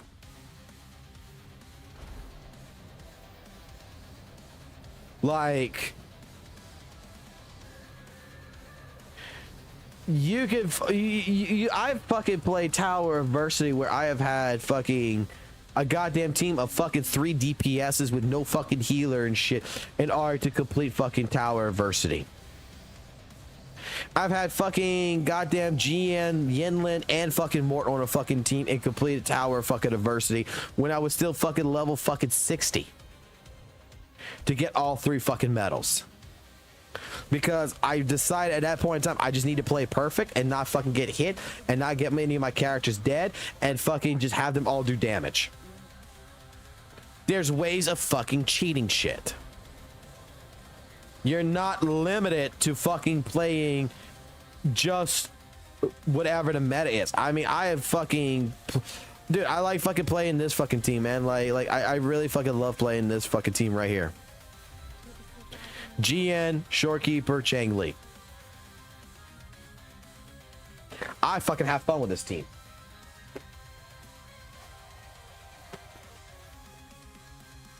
In fact, this team has cleared out tactical hologram bosses so fucking fast that I got records on that shit.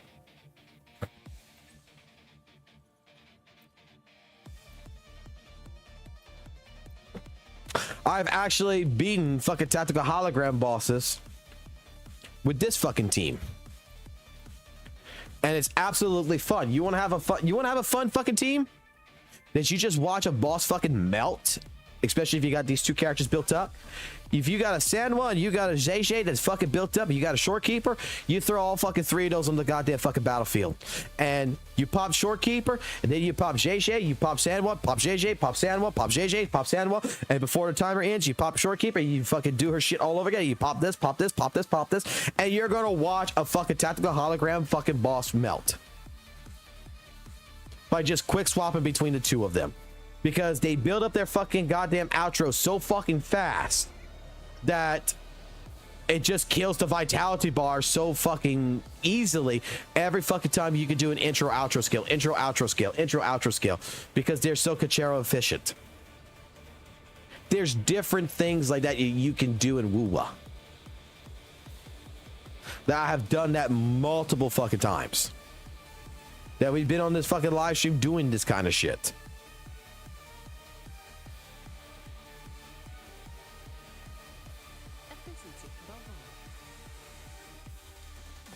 No, I don't give a fuck about sub DPS's damage. Not at all. Sub DPS's damage, absolutely, unless otherwise I'm gonna make it a main DPS. That's the only time it fucking matters. Otherwise, you know what a sub DPS is only. You want to know what a sub DPS is worth to me at the end of the day, Rose? I'll tell you what a sub DPS. There's only one thing I care about on this team with the sub DPS. It's the outro skill. That's it. I just give a shit about your outro skill. I give a shit about your outro skill. I give a shit about your outro skill. I give a shit about your outro skill. I give a shit about your outro skill. Every sub DPS, the only fucking stat that I give a fuck about is outro skill. And guess what? It's a fixed number. I don't have to worry about anything fucking else about it. I just need to get that outro out. Done. DPS does all the fucking work. And I've never had a problem with Wuthering Waves doing that shit. I don't give a fuck if the character's level fucking 90. I don't care if the character's level fucking 40. I don't care what my sub DPS's fucking echoes are. I don't give a shit about building him up in any which way, shape, form. I just give a fuck and the motherfucker swap over fucking quick.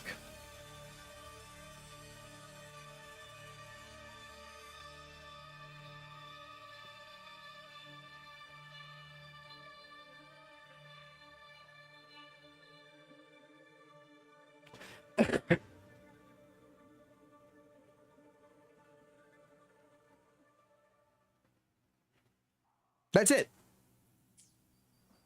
And guess what?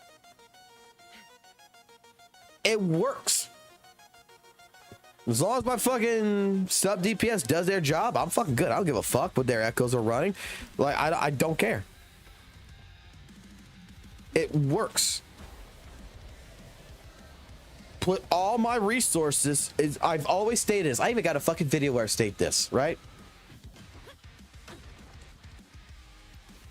Here's the deal. To any fucking brand new fucking player to WUWA, you are brand spanking new. You don't know jack shit on how to build fucking characters or how to build a fucking team. Go look up the fucking teams. Like, for example, we know Shorekeeper, we know Phoebe, fucking Benefit, Zanny. Here's how you build the fucking team.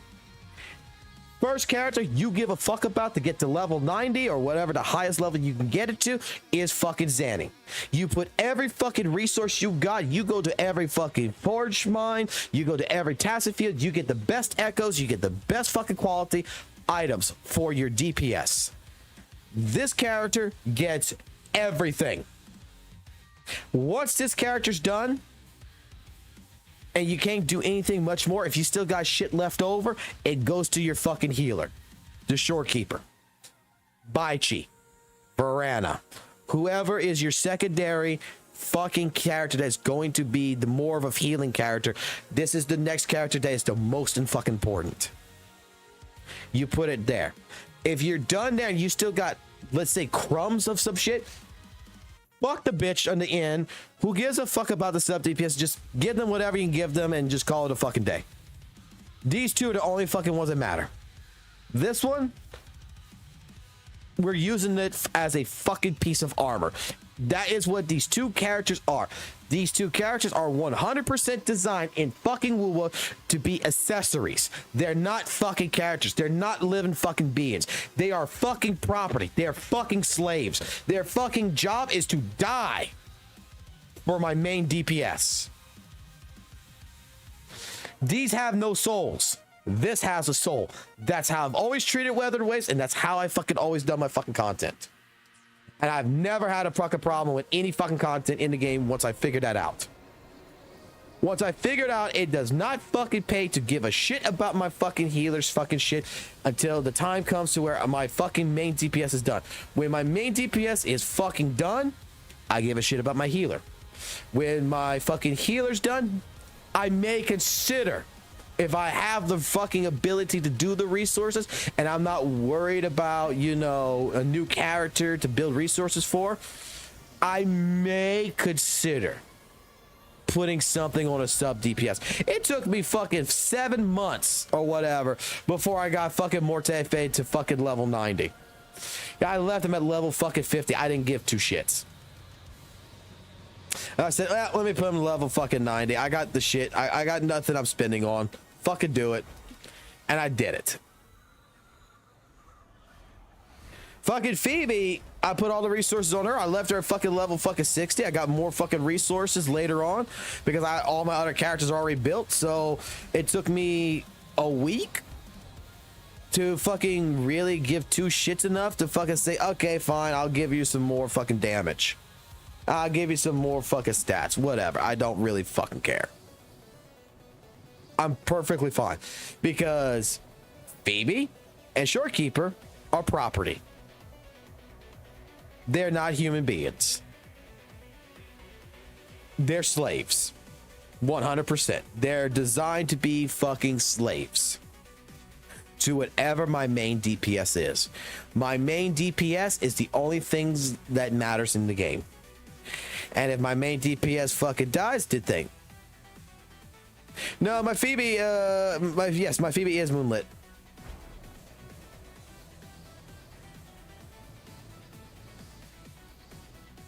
I just threw fucking a moonlit cloud set on her and I was done. I had her on the spectral set. I tried it with the spectral set. And then I said, all honesty, I went to the moonlit cloud set. I was doing about the same amount of damage, but I was able to give Zanny a 22.5% attack buff. So I was like, I looked at it, and Zanny does more damage with moonlit clouds than her with a spectral frazzle fucking echo set. So I was like, yeah, I disagree with everybody telling me put it on spectral frazzle. So I threw that shit out the fucking window and I put her back on. I put her on moonlit clouds, and since then she works perfectly fucking fine.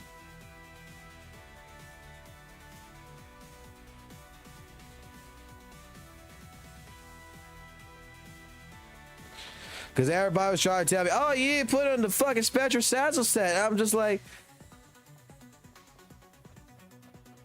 it don't benefit me none. It really fucking doesn't benefit absolutely fucking at all. If anything, it's kind of stupid. And I looked at it with Brent, and I'm going to be doing the same thing with Brent. If he's going to be supporting Chang Li, like, I got him with his Courage set. He does damage. He's good. But in all honesty, I'm going to be swapping that over to Moonlit Clouds whenever the fuck I decide I want to fucking do that shit. And when I fucking swap him over to Moonlit Clouds, he's going to be benefiting fucking Chang Li or Lupa or whatever, because motherfucker doesn't need it. He's not there for fucking damage. My Brent's not built for that scenario. Let's be completely fucking clear for that. He's built to be a fucking sub DPS, and that's what we're gonna have to fucking build him at.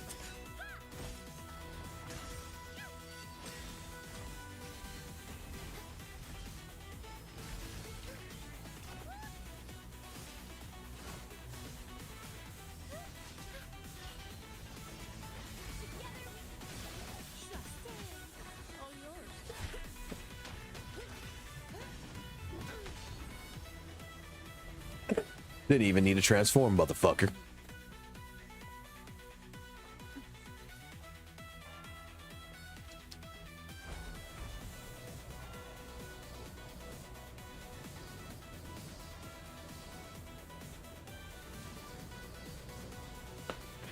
No, I mean Phoebe is very much a fucking strong fucking character. I agree with that, but I don't want Phoebe to be like that. I like that's not her point. That's not the point of my fucking team. My team is the point of it is that she is to support Zanny. That's it. Her life don't matter. She can take the little ferret that goes on her fucking little shoulder right here every now and then. Watch. Give me the fucking ferret, bitch. Give me the fucking ferret. I'm gonna tell you what Phoebe could do. I'm gonna be honest with you. I'm gonna explain to you exactly what Phoebe could do when it happens. Come on, get an idle animation. Idle animation. Come on, hurry up. There it is. She could take whatever the fuck this thing is and shove it up her fucking cooch. That's how much I give two flying fucks.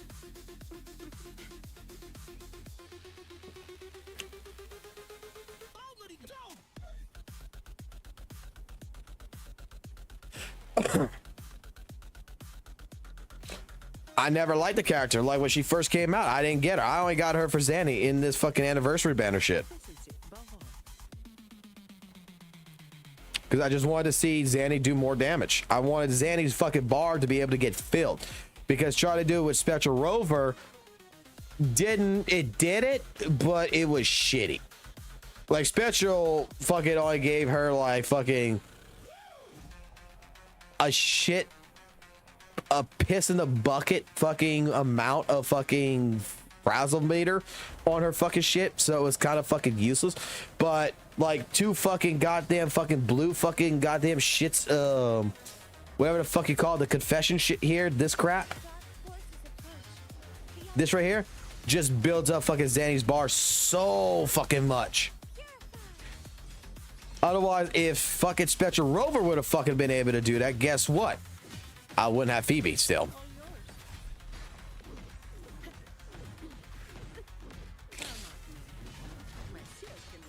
Because what I see with Phoebe, and I will be honest, it's all it is JJ. It's the same principle. It's a better JJ. Now, you're going to probably ask me, what the fuck am I talking about? What do you mean it's a better JJ? You know how many people skipped JJ in that 1.2 update? You know how many people legitimately skipped JJ? I didn't. I don't want JJ. I want, you know, I'll just wait for Zhang Yao and the next characters, which is going to be Camellia. When that time period, everybody thought Camellia was going to come before Shorekeeper, and everybody was more interested in that.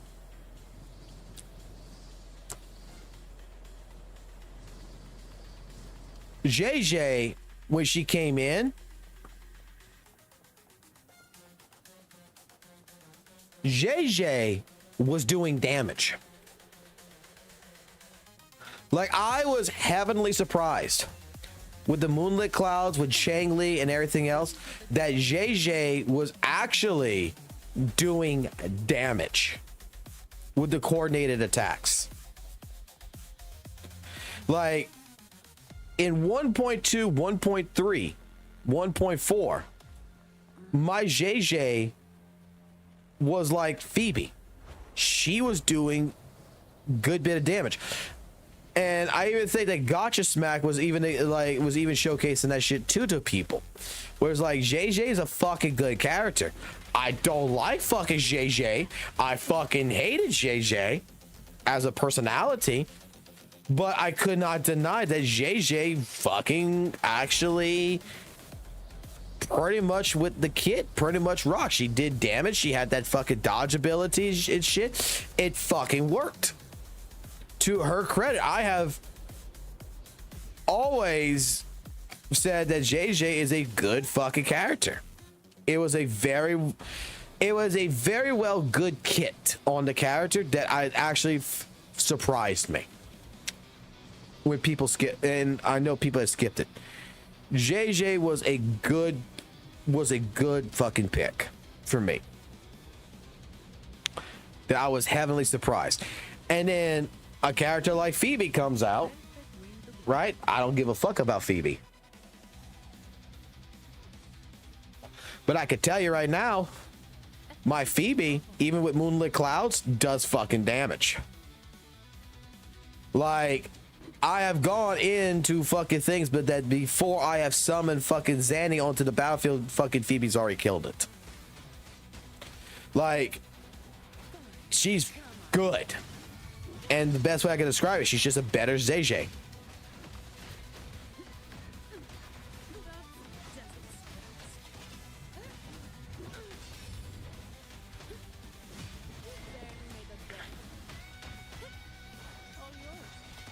And then when you put her with like Jinshi and everything else, it just fucking worked.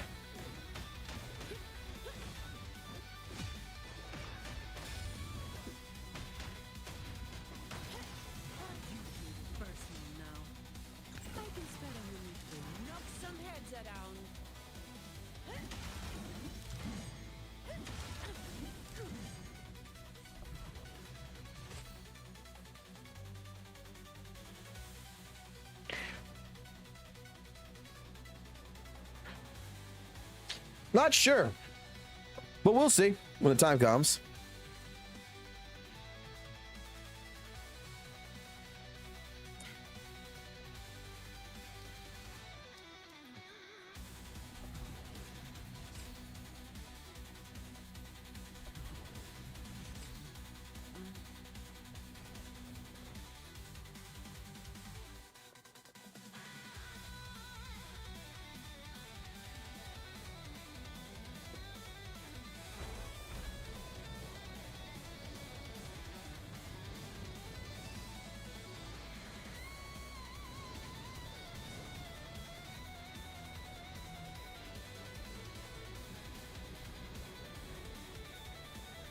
But this is the honest fucking truth. Like, in tonight's live stream, I mean, I might as well just fucking stay up now for a little bit longer at least.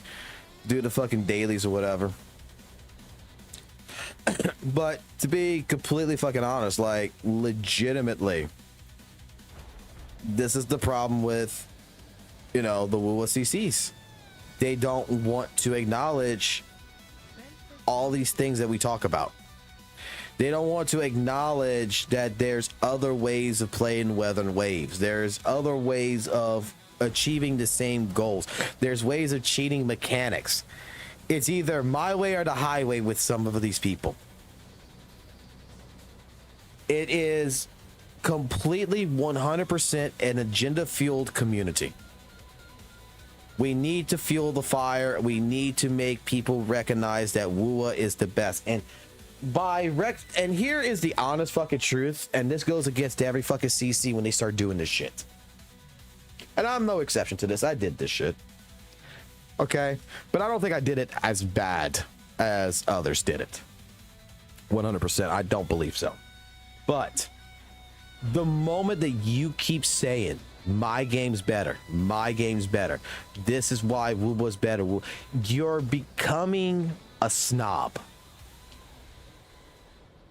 I don't hear fucking communities like ZZZ say, oh, my game's better than WUWA or some shit. You are basically making your community look dumb as shit. Because let's be completely fucking honest. We all have experienced this shit with a friend, with a family member or some shit. You fucking have something that you really appreciate and someone got something better and they want to rub it in your face every fucking 5 seconds. That's how it feels. Every CC that I have pretty much gone against in this regards, it's us what they want to do. They just want to rub it in there in someone's face that, oh, we have better this, better that. This is better than your shit. Ha ha ha. You're making 100%. And Genshin and Honkai, they're the same. Yeah, I'll probably admit that. ZZZ, I don't think, like ZZZ, I don't think does this shit because I've never been attacked by a ZZZ fucking player. I've been attacked by Genshin. I've been attacked by Honkai Star Rail, a few of them, but never ZZZ. Like, I think ZZZ is actually the most chilled fucking group that just don't give a fuck. That they realize that their game is whatever the fuck it is, and they're just like, yeah, it's better than nothing. That's how I feel like ZZZ understands their game type. It's like, it's better than nothing. We like it. Okay. Whatever. But in all honesty, this was the thing that I had fucking stressed for multiple fucking months. Is, dudes, can we stop with the fucking Genshin hate? Can we stop with the Honkai Star Rail hate? Can we stop with the ZZZ hate within the Wuthering Waves community? And can we just be fucking normal fucking people for a little bit? Basically, look, if Joe Blow over here, look, the best person who fucking said it to St. Tonus to his fucking face, and he was 100 fucking % right, was EO.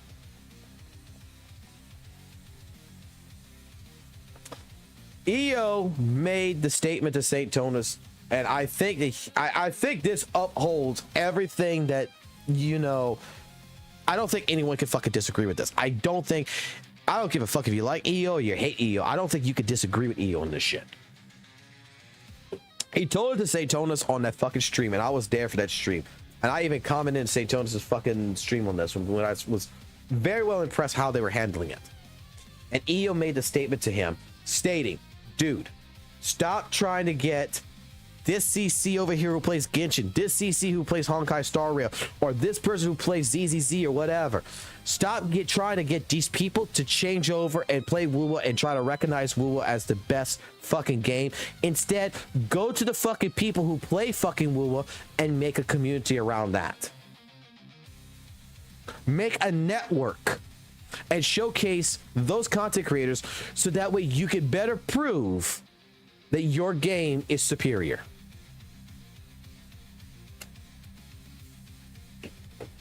Because for the longest time, St. Tonus was attacking people like Fob and shit like this and everything else over a lot of shit. Just to fucking be like, you need to recognize WUWA better than what you are. And that is just like being a Jehovah's Witness, you know, Jehovah's Witness, and going to a fucking door over here, knocking on it and saying, do you accept Christ in your life, sir? Have you heard of the Jehovah's Witness program before? How many people fucking say no thank you and close the fucking door? Because like a fucking guy who has a crush on a fucking girl, St. Tonus comes in a lot of times way too fucking hard on people.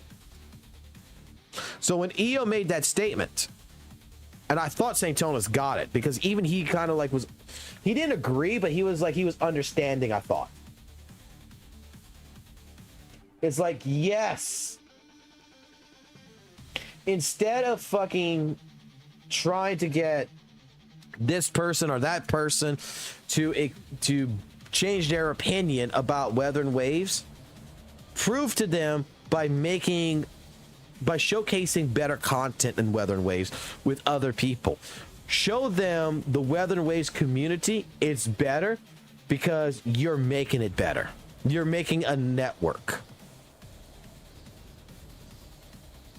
And that is what's missing.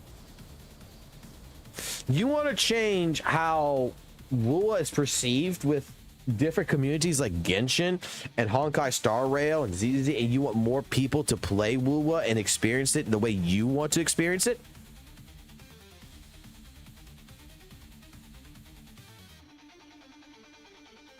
Then instead of attacking them and trying to tell them that they're dog shit, ignore them, leave them alone, and let them watch your content and see for themselves that it's better.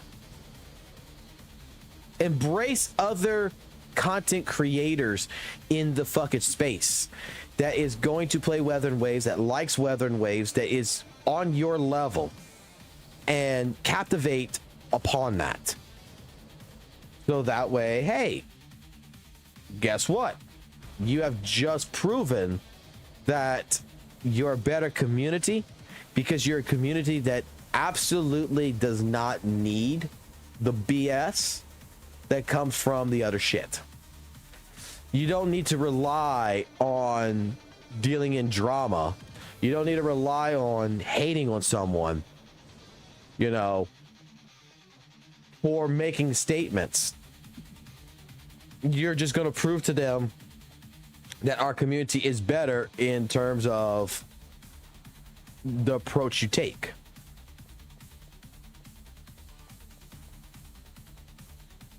And you want to know how long that this lasted with Saintonus?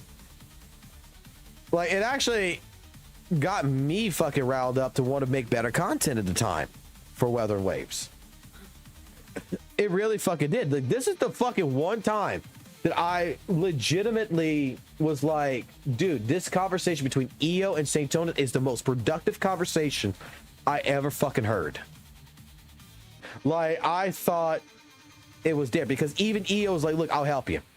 I'll make Wuthering Waves content as well, like he said, and together, you know, we'll showcase better Wuthering Waves content, and we'll show the community why Wuthering Waves is good, why it's the greatest fucking game there is, by putting our by basically putting our money where our mouth is at. And 2 days, 48 hours later, that shit is just completely ignored.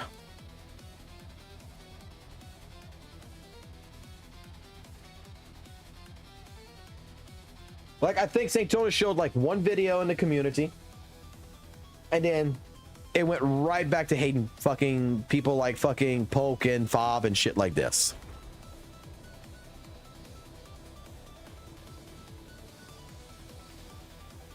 Exactly. There's like, that's exactly the point EO was making. There is no fucking point in trying to go ahead and showcase why their game sucks. It's better to show them why our game is performing better. Oh, he does. I mean, there's no doubt about it. He could. He's, like I said, he's the best manipulator there ever fucking was in the fucking community so far. He is up there with fucking Tectone.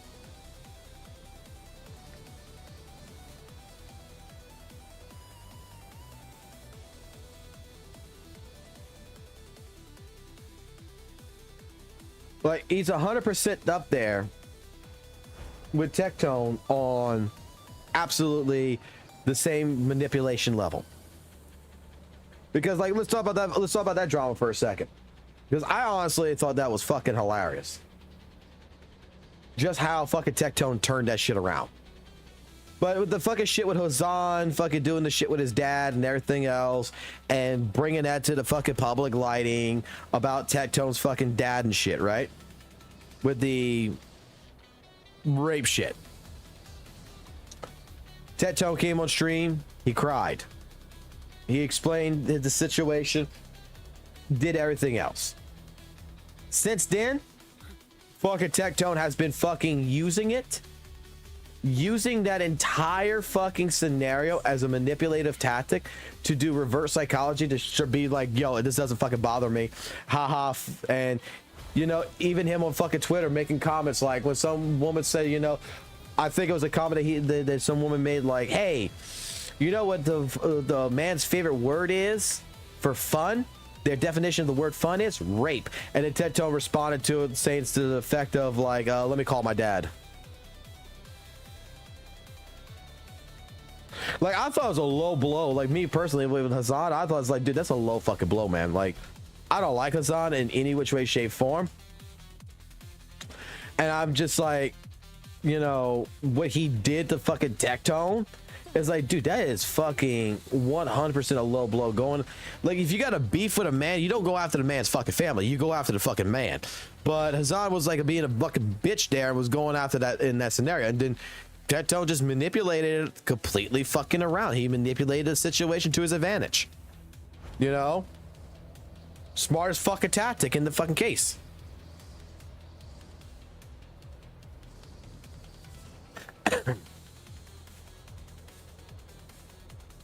And that's basically, like I said, like, again, Saintonus is learning from the fucking best. It's manipulation tactics.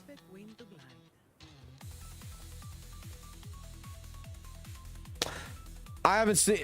I did not see really much about the gacha god fucking situation. I've heard a little bit about it, but I did not. I'm not too well informed about it enough to give an opinion about it. Because I'd be completely honest with you, I really don't watch Tectone.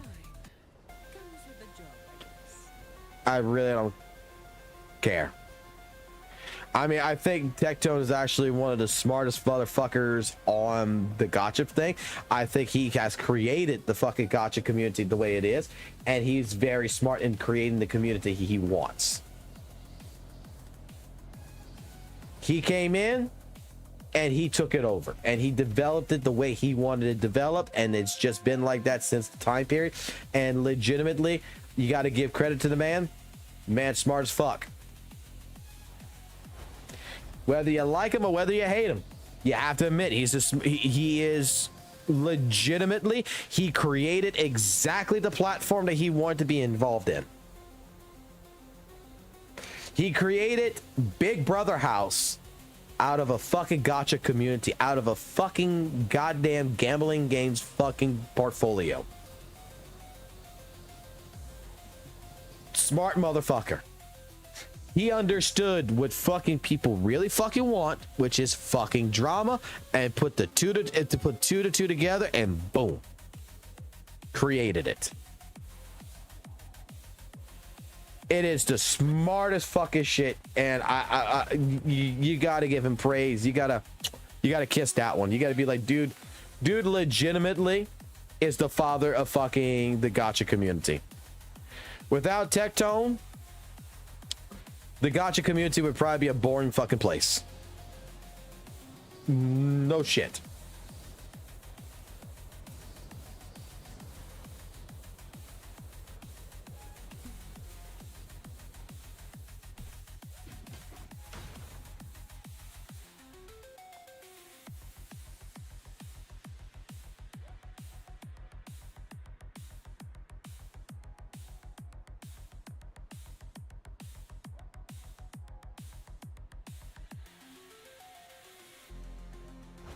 I don't personally watch Tectone stuff because, I mean, to be honest with you, I don't give a fuck about half the shit he talks about. I mean, I think he's a good content creator, to be completely fucking honest. I think he's a good content creator for what he does. But, you know, it's like, I like Moist Critical, right? But I don't watch all the shit Moist Critical fucking does either.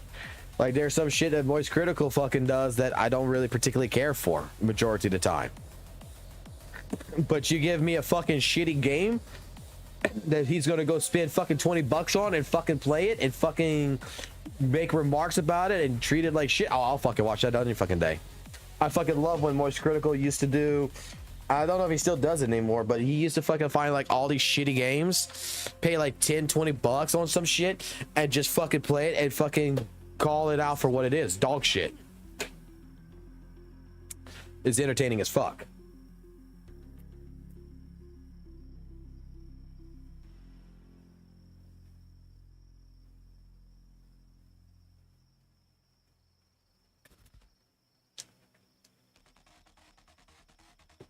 But I will tell you like this, and you can disagree with me on this. We all know Satonus is doing the same shit as Tectone in a lot of ways. To be completely honest with you, I really do think that if he was like a Genshin content creator or some shit and he got fucked over, and that's the reason why he's so obsessed with fucking trying to fucking bring down Hoyo as much as he does. He's another person like Tectone. But I'm going to be honest with you. He's not as smart as Tectone. He does not have the personality of Tectone. Like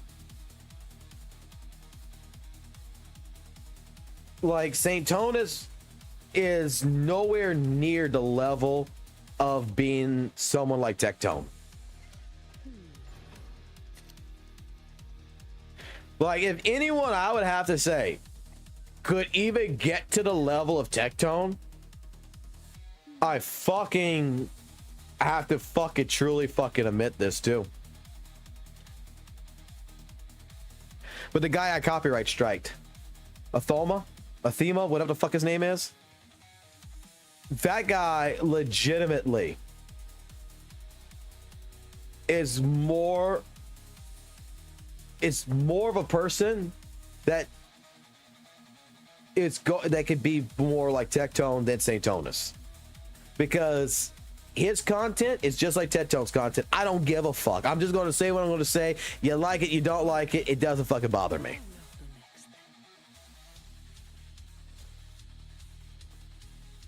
Like, he's toxic, but he's not toxic. Like, he's just in it. He's just like Tectone. He's just in it for the fucking drama. No hard feelings, motherfucker. I'm just in it for the fucking drama, and that's it. I'm out.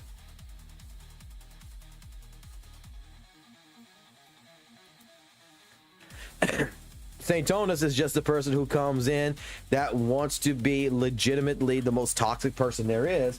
He's more like LTG, low tier god, than Tectone.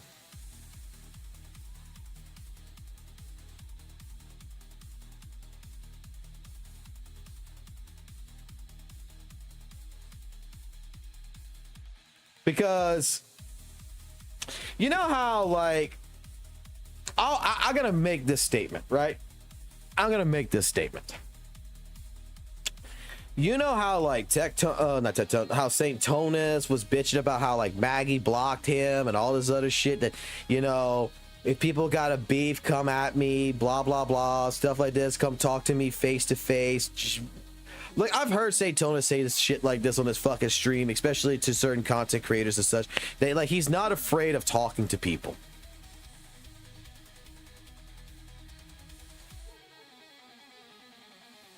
That he's more than willing to fight people, right?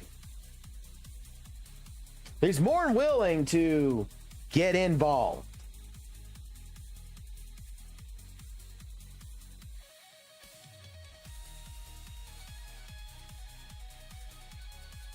Why am I blocked?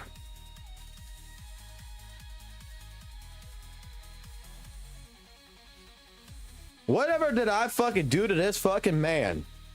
So fucking hard. Back in the day, that the only thing that I ever fucking wrote to him on Twitter was, I agree with you. That there was a person that was from fucking Genshin that was legitimately going around and fucking harassing fucking WUWA content creators, and he made a posting and I fucking replied to it saying, I know the guy and I agree with you 100%, that's what he's fucking doing. And then he just blocked me.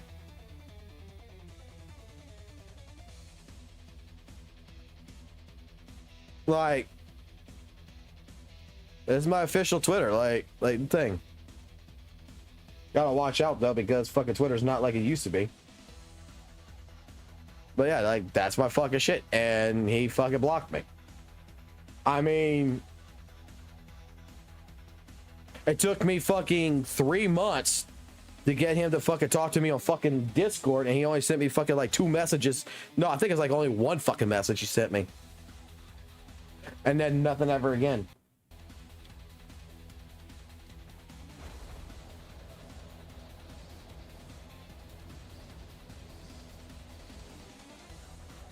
I mean, he gonna bitch about fucking someone like Maggie fucking not talking to him, that she blocked him, all this other good shit. I'm like, bro, you blocked me.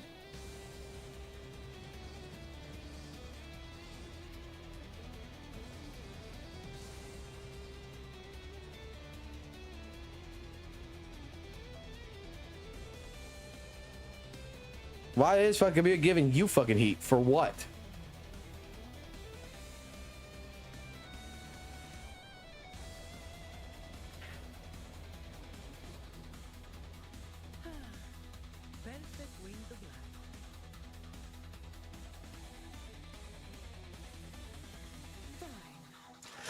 I guess I need to fucking do research on this Tuhu shit.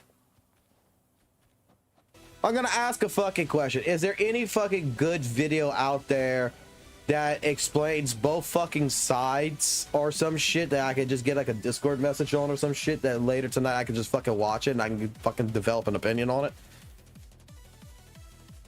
Like, I don't want it to be one fucking sided. I don't want to be like, oh, this guy's a fucking bad guy. I mean, is there anyone out there who's covered the shit or whatever that has done like both sides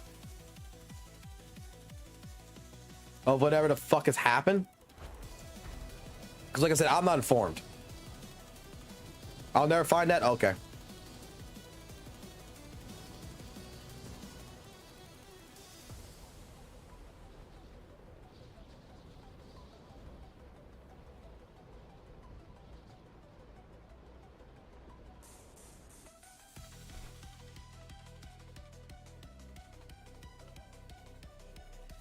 All right, I'll tell you what. I just need to find someone to fucking explain to me the fucking situation. Like, can I get a not too long fucking like story from perspective wise of what Tuhu said, what this one said, and what the points are from both sides, completely, hopefully non-biased. Like, just factual fucking what happened, so that way at least I get an idea, concept, so that way when I get into this shit I can have a better fucking perspective.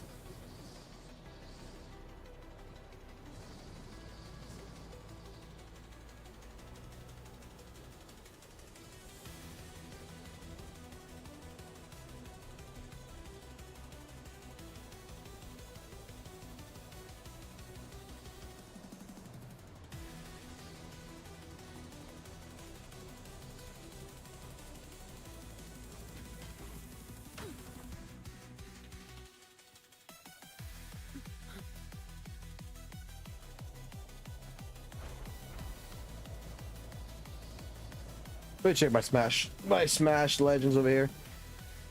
Yay, let me get my events done. Collect.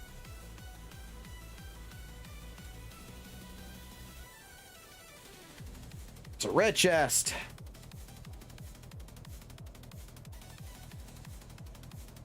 Ah, fuck you. That's a green chest of shit. Yeah, I get 10 fucking pulls out of it. Okay. I got one free pull here. Let's do it. So Tulu was saying that how Genshin has already had the market, so it makes sense for WUWA to put out more effort to get Genshin players, which he's right about. I've stated that. Yeah, that's correct.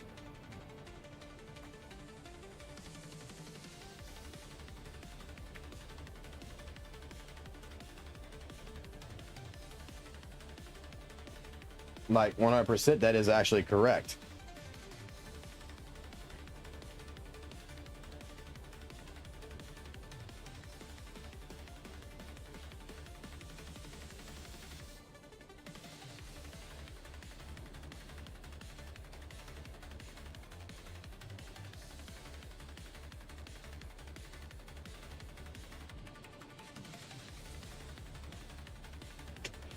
Win 3 games, do it as thing, deal 6,000 damage. Defeat 15 opponents and thing. I know y'all don't want to watch this shit, that's why I'm just looking at what I'm gonna do later.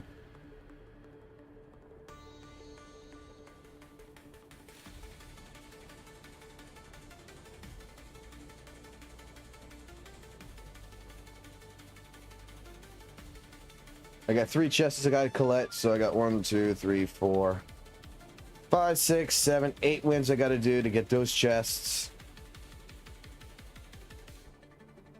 Get this.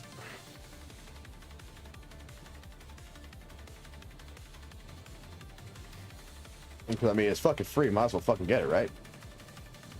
And then tomorrow we get to select an epic of our choice. Who's an epic character I don't have that would be a good choice? I'm thinking fucking Wolfgang. Wolfgang looks like he'd be fun.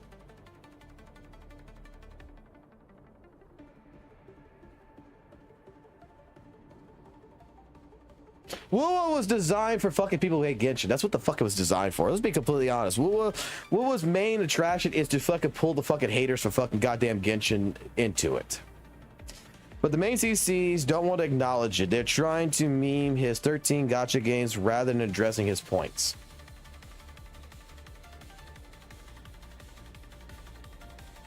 Like, I get that, okay? Like, I legitimately do get that. I'll put it like this.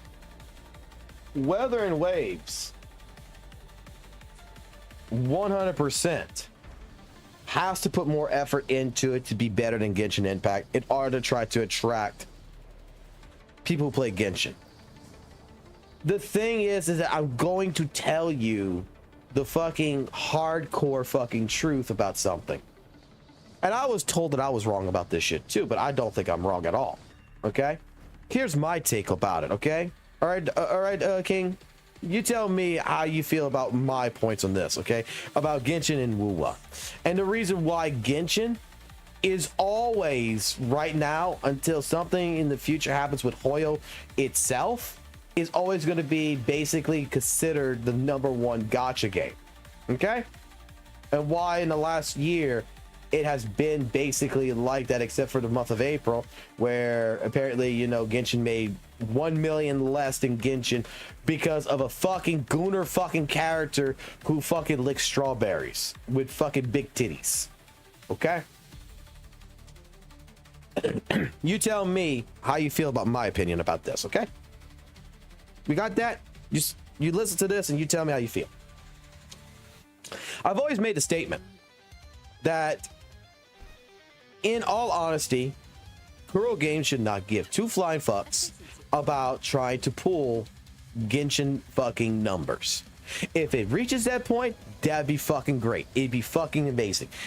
That, in all honesty, Kuro Games created Wuthering Waves, and they should be happy with the piece of pie that it collects. Because, in all fucking honesty, since day one that Genshin has existed, and it came at the right fucking time, which was during COVID, where people were stuck at home doing absolutely nothing, Genshin was there. There is too many fucking people who can't quit Genshin. And there's a reason why they can't quit Genshin, and they don't want to invest into a game like WUWA. It's because, to be completely fucking honest, WUWA and Genshin, in all honesty, the only big difference is the gameplay mechanic wise. WUWA is better on combat than fucking Genshin is. But is it enough when 1.0 came out of Wuthering Waves, right? Is it enough to pull someone who his account is worth $10,000 or $20,000 since fucking 2020, that their fucking account has all these fucking characters, all this time, all this effort built into it? Is it really worth their time to, but basically, in a sense, quit Genshin to play fucking WUWA? No. It's like me, it's like trying to go ahead and tell me, hey, look, you need to stop playing Wuthering Waves and go play ZZZ. All of my fucking money, all of my time building every single one of these fucking characters and working with them and playing with every single thing in here has more fucking value than me going play ZZZ. I have put more effort, more time, more trust into this game than any other. That it's the same thing about the people with Genshin. That they understand, that the majority of the people I know of that plays Genshin, they understand that Hoyo is predatorial. They understand that this is the shit that's thing. They understand, but like, they're going to tell you the same fucking shit, is that when you could basically take the history, like, okay, prime fucking example. I was told this by a Genshin player who played Genshin for fucking 3 years straight, and then stopped and went to Honkai Star Rail, and then went to WUWA, and then went to ZZZ. I was told this before anything fucking happened. He said the first fucking area that's going to be released after this area is going to be an ice mountain. After that, you're going to have some kind of a moon, like a festival, like a like some kind of festival. Then there are going to be islands that's going to be added into it, and then after the islands segment, then there's going to be a main fucking big area, and then more islands are going to be added and shit.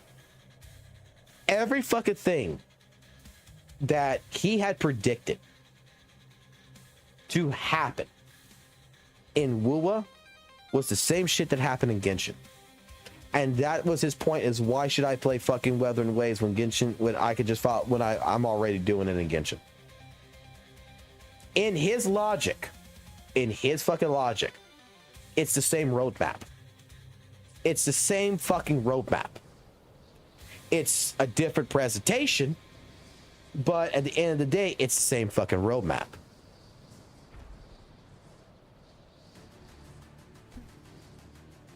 He's not denying that Wuthering Waves is fucking better.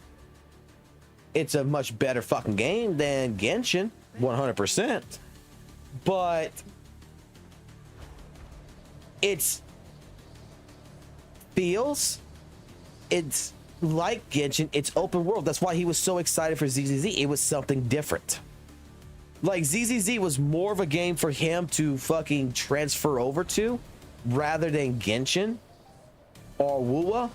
Excuse me, instead of WUWA, it was more of an easier transition because playing WUWA 1.0, it was fun, but just because the mechanics, the combat, and everything else is better, it still smells and feels like Genshin to him.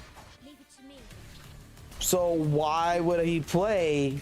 Why would he build up in his personal preference? Why should I okay, yeah, you got a better combat system, but why should I build up more, new characters, put my time and effort to WUWA when I feel like I'm playing basically an overrated fucking scenario of an open world fucking game?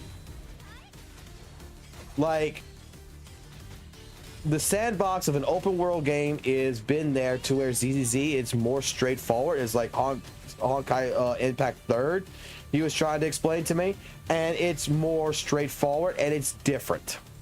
It's different than what he's been playing. That he's burnt out on Genshin, but if he's going to play something that's open world, might as well fucking go back to an account that he's got fucking basically fucking 50k into it already.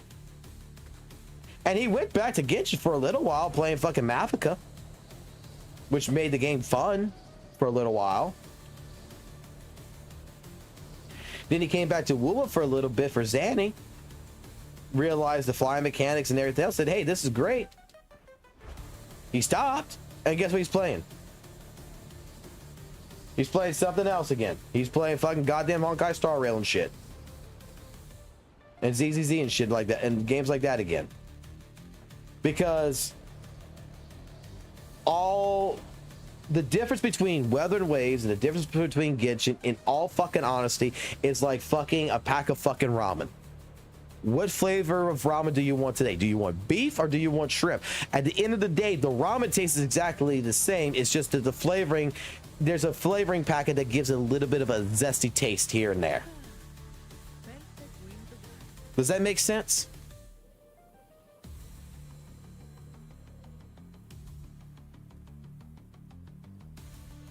Fine. Comes with the job, I guess.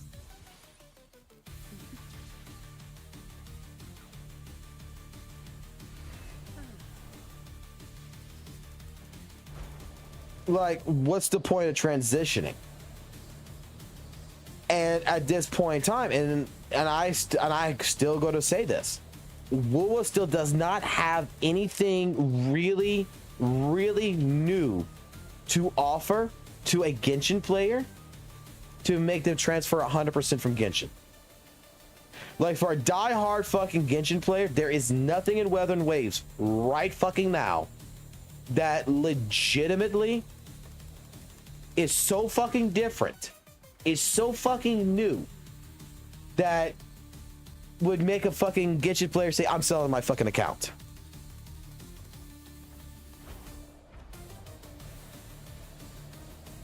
Yes, Kuro has to put more effort in, but the problem is that, look, I don't mind the first year anniversary, but we can all agree, I think, that the first year anniversary here is kind of shitty. Okay? I understand Kuro's giving us a lot of shit, and that's why I fucking, you know, I'm all right with it. But to a Genshin player, to a Genshin player's eyes, you look at this, it's like, this is your anniversary? Like, from everything I see in here, especially this shit right here, the fucking derby warm-up shit here, I'm not gonna fucking lie, man. Like, this is the same fucking goddamn, this is the same fucking anniversary fucking event right here. The fucking thing you gotta go around in the circle shit to collect your shit. This is the same fucking goddamn event that's in fucking Devil May Cry POC. That's the same fucking event in fucking Soul Leveling or Rise and the gacha games that I played. It's the same fucking thing. There's nothing really different about it than any other gacha game. Now the horse racing shit, that's a little bit fucking different, but is it really enticing enough to fucking really pull me? No.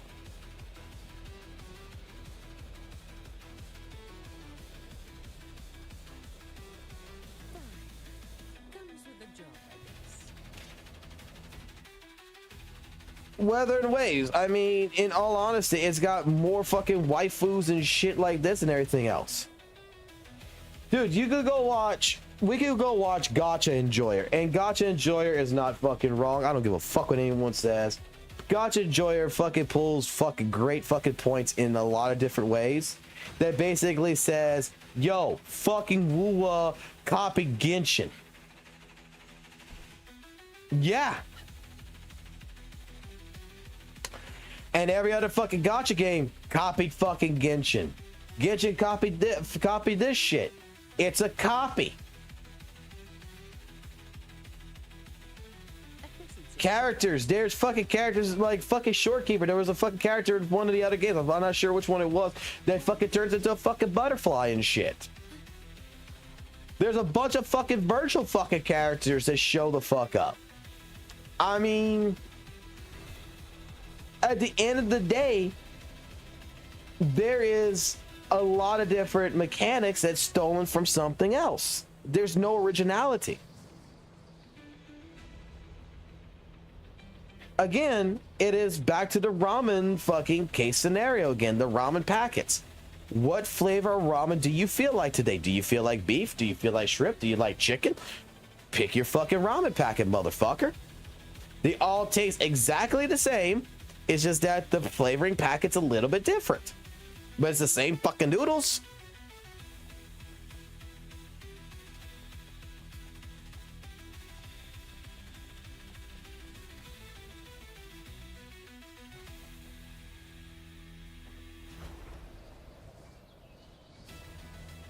There's going to be times where fucking Genshin is going to be better. There's going to be times where WUWA is going to be better. But the thing is that Genshin owned the market. Genshin is China's fucking ace. And Wuthering Waves is the new kid on the block that a lot of people want to be the jock and be the fucking new popular fucking kid on the block. And it's not there because all it's trying to do is, instead of being something really, really new to itself and original to itself, it's copying Genshin in a lot of different ways.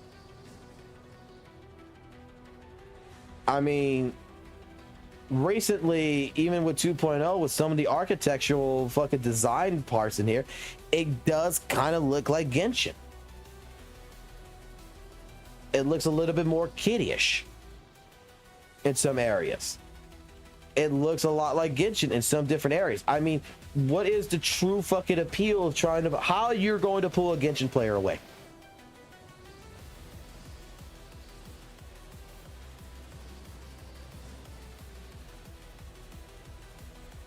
And that's the exact point that I have made 100 fucking times. I know people who prefer WUWA. I know people who prefer fucking Genshin. And guess what? Neither side is fucking wrong. It is the way I put it out like this. if someone brand spanking new came to me and said, hey, Travis, I said, yo, what's up? What game would you say is better for me to try? Genshin or WUWA? I've never played a gacha game before in my life. What game would you recommend for me to play? You know what my honest answer would be to them? My honest answer would be, first and foremost, a question. Do you like slow-paced fighting, or do you like Metal Gear Rising fast-paced fighting? Oh, I like fast-paced fighting. Try Metal Gear try fucking Wuthering Waves. Oh man, I don't really have the reflexes for fast-paced fighting, man, and everything else. I really, you know, I want to have an easy time. Then do Genshin Impact. I mean, that's my honest fucking answer. Valk likes fucking Genshin Impact. I find when I first played Genshin Impact, it was the slowest fucking piece of shit that I ever fucking played. Like, I hated the combat in it. Hence why I like Wuthering Waves, because it's fast combat. I feel like I actually can fucking play the fucking game like an anime. I find that Genshin's way too fucking slow. That's my personal preference. You wanna know what fucking killed Genshin for me back in 2020 when I fucking tried it? This is what killed Genshin for me. What you're seeing on the screen right now was the reason why I quit Genshin. Because I was tired of doing this. And I was begging, can it be, please be fucking faster? That's why I quit fucking Genshin. And you know what fucking WUWA did for me? WUWA said, we know the problem. How about you run up the fucking wall? And I said, thank you very fucking much. That's the best way that's the best way I could describe the game.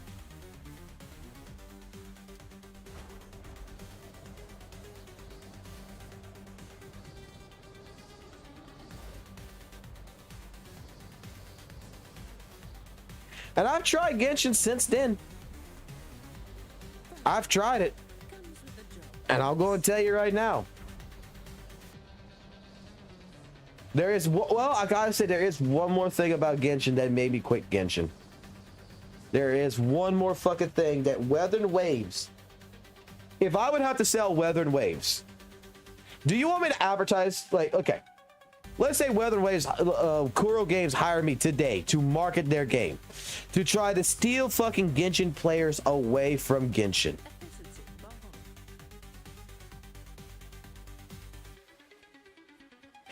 You know how I would fucking do it? You know what I would actually fucking say? Bingo. All right, you son of a bitches. Let me go ahead and get, okay. Hello there, you lovely goddamn bastards. My name is Fox Soul. I play Wuthering Waves, and you're a Genshin player. And you want me to tell you why you should play Wuthering Waves? Well, motherfucker, I got you covered. So, the reason why I would suggest for you, why I would suggest you personally give up on fucking Genshin Impact is because of one thing and one thing only. This fucking little fucking goddamn creature, its fucking self, is the most annoying piece of shit that you've ever fucking had in a game that I wish would learn to, that would just fucking die. That would fall in the fucking water and fucking drown. Because it's the most annoying piece of shit that I've ever met in my fucking life. That I was so sorry to fucking Navi in Ocarina of Time that I had to go get my fucking Nintendo 64 out of the closet, dust it off, put Ocarina of Time in it, plug it into my TV, go to my save file, and go apologize for trying to strangle the fucking little fairy and say you're not as bad as fucking Paimon. And you know what fucking Kuro fucking did that is a godsend? They gave me a fucking skip button, number one. But fucking number two, they gave me a fucking cat that knows how to fucking shut the fuck up and let me just fucking do what I want to fucking do. There you go. That's the reason why you should quit Genshin Impact and play fucking Wuthering Waves. So you don't have a talking little fucking bitch fairy over here going, Paimon here. That talks in the fucking third person like it's fucking goddamn fucking Richard Nixon. Oh, excuse me, Bob Dole.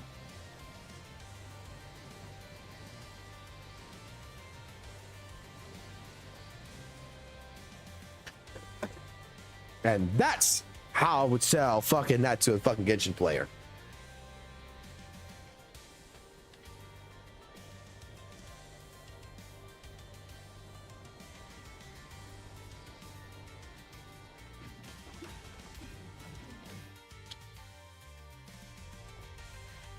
Because I'm not gonna lie, man.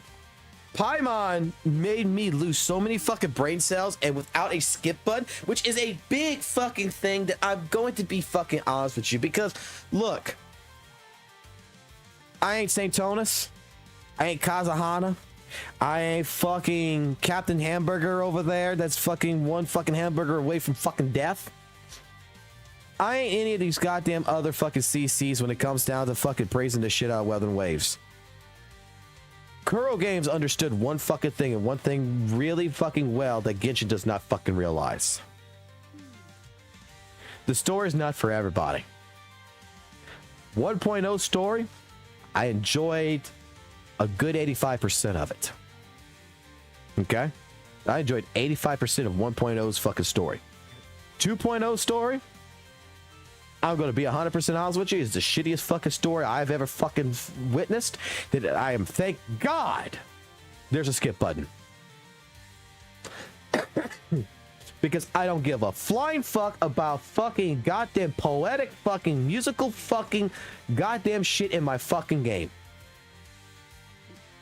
I give a fucking goddamn rat's ass about fucking more fucking blood, guts, and fucking goddamn horrificness about horrors that fucking shows a fucking character fucking dealing with fucking struggles of fucking life. And Kuro Games understood that there is going to be fucking people that don't like this shit, but they like our fucking game.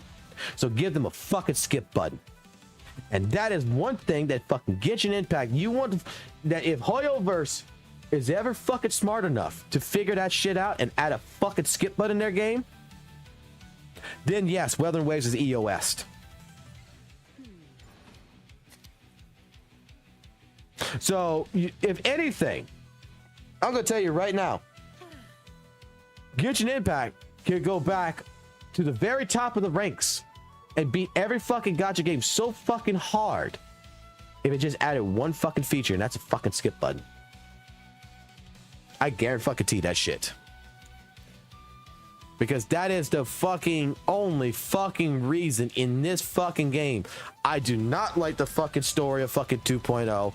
I think that personally, we can go through it real quick. I don't give. I know people are going to disagree with me, and I don't give a fuck.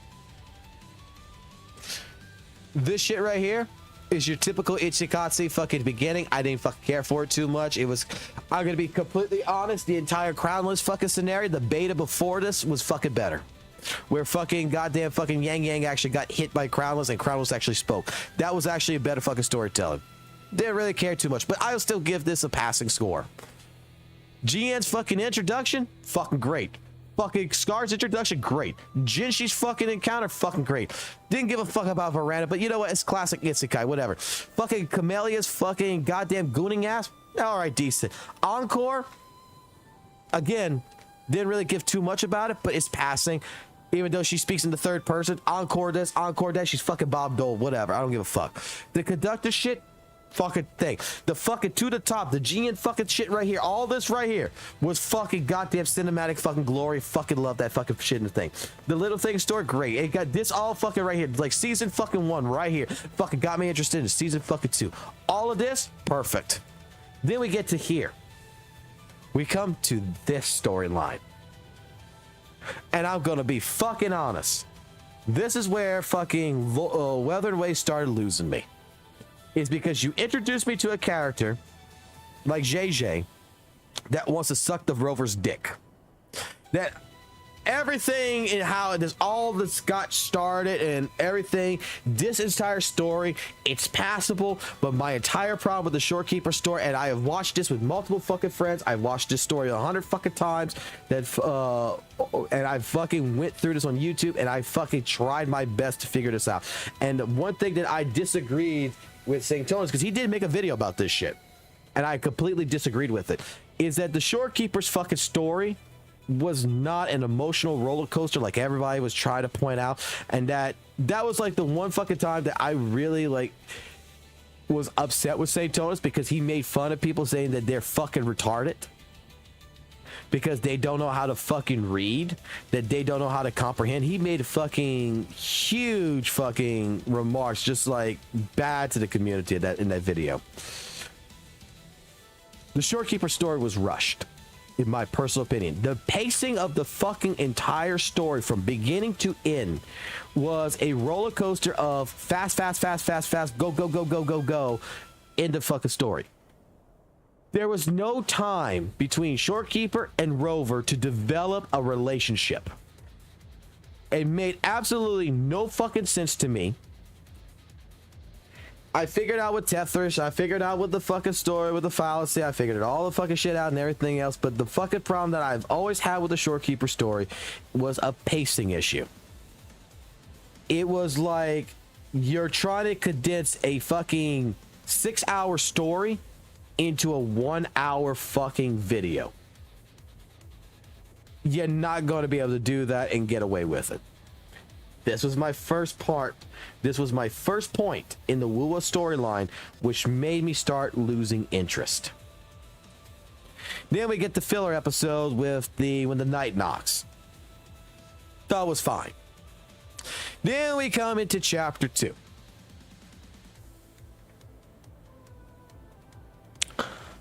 Not gonna lie, the introduction of Brant and Rashia was actually pretty decent. I did accept that. That was great. Everything was fine. This is passable. The introduction with the last lullaby part right here and all this, that was pretty good. I give it credit there. I give all this right here, this entire part right here, I passing score. This right here, I give it a passing. This right here, I give it a slight passing. It's starting from fucking here to here to here to here to here that I fucking said, nope, I don't give a fuck no more. I don't care. Because the entire musical apparatus, whatever you want to say, the musical aspect of 2.2's fucking story, this theatricness, like it's a showman story, you know, it's like I'm going to fucking Broadway. I don't like fucking Broadway. I want to watch John Wick. I want to watch John Wick not on fucking Broadway. I want to watch John Wick on fucking IMAX. I want to see action. I don't want to see an interpretation of dance in my action. It makes no sense to me. Like, big bad fucking villain. We're doing a fucking goddamn cinematic fucking musical fucking thing. If I was fucking Rover, I wouldn't be dancing with Carlotta and all shit. My ass would be rushing the bitch down to beat the bitch up with my bare fist if I had to. Makes no, I didn't like it. Coming into this part so far, from the few things I've watched after the fucking shit, because I skipped it because I didn't want to spoil people in the fucking story type deal, because people don't like that shit. This ain't bad. This is passing to me. This really is. I mean, it's not as musical, at least. Like, one thing I give it, it's not as musical as this shit with Renacita. This actually was much more in depth. This part, I say it's passing. I really do. I think it's really good. Does it make me like the character? Not really. Is it cool? It fucking is. Now, getting into companion stories, I think the GA companion story is fucking great. I think the Lin Yang fucking companion story had a lot to fucking offer, more than fucking some shit in the future. Yinlin is where I kind of got a little bit disinterested in the fucking story as well at certain points, because I'm like, you just throwing this fucking bitch in here. There's really nothing in the main story that connects her. Hopefully there's something that will really connect her future wise, but it's passable. It's got a lot of action and it's not fucking music-y. Immortal Blades, Changli, oh god, fucking struck my fucking dick. This was fucking great. JJ, this little fucking side story was absolute garbage in my personal opinion. Again, it's another fucking problem with pacing and with bringing in a fucking character into a story. The JJ fucking story made absolutely no fucking sense. The bitch came out of fucking nowhere. We're going to fucking court. She's got a problem with her manager. She doesn't want to paint the same picture 100 fucking times. She's not a fucking powerful fucking, you know, she's not a strong independent woman that can say the word no. I get it. Didn't like the fucking story. Fucking thought it was trash. Another fucking story that I lost a couple of subscribers from, that I fucking sat here for 3 fucking hours because I was told that I was going to cry. That I play this and I had no emotional value, that I was a monster. This was the most boring, most awkward, and cringe-worthy fucking story that I had experienced with fucking Encore. And the best way I can describe it in this fucking part of the fucking story was a little girl has fucking came to me at Walmart in the checkout line and fucking grabbed the back of my shirt, tugged on it, looked at me. I said hi, and she said my mom's dead and walked off.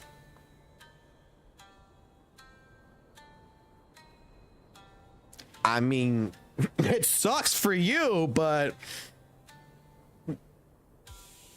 I have no emotional attachment to Encore because Encore went MIA in the fucking story.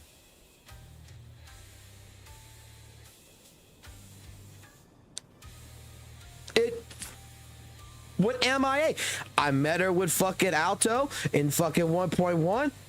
Went to the fucking carnival fucking shit, but that really wasn't part of fucking main story type deal. And then for the rest of the fucking story, she's gone, and then I got a companion story, and with the companion story, it's just like, oh, hi Encore, I haven't built a relationship with you. I'm sorry your mom's dead, but I don't give a fuck.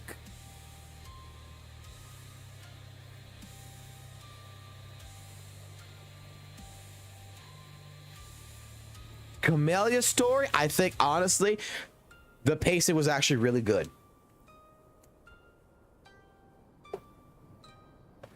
This is one time out of all my complaints from the past, when the Camellia companion story came in, I thought it was told from the beginning to the fucking end absolutely wonderful. That it was a truly good flashback scenario going through the past and everything else, that it still brought more questions than answers, but in all honesty it was very interesting to get the story. I fucking did like it. Carlotta, again, musical masterpiece with a British pitch. If you like British women and you like their story, that is great. I did not, because legitimately I got British friends, but the fucking accent on her is like Frenchy, Walish, I don't know. I don't really like Carlotta's fucking accent. I don't like the voice. I used to know a guy from the Welsh side of things that used to be in our group that we used to play League of Legends with all the time. His name was Adam. He was Welsh, and all my British friends and everything, dude was a massive fucking asshole. The dude was saying, he made me, and he would always fucking be like how they're fucking better than fucking the rest of fucking Wales and some shit like this and all that. I fucking hated the motherfucker. I always hate the motherfucker, and that it brings me PTSD. The Starry Night right here, this story wasn't too fucking bad. I'm sorry, I don't like Brant. Brant can go suck a dick. Fucking this story, actually, I'm not gonna lie, this was very passable. Grant you, very much a whore. Very whorish. Makes it feel like Rover is with a fucking prostitute almost the entire fucking time. But I have to say that the story was more of like a ghost horror based kind of story, and it wasn't that bad from what I've seen after I fucking did things. Zanny's fucking story, fucking beautiful, fucking love it. It's fucking Batman. I actually fucking love the fucking way that they animated the fucking shit here. I like how it's just fucking Batman. I'm not gonna fucking lie, I think it was great.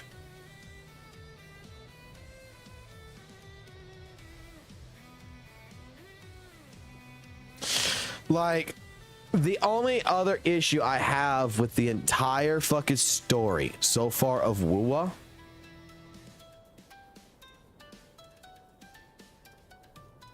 and I think this is a big problem even for probably Genshin and all. I think this is a problem for a lot of gacha games. Okay? From everything that I know to a point. I don't know everything, but everything I've seen, I think WUWA suffers from this problem just as much as anyone else. Then there's one fucking big problem.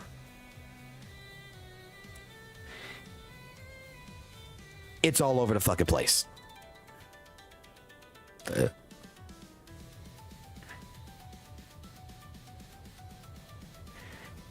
The only like real connection that I've gotten into this was like GN's fucking story, and I consider his companion story the end. Like, that's really the main only connection that I got. But from 1.1's story to Black Shores to 2.2, everything that has been showcased is not tying in together fully. And I would expect by now that there would be more connections with like Black Shores, Renesita story. There would be more connections being built that makes you go, ah. Instead, it just feels like we're starting Tenchi Muyo here. If anyone ever watched that fucking anime shit. Tenchi Muyo was a fucking series that I got very far into, and this is how the best way I can describe fucking 1.0 to 2.2. Season 1 of Tenchi Muyo, I watched it from beginning to fucking end, and I was so fucking, I was actually, as a kid, I fucking liked the story and everything. I liked it. When season 2 came in, it's like they rebooted everything. And it's like it did not connect. And then it was like season 3 and it still didn't connect. It's like all these stories are so in their own world, it feels like, in Wuthering Waves, that Renesita does not connect, in my personal opinion, to Jinzo. You know, it doesn't connect to 1.1, does not connect to 2.2 really. The only connection is Rover, but in all honesty, it's not. There should be some tie-in, some more tie-in to the story. That's why, like I said, yeah, I skipped the story. I've gotten to the point to where I don't care no more. 2.2, I just don't like 2.2 story. I don't like it. It's not for me. 2.2 lost me with the dancing shit. I'm hoping that 3.0 brings me back. I mean, from my understanding with the leaks I've read about 3.0, that's supposedly going to happen, and I don't know if it goes in that direction. Sounds really fucking cool. Sounds like we're gonna go into like some cybernetic type deal shit, which would fit with Cyberpunk's fucking shit. And if that all comes together, I'm all for it.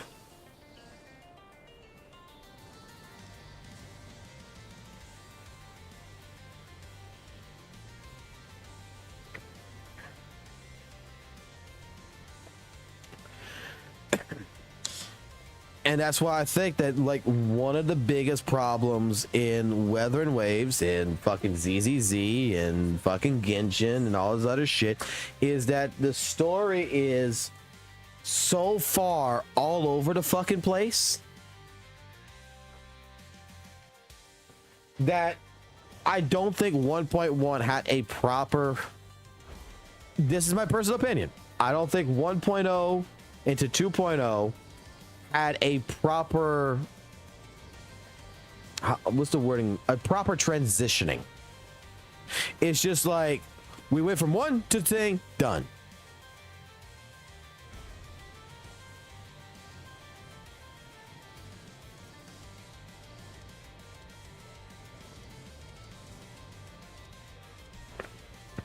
And at the same point in time, I'm gonna put it like this. You can't bullshit me and tell me that fucking WUWA is a fucking cinematic masterpiece. Because, again, from the people who tried to tell me when I was going through story shit and everything, like, oh, look at the cutscenes. The cutscenes are fucking like fucking top tier, fucking like AAA style fucking shit. Bro, I've seen ZZZ. I've seen their cutscenes. I've seen fucking Kazan's cutscenes. I've seen AAA fucking title fucking cutscenes. WUWA still looks like the only fucking good cutscene so far I've fucking seen is Danny's fucking shit, really. Otherwise, everything else just looks like the normal game cutscenes to me. It looks like normal shit to me. There's nothing that makes my jaw drop. I mean, the world looks fucking nice. It looks fucking great. Whoop the fucking do. I mean, it looks just like it does in the game. In ZZZ, I got fucking high action, fucking cinematographic, fucking sharp camera angles, fucking elaborate fucking animation in the fucking cutscenes that is absolutely astounding. These are the things that I talk about with Wuthering Waves, like I am willing to criticize. Does it make Wuthering Waves a bad game? Absolutely fucking not. It's just that, is it something that, you know, I'll criticize a little bit? Yeah, because it does. Again, we're at the fucking point again with WUWA where originality is kind of lost. It's still, WUWA is still a juvenile. And I think Kuro is at the point where I don't think they want to risk doing more originality versus copying. Because if it worked for Genshin, and it worked for this one, and it worked for that one, then goddamn it should work for fucking here.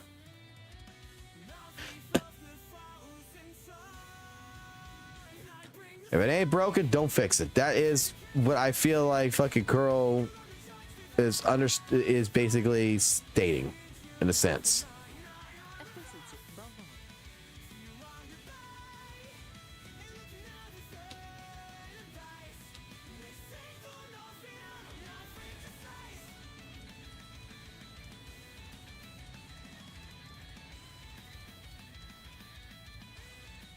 And here's the beautiful thing. You don't have to agree with me.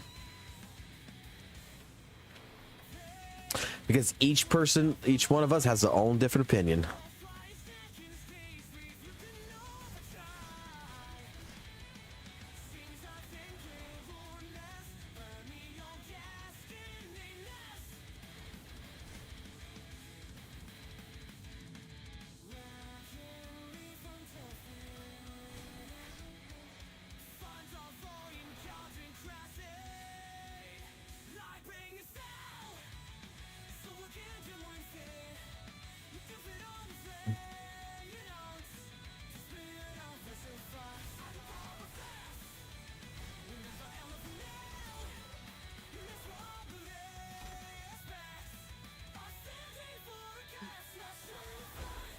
Yep, we do have information.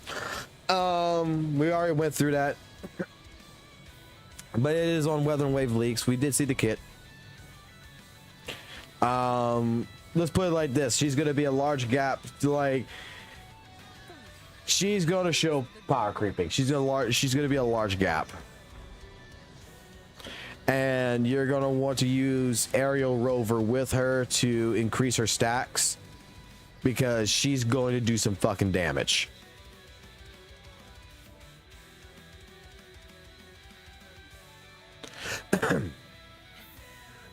I don't think she's necessarily worth for her. I mean, I think it'll help. So maybe a little bit of a degree, especially depending on where you summon her at. But I see that character would be better with GN. Especially at a summon 2 for the 40% aerial damage boost. It'll help. But you don't really need her. If that makes sense. She's not really like, oh, a must pull for, like, she's not like a JJ for Carlotta. She's not like a Phoebe for fucking Zanny.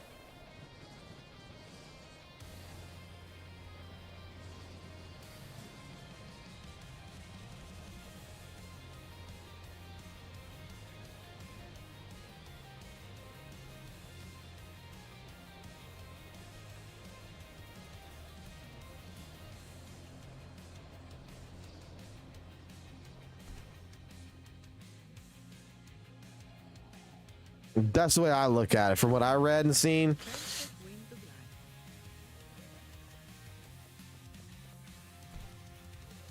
I don't see anything in the kit. Like, let me really look at it again. I don't see anything really in the kit per se that tells me like, oh, this is a fucking must need. Like, aerial erosion damage dealt to targets near thing will be amplified for 100 seconds. That was really good for her. Okay, that would be like really the only thing that I could see that would say yes, I would want that.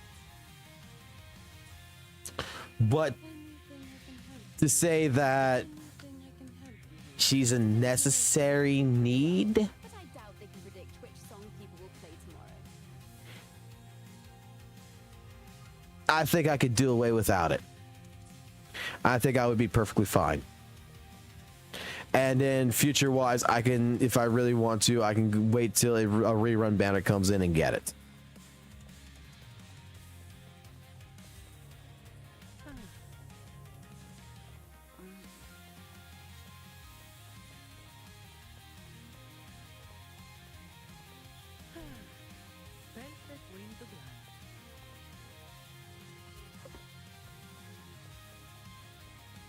If anything, I'm more interested in getting the character to test it on GN. Because I mean, 40% on, if I can get a summon 2 on it, 40% on GN on aerial, increased aerial damage might actually be really fucking good.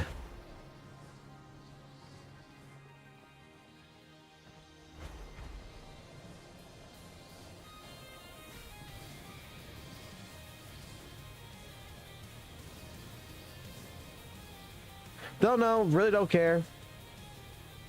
I got Zanny, I'm fine. Because I'm not even sure if I want to pull the fucking that character either. Like, I don't know if I want to pull both of them. It's definitely gonna be better than, but I'll tell you what, the other one, the Zelda looking bitch, is gonna be better than the unicorn Zelda bitch is gonna be better than Lupa. Like, and it's gonna be a huge that's gonna be a huge power creep.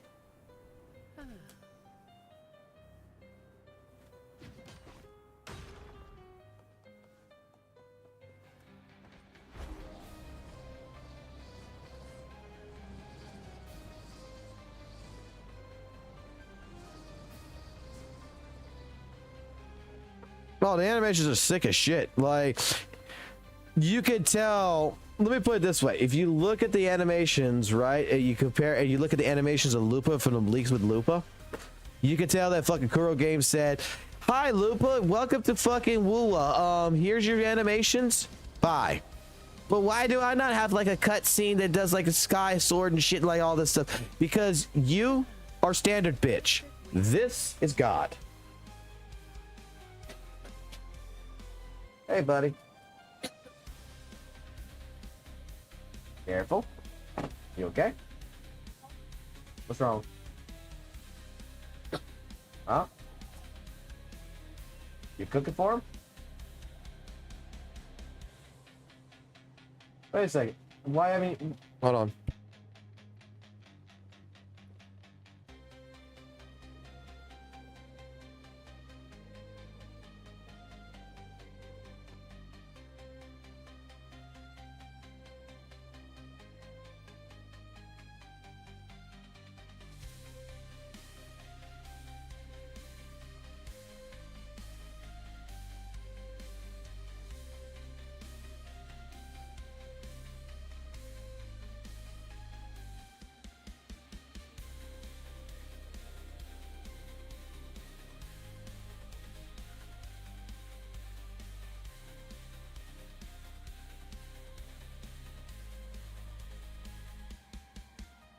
Now I'm back.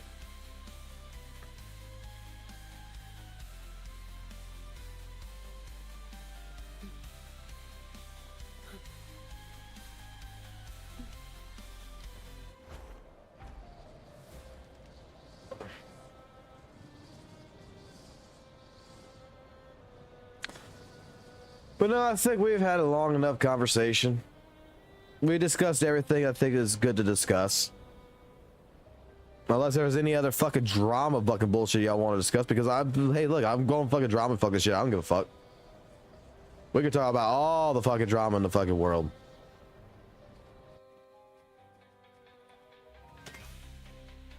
What's up? Hey, look, can you get Daddy another Coke? Please? I appreciate it. Thank you.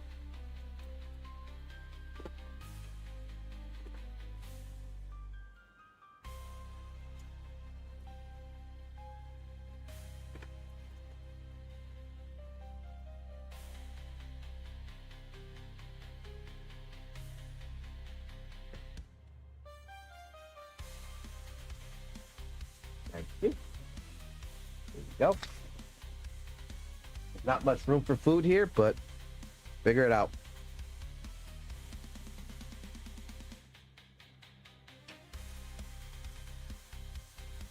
What the hell is that, Logan? It's corn dogs? Okay. Well, while you're up, I'll take a hamburger. Good night. You should have been in bed already.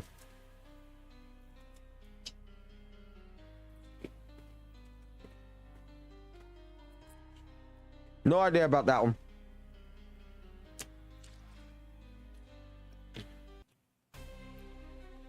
I'm sure that's gonna have something to do with her fucking alt form or some shit.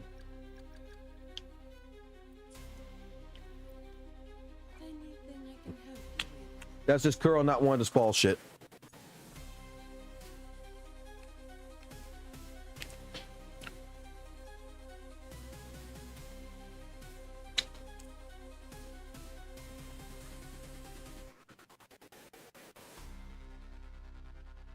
Oh, wait. That might be for a new thing, like by Rover arrow or blank grants more arrow damage. Maybe it's for maybe something new is gonna come out for Rover. I don't know. Or it's for her. Who knows?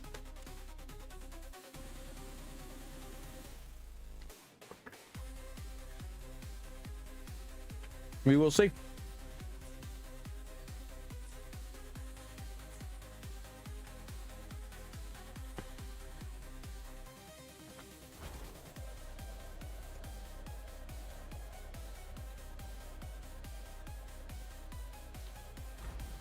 But I think that, you know what? The most funniest and best news that we're going to get out of all this shit, to be 100% honest, is finally. It's fucking finally. I want to see motherfuckers. So get out of here. Get him out and close the door.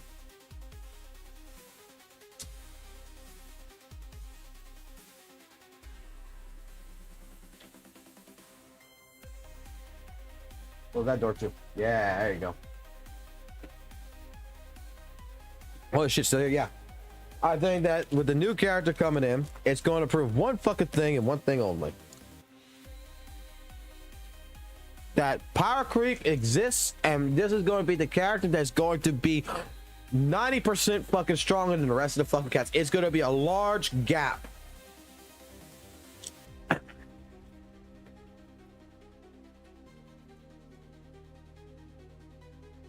Because everything we read in that kit tonight basically says she could be in her alt form permanently. Basically says she could do a hell of a lot of fucking damage.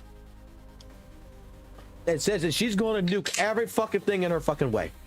It says, welcome to playing a tactical hologram.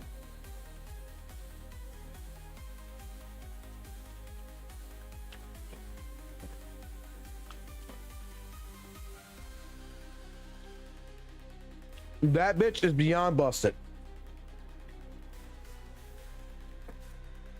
Like, you can argue the fact that, like, okay, PowerCreep does not exist with these characters because you're never going to see it. That character, the casuals are going to see it. Everything that we've read tonight just proves that the new character coming in, like, there's no reason to pull for Lupa. Unless you like Lupa. There's no reason. Like, Lupa is a hard pass to a lot of people. If you have to ask me, hey, is Lupa fucking worth it or not?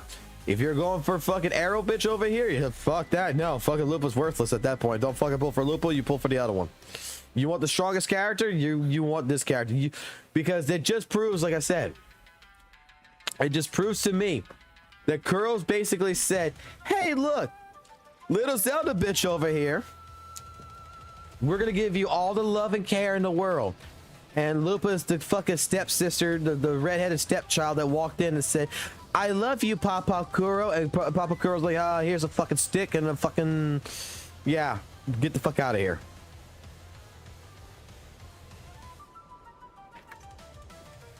The blonde girl, it's going to be God.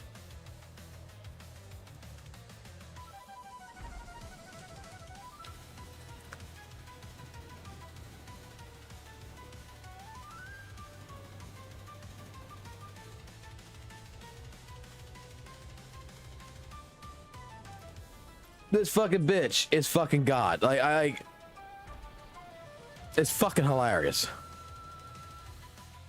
She's going to be the Malvika.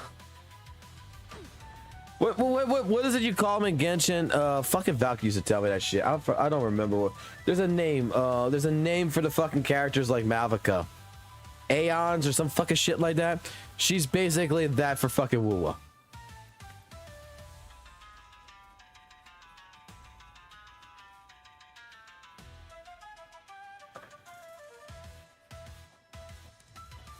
Archons. Yeah, that shit. She's going to be the fucking Archon. She's going to be auto fucking win. Comes with the job, I guess.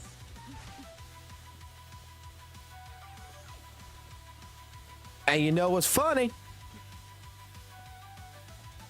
You know what's going to be funny, right?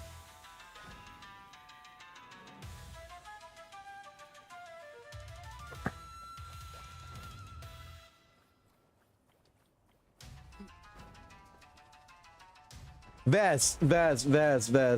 We were talking, you weren't here for it. We were talking all about fucking St. Tonus' fucking HSR fucking gameplay earlier.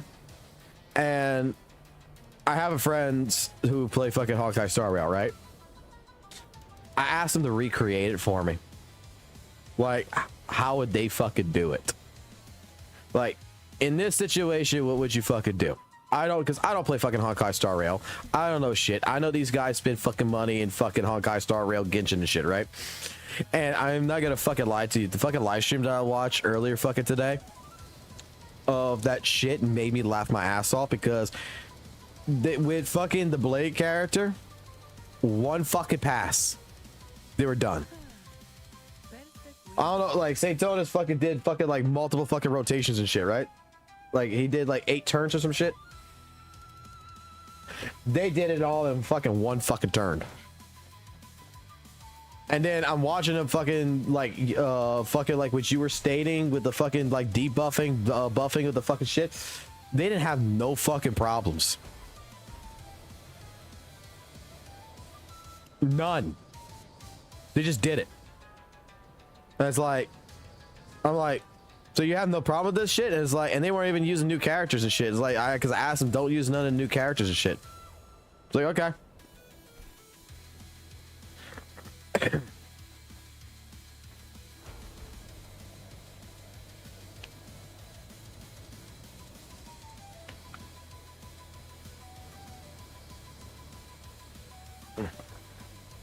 You know what they were thinking when they gave her infinite big form? You know what they were thinking? I'll tell you exactly what they were thinking. Let me go find it. Give me a second. Let me go find this. I know exactly what fucking they were thinking.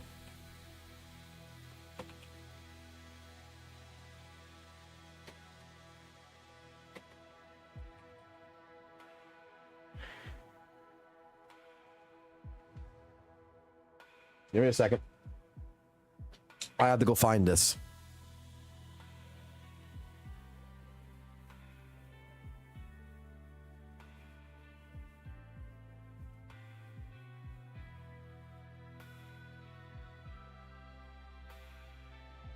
Oh my god, they added so much more shit in here.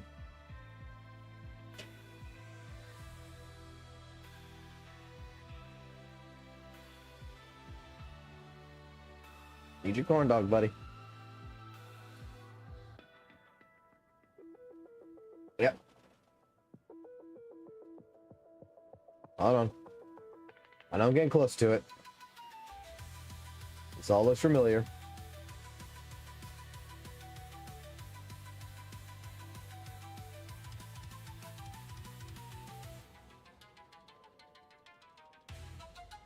I'm sure this was in here. It wasn't on Twitter.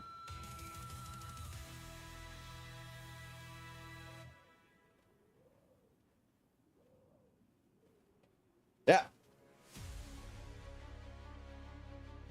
There you go. This is what Kuro was thinking. Come on. You were asking. I don't know what they were thinking when they gave her an infinite big form. This is what they were thinking.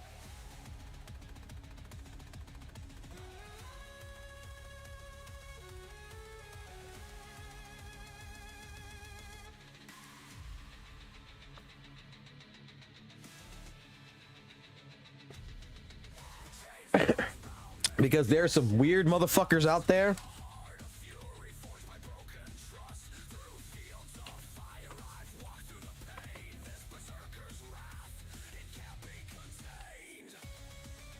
There's some weird motherfuckers out there, right? That thinks this shit is sexy.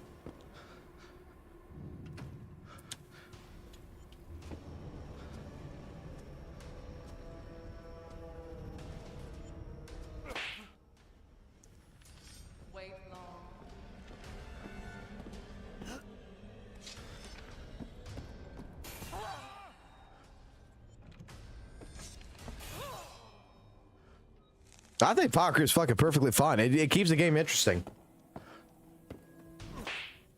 See, there you are.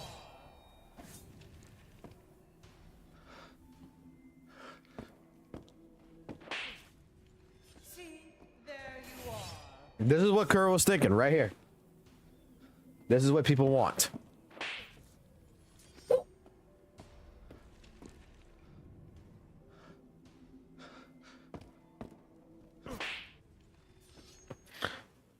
I haven't seen that fucking name in such a fucking long time. Let's see what the fuck this TikTok is. You're only gonna take off a.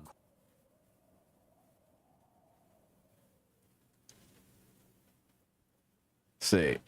Copy the current address.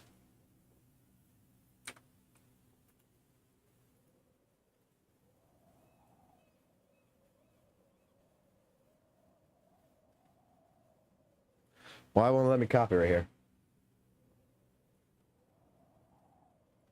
Not sure. Don't care.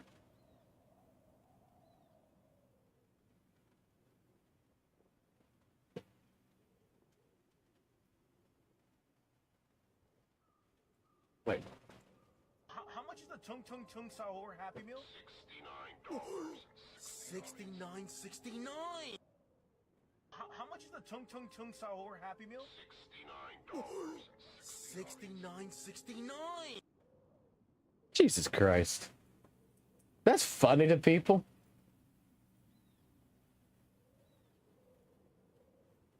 I think that's funnier. Yeah, what else is in what else is in the fucking unfiltered shit? Let's see.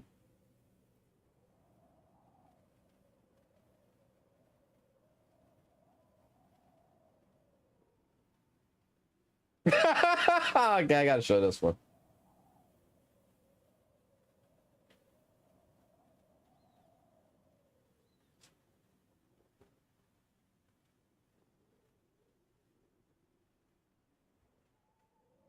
That's funny.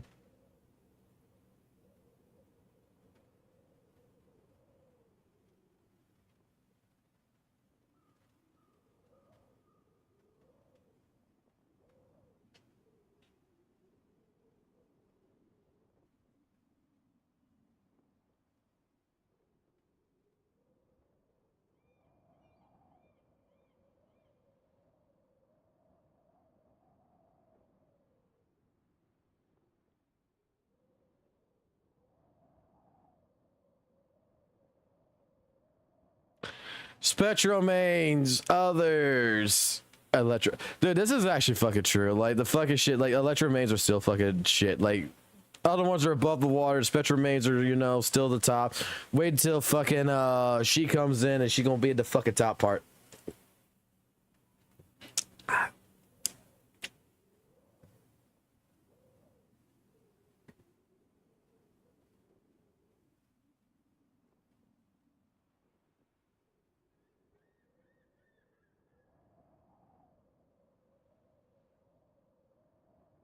But you know what character still has not shown up and what the fuck, when the fuck is it gonna happen? I mean, we're still waiting. What else is in here?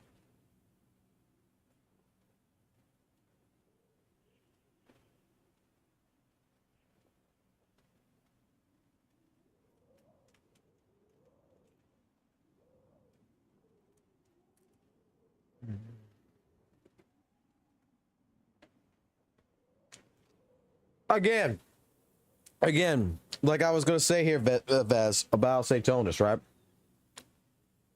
Let me put it this way to you. What Satonus fucking did,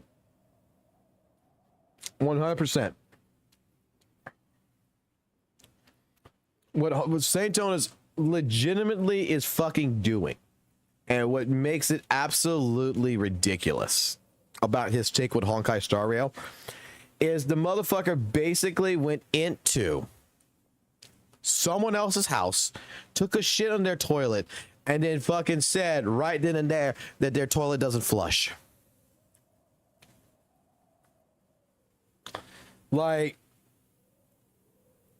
it's the god honest fucking truth. Is that you don't know Honkai Star Rail. You clearly do not understand it. You clearly do not know what's going on. You clearly have no educational value to this.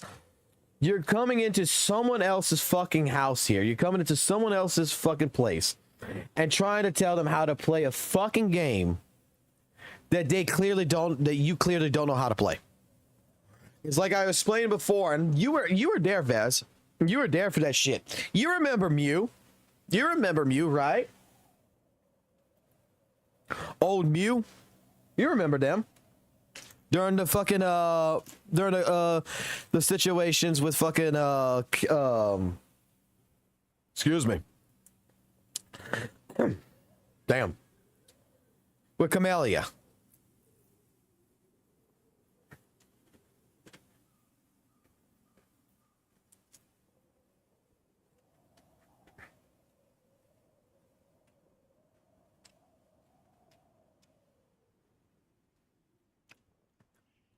You may want to refresh your stream or try to press live on it if you're far back behind. It might be that large of a delay. But I'm just asking. You remember Mew?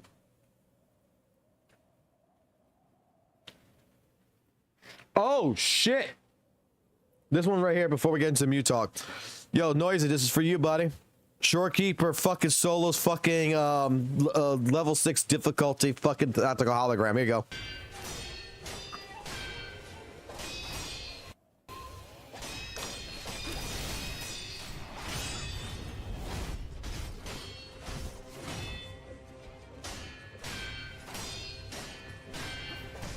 I know you'll appreciate this.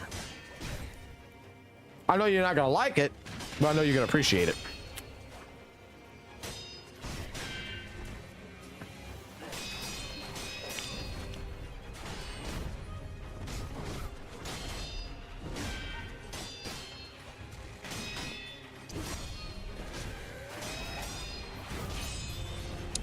In any case, I'm sure Vaz, you remember Mew. And you remember how Mew was basically in my Discord and all my streams in a sense, telling me in a sense that like you could not complete the tower adversity with certain characters, that you know your character had to have a 70% crit rate with a 250% crit damage and shit. You remember that? Like some people, I want to make sure that you like. I'm not telling the story fucking wrong. You correct me if I'm wrong. Okay? But did I not prove to that person with a summon 0 fucking Camellia with an R1 weapon with Baichi as the fucking support and Sanwa as the fucking sub DPS going into the tower adversity, I can clear the fucking tower adversity with fucking Camellia with fucking shitty fucking echoes and everything else. That person was trying to tell me that entire time how to play fucking Wuthering Waves. That I was playing it wrong. That the only reason I was completing shit and everything else because I have summoned 6 characters as such. Do it with a summoned 0 character. And it's like, okay. And we did it. And that person basically fucking got fucking pissed off at me for it.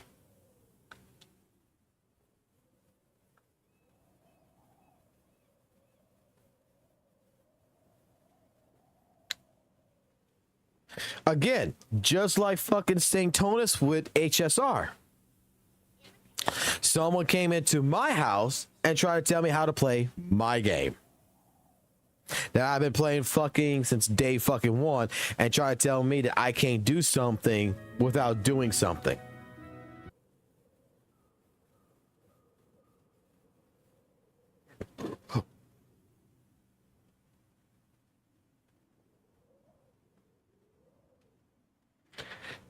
That's why I say it's the same principle. It's the same principle.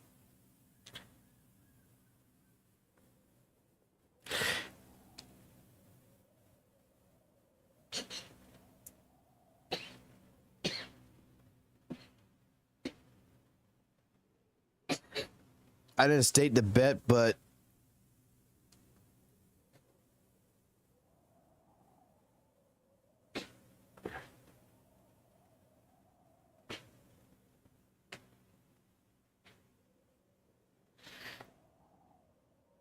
what I'm saying is that you got people in St. Thomas's chat, because I would go look at it. I was reading the fucking chat log while he was fucking doing this, trying to tell him and trying to explain to him what he was doing wrong, everything else, blah, blah, blah, and how try to help him. You're coming into someone's home, which, like Mew coming into my home at WUWA and try to tell me what I'm doing right and wrong and shit like this. You got people, you got St. Thomas that's going into HSR's fucking home over here that's trying to tell people that this shit's impossible, that he's not doing damage, doing all this, where people's trying to explain to him, read. Understand the mechanics. Understand this. And he's not doing it. Right then and there, instead of bitching about something that you clearly do not understand, what should you do? I think at that point in time, you should personally, in my personal opinion, go talk to someone, because I'm sure he's got a bunch of fucking content creator friends that play Honkai Star Rail. Like, I don't know, he can go talk to Mr. Poke and try to have it explained to him and coach him on what he's doing wrong. I made that statement earlier in the live stream. Don't go into someone else's fucking house and tell them how to do shit.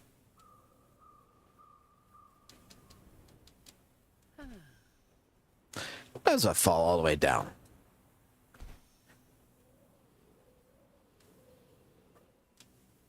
Is there anything down here? I was going to say, is there anything down here that's worth looking at? I can't use fly. right now because I just realized I had no stamina. Doesn't look like there's anything in here. But I never came down here, so.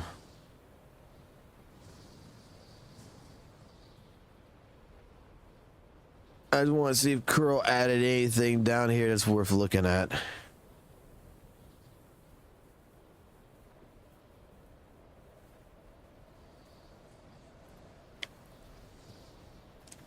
Oh, this might be worth looking, right? I mean, why would Kuro add a building here if it ain't fucking got something in it?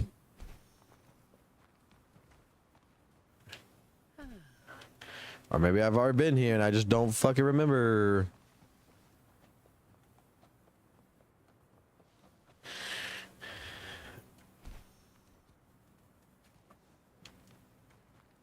Well, look like there's anything here. Oh boy, let's go on to the next spot.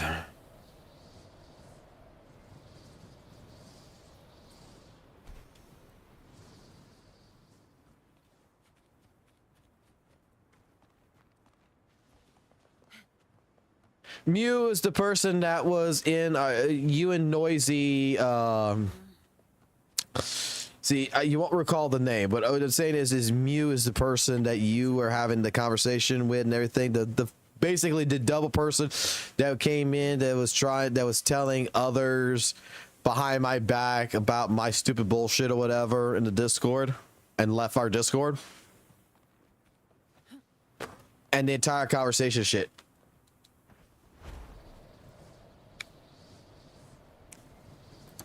Like, again, with the Camellia situation, 100%. Summon Zero, R1 weapon, did a tower adversity. Again, came into my house and pretty much told me how to fucking play the game, and I told them you don't need to do all that shit. They're like, yes, you do. No, you don't. Yes, you do. Proved them fucking wrong. Again, it's just like, that's how I feel. That's how I feel like what St. Tonus was doing with Honkai Star Rail. Is you're trying to tell a person. You're trying to tell a fucking person who plays Honkai Star Rail that their game, that this is like power creep, all this other shit, and people already doing all this other stuff, and they're just like, bro, we don't have this fucking problem. I could do this shit with the old fucking characters and shit. Efficiency above all.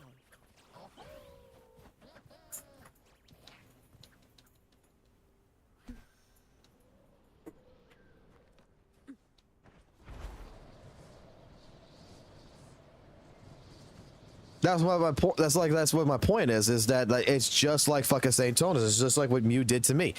St. Tonus is the Mew character at that point. You're going into someone else's fucking territory. You're trying to tell them pretty much that this is wrong, what they've been doing. Even though they're clearing the content and shit, they don't know what the fuck they're talking about. And you're like, bruh, I mean, I've been doing this shit for so fucking long that I know what I can and can't do. I think that's like the best point I can make against St. Tonus in that shit. St. Tonus clearly knows about Honkai Star Rail, but clearly does not know what the fuck he's doing.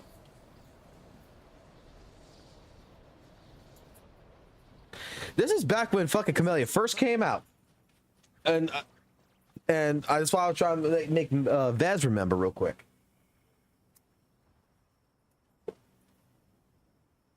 Because it was a large argument.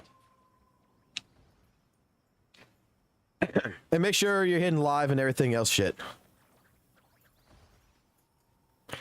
Yeah, that's right. They were changing their name always to the new ZZ character shit, but their name was Mew. I remember that. Because this was the same person that thought that I was talking bad about them or whatever, about the crit rate and shit and such because of thing, and I would apologize and shit to them like, hey, look, no, I didn't mean it in that way or whatever, and try to make me look like I was the most evil fucking person in the world. But still, again, that's not the point. The point is that I'm making is that Mew came into WUWA with me, trying to tell me how to do my shit. And when they provided me the fucking challenge of, well, if that's the case, then you should do a summon 0 fucking chameleon when she comes out with R1 weapon and such. And it's like, okay, what support do you want? You can pick Verana or Baichi, not Shorekeeper. Okay, fucking, I'll pick Baichi then. I'll make it even harder myself. And Sanwa is going to be the sub DPS. Gotcha. 85. We only had 185 crit damage, and we had like 35 crit rate. And motherfucker, we still fucking completed that fucking tower adversity with no fucking problems. We got through with the skin of our teeth and shit, but we still fucking did it. I rolled the fucking echoes one fucking time, took whatever stats it gave me, and we just went for it. And it's like, I want to prove the point. You want to get over 50% crit rate, but it's not necessary. It's not a necessary fucking thing.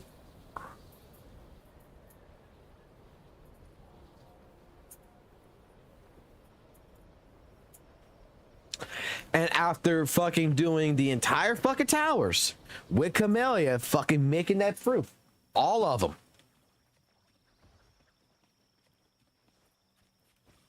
It's like, is that enough proof for you? And then the person never talked to me again after that. Like, the person never fucking bothered to fucking say like, hey, all right, yeah, you proved your point or whatever. Because we got the argument that Wuthering Waves, like I was always trying to state, it's not really a hard game. Once you understand the game and you understand what the components and everything else, the mechanics behind it is, it's not a fucking hard game.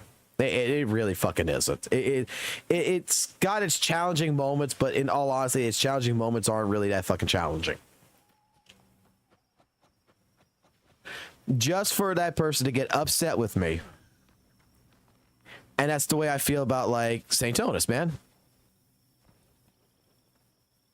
And I think you could agree with me, Vaz, is that just like Mew, St. Tonus is going into HSR's fucking little fucking group over here. He's a fucking goddamn WUWA content creator. He understands WUWA and to a certain point. He doesn't fucking fully understand it. He only understands what he fucking thinks he understands. And I'm gonna call his ass out on it. I mean, the guy fucking blocked me on fucking Twitter and shit. Like, for a man that's not fucking scared of talking to people, he sure is scared of fucking talking to me.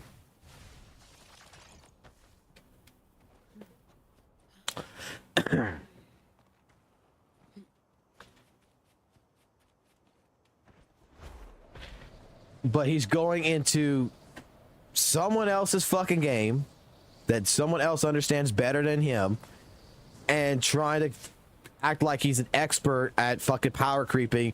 That fucking power creeping in Honkai Star Rail, you can only complete this content if you only have the newest characters, which again, I've had friends who showed me on live stream they did it with older characters. That the best way it's been described to me by fucking 5 people already, the power creeping of Honkai Star Rail is not characters can't complete challenges. It's just that it takes longer to fucking do it with the older fucking teams. With the older characters that have came out in the past, like I was told to me, they still can do it. They can still do the content. It's just, it's a little bit more hard. It's harder.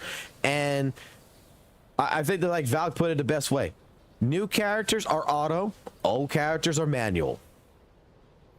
Just think of it like this. I have manual transmission now when I play older characters. And the newer characters, I have an automatic car. I don't have to worry about switching the gears. It's fine.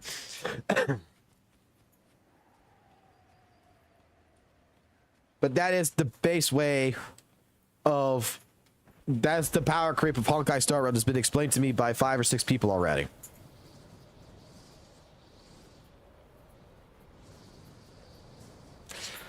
Now, do I trust St. Tonus's fucking opinion that you need the new characters to do the content and all this other shit, or do I trust the fucking 6 people who's told me the same exact fucking thing? That you could complete this shit by just fucking straight up you know, with older characters, you just gotta understand you're doing it manually. You're not doing it automatically. That older characters are going to be slower to fucking complete it, whereas newer characters are just going to fucking destroy it.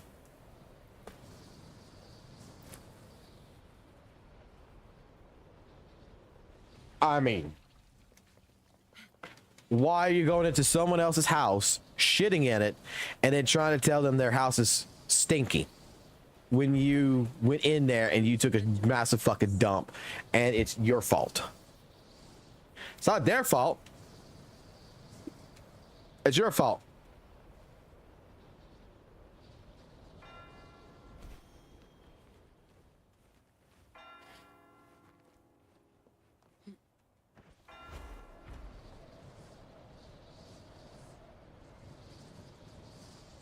Right, Coco. It's harder. Like it's explained to me. It is a challenge.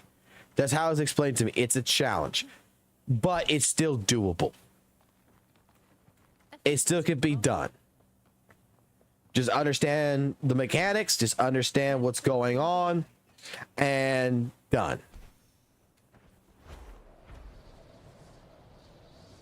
But it can be done. It's just that the newer characters are going to do it a hell of a lot fucking faster. So, like they pointed out to me, in that case scenario, why would I fucking play the old character when the new character does it faster than the older character? I said, well, you made a good point there.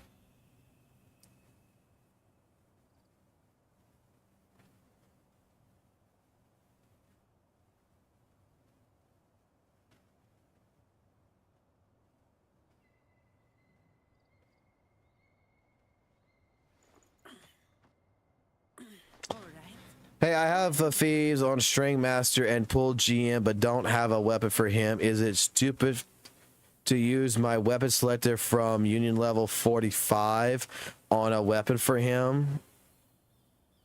I mean, not really. I don't think it's stupid.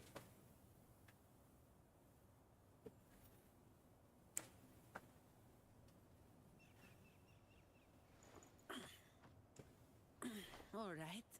Where are we off to next?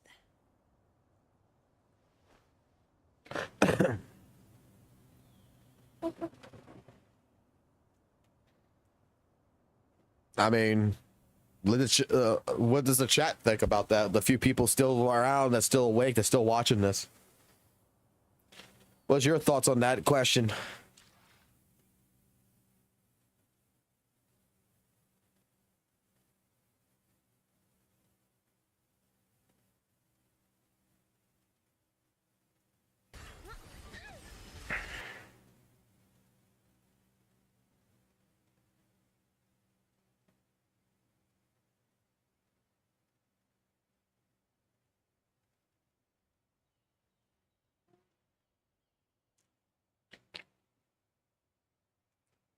The guy put it up in the chat earlier. The question is, hey, I have Thieves on String Master and pulled G in, but don't have a weapon for him. Is it stupid to use my weapon selector from Union level 45 on a weapon for him? Don't have Emerald of Genesis. I don't think it's a stupid idea. I think, you know what, if you're not going for me personally, you got a weapon selector, shit, go for it. Yeah. I mean, you're gonna want fucking Winter Broom, right? Not Emerald Genesis. You're gonna want Winter Broom Broadblade because he's a Broadblade user. But if you're not going for this, and you're not gonna go do a weapon selector on this shit and get the Verdant Summit right here, I mean, I don't see fucking thing. I mean, it's better for now. That it's still in general fucking better. It's better than nothing.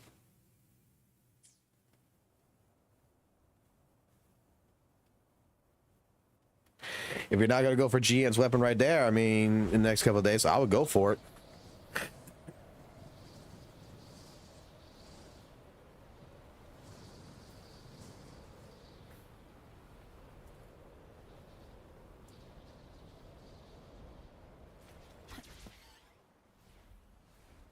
I mean, I'm making sure the chat agrees with me on it, because I mean, at this point in time, everybody's got a fucking different fucking description and opinion about shit. Might as well make sure we get a consistency.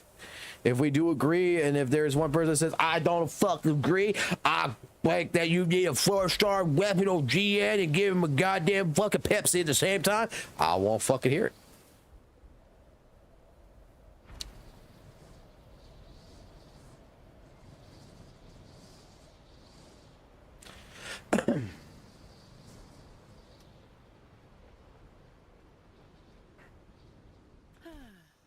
Perfect wind to glide.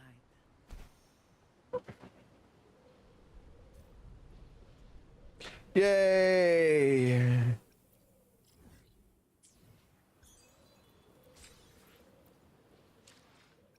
We can go ahead and do this now. This is what I was waiting for.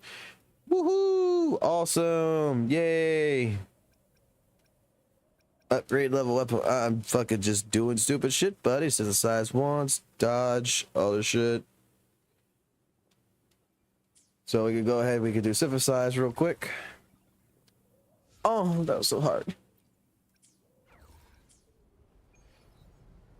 Now we look for echoes to kill.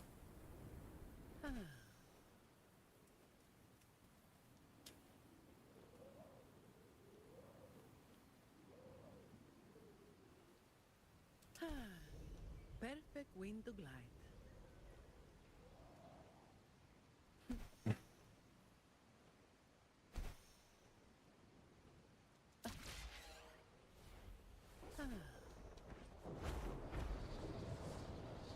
I should get echo out of this. I can spare a minute to knock some heads around. Don't stand in my way.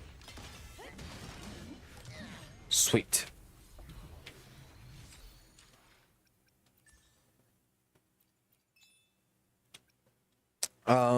Defeat one calamity boss. Okay. You wanna go beat the shit out of this bitch? Let's go beat the shit out of this bitch. I'm gonna fight. Yep. I got a bitch to kill.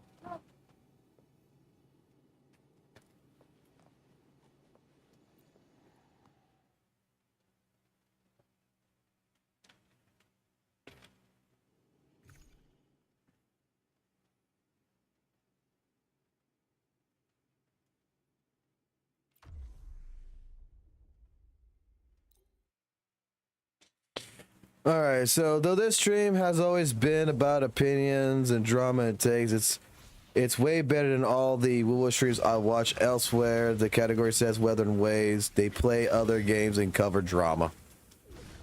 My shield can Leave it to me. more than that. In war with time. I mean, if I gotta play fucking Wuthering Waves, I gotta play fucking Wuthering Waves. I'm just fucking was waiting for fucking dailies because there's really nothing to fucking do. Like, I cover drama. I fucking talk about drama. I fucking give fucking opinions. I give takes. I don't think. I just, at the same point in time, I feel like you still need to fucking play the goddamn fucking game, bro. All yours. I don't have all day. Come at me. There, I bashed a bitch in the head.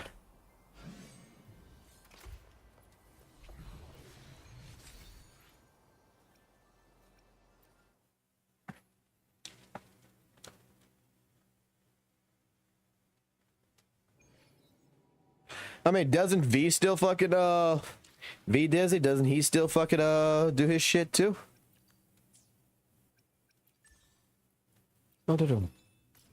There, all fucking daily's done. Collect me that shit. Collect me this shit.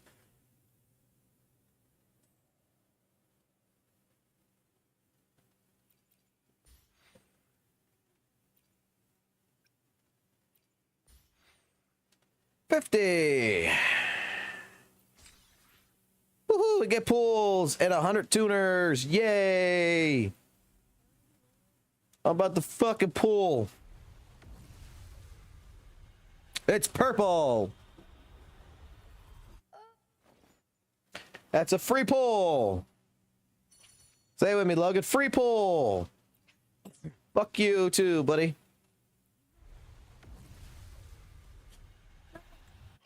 It's shit.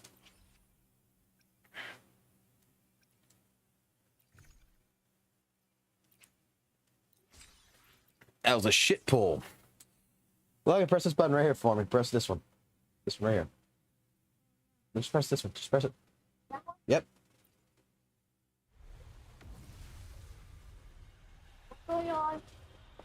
It's a shit pull. I wanted to see if you had luck. You have shitty luck.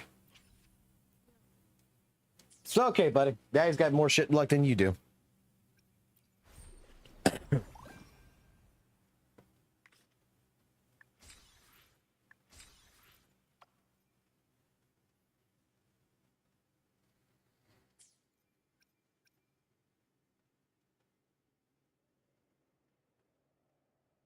I'm not sure. I mean, as V even, I think V also does his own takes and such. I'm not gonna lie. I think V is like a little bit more fucking like over the top now with WUWA than anything. Like, no disrespect to no disrespect to the dude. I love the dude. The dude's a good guy. But like V Dizzy still, I feel, is trying to be more like the other CC still. What the fuck? Is that a glitch in the Matrix? Oh no, it's just broken. I was like, dude, it's like it's not connected to nothing. What the fuck?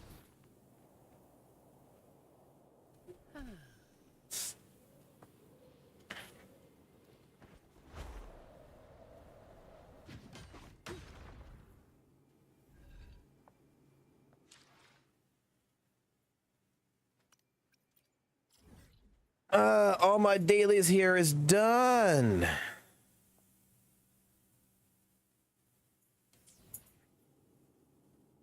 And the only reason why I'm back even playing this shit is because Zanny.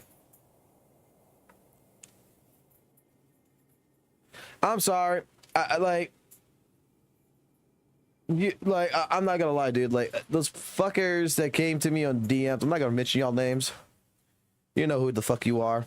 When y'all came to me being like, yo, Fox, you gonna wanna fucking have this character because look how fucking sexy and shit this fucking character is. It's like, dude, that's a fucking hooker. It's not a fucking hooker, it's a fucking hooker, man. Look at the way she's dressed. Look at the fucking thing. Look at the fucking trailer of her sucking a goddamn fucking cherry, man. Like, that's a fucking hooker. You give me a character like fucking Zanny? Look, that is, I said it in the beginning, Zanny was the character I wanted. Zanny came out. Zanny's exactly everything I fucking wanted in a woman. Sleep deprived, hard worker, and basically no sexual fucking true appeal to it.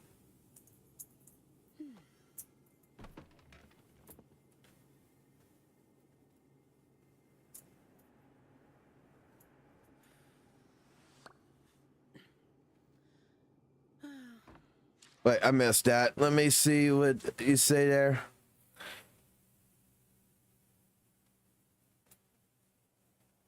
Something happens when you have 1,000 viewers or over for WUWA, though. It's just drama, game's bad, covering another game with WUWA category for no reason.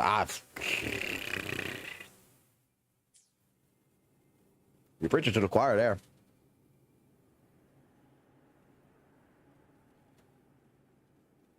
Like we talk, like, I'm gonna put it like this. I have my takes. I have my opinions. Just like anyone else in this fucking world has their own opinions and their own takes. Right? We all have that. But god damn, I'm gonna tell you right here, read this shit. Exploration, 100%.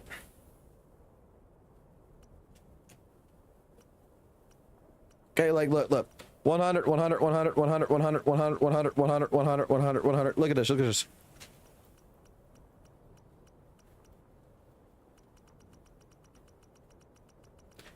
At least I played the fucking game.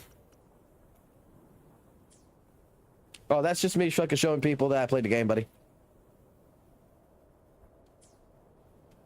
There's a map.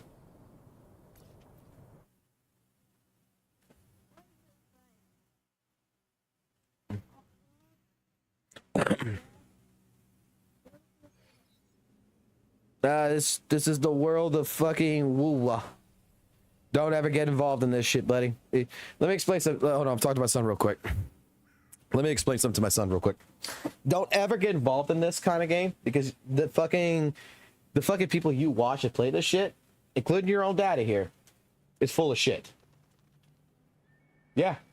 Even daddy's full of shit. Yeah, he's full of shit. Uh-huh. All right. Play what you like to play. Let's say, play what you like to play, learn what you like to learn, do what you want to do. Don't let no motherfucker tell you you're fucking wrong. If you believe in something, you like something, you do it. That is how the world should be. All right, I'm back.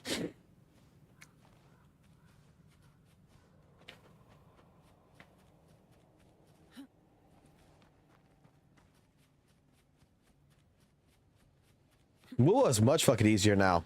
That's why, like, we were talking about fucking power creeping and such, Violet. Like, people don't recognize.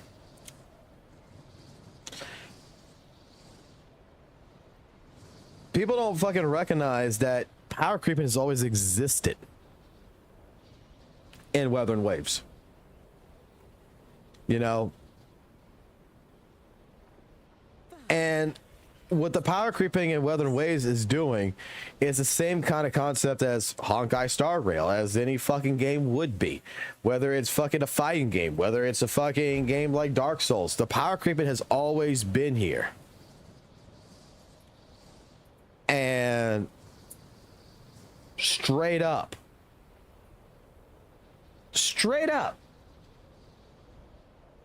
the entire situation around it is that the newer characters are better. They're more the thing that I really determine the way I determine power creeping personally is the ease of use of a character. If the character is much easier to play and basically does stuff a little better than the rest of the cast, whether it's their rotation, whether it's their attacks, you know, in general, the character itself is much better than the previous type character it was. So if this DPS here comes in next and the DPS is much easier, the DPS does more damage, the DPS has something to it that the other DPS don't have that makes the game easier, it's a power creep. It's 100% a fucking power creep. And it makes the game easier. Wuthering Waves, fucking all the modes, tower adversity, such. The more you get newer characters, the more you build up your teams, the more you do all this stuff, the easier the game gets. You're a person who just starts off in Wuthering Waves, you're gonna have a struggle. You're gonna have a challenge. You're gonna have to learn. You're not gonna be fucking mastering the game in 2 or 3 days. You got to build the account. You got to do everything else, and then you get to the point to where you master it. And then you start realizing Jinshi comes out. Oh man, Jinshi's fucking plays a little bit fucking easier than fucking Jian. Oh shit, Yao came out. Oh shit, Yao plays fucking a little bit easier than fucking Jinshi does. Oh shit, Camellia comes out. God damn, Camellia fucking plays a lot fucking easier. And it goes on and on and on and on. Like, power creeping's been here since the fucking beginning. It's always fucking been here. And straight up, the fucking bullshit that we're arguing as CCs out there that's making the statement like, oh, Wuthering Waves does not have power fucking creep. It has negative power creep. There's no power creep in Wuthering Waves. This bullshit, that bullshit, fucking bullshit lie is... I don't understand why it is still a factor. Yeah, you still need to fucking grind or pop a fucking credit card. 1 fucking 2. You still need to grind in the game. You still need to be able to play the fucking game. You still need to learn the game. You still need to do stuff. Don't get me wrong. But even a summon 0 fucking GN versus a summon 0 fucking Zanny or fucking Camellia, whatever. the characters, even if you're level fucking 20, you're gonna have a much easier experience with your fucking new character than with the newest character versus the oldest characters. That's a power creep.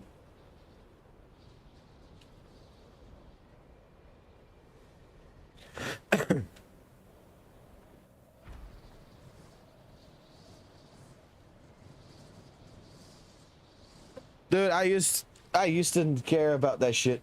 I used to care about weight plates and shit. I mean, like, look, I don't give a fuck. I got 458 out of 240 right there. In fact, I think I actually got a fucking did I use it already? Yeah, I already used the box. Shit, I used to spend money for this shit. I used to do all this shit. Dude, I just fucking do this shit now. I like, you get to a point to where even weight plates is fucking useless for me. I mean, look at my account. Like truly look at my account. You think that I need to fucking really build up any of these fucking characters anymore? They all do their fucking job. May I pray? No. I mean, I could. A lot of these characters could make it better. I see my way. I'll do my best.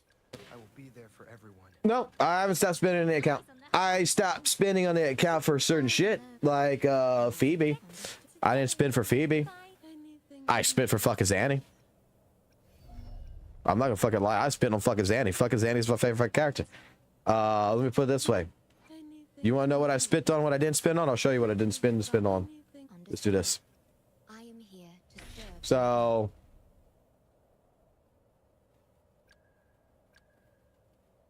summon 0, summon 0, summon 0, summon 1.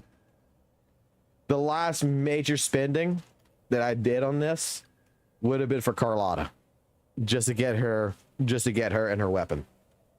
Otherwise, since then, I got her, I got him, I stopped playing the game. I didn't get Phoebe, I didn't get fucking the other one, Jellyfish bitch. I came back for Zanny, and then I got her from the anniversary banner, and I got fucking 2 copies of Zanny for free, and I bought the fucking other 3 copies. And her weapon.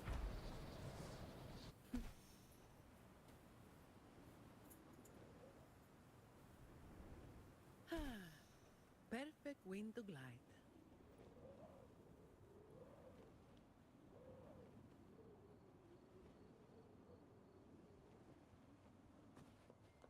Nope, I didn't get the 2 dupes in the shop. I want my 50/50s.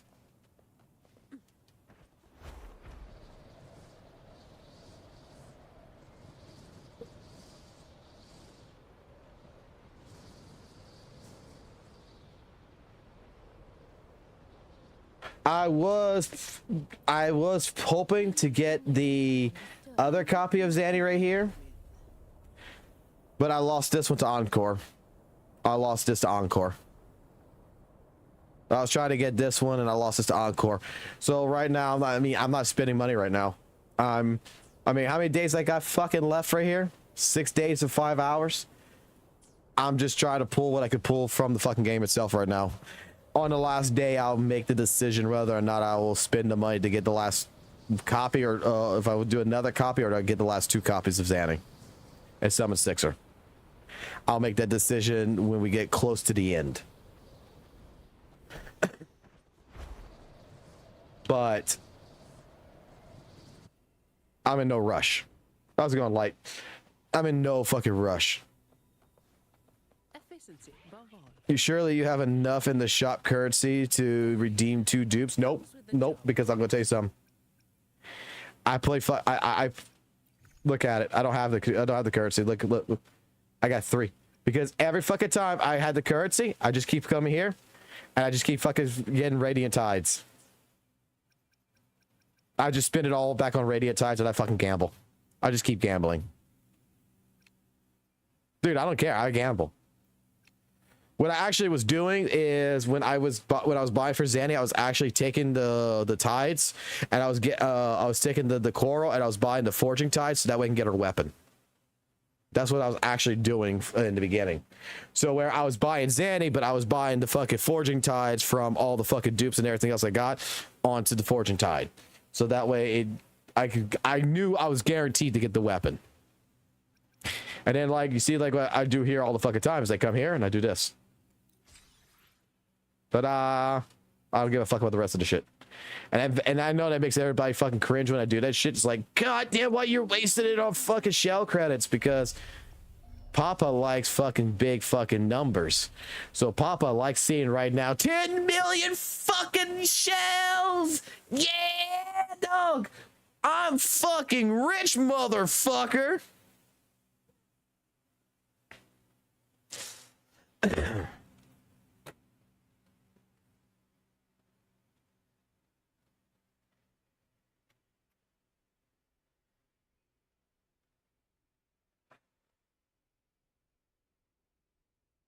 Now spit it all the food that you'll never eat.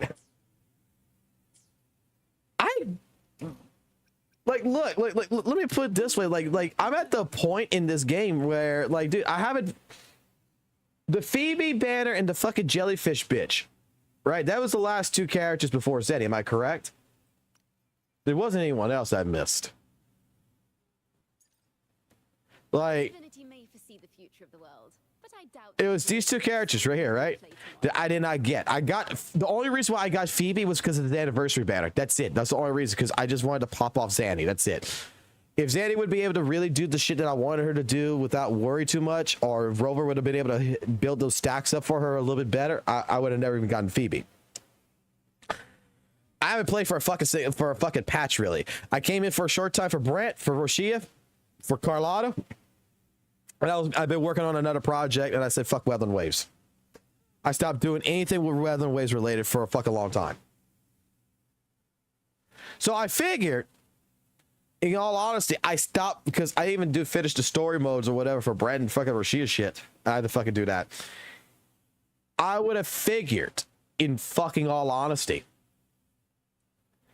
because it's been at least like, almost like, truly over 60 fucking days that I haven't really played fucking Wuthering Waves until much recently when Zanny came out that I started playing. I would have figured that there would have been a lot more shit to fucking do. You know, I've been gone for so long, man. I mean, there's got to be more shit to fucking do. I'm at the point where I could upgrade. Like this, like I used up all my shit right here to do like a fucking all my stuff right here, right? I used up all my shit right here to fix Zanny up. This is like, and I still have this left. Did all her echoes. I can't see the tuners from fucking things that I don't fucking open. I don't fucking care. Where's my fucking tuners at? Show me the fucking tuners. Red tuners. I got 2,095 fucking tuners.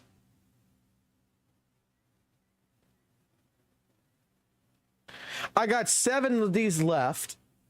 I used them all up to fucking make sure that when I was doing fucking Zanny's fucking echoes, I was using that shit to fucking fix Zanny's echoes. This is a fucking lifesaver. This is fucking beautiful. I fucking love this shit. I used up over fucking like fucking almost fucking 500 of these fucking things.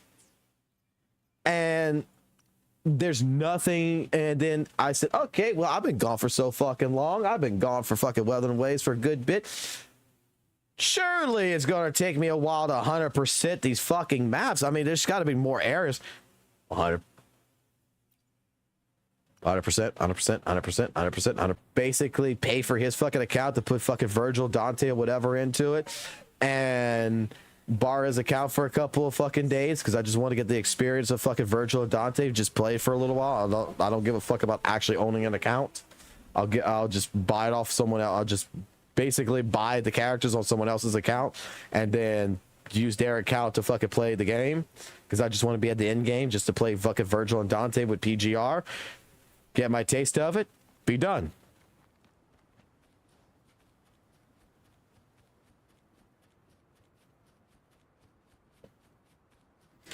But what I've been playing, Violet, is another gacha game. which I've actually have fun with, that don't feel like a gacha game.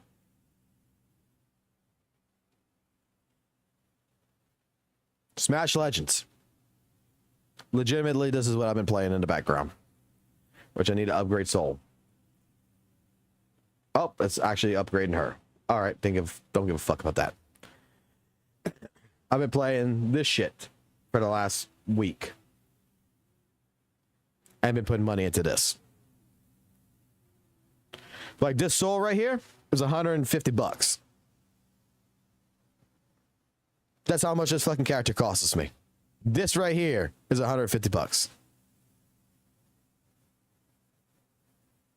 What is the Smash fucking thing? I'll show you real quick.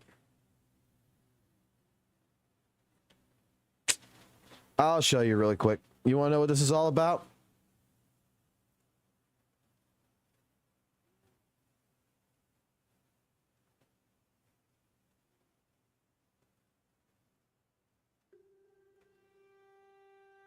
Tiny claws, big disaster. Wings too small, but he's moving faster.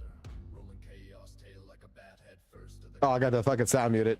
Oh well. He ain't flying, he ain't wise. No thoughts bouncing in them eyes. Draconic doom with a vacant stare. Breaks the laws of physics without a care.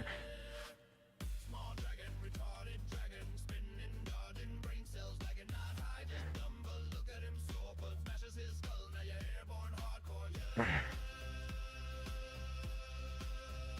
Flying high from the idiot's dive. That floor was not ready to feel alive.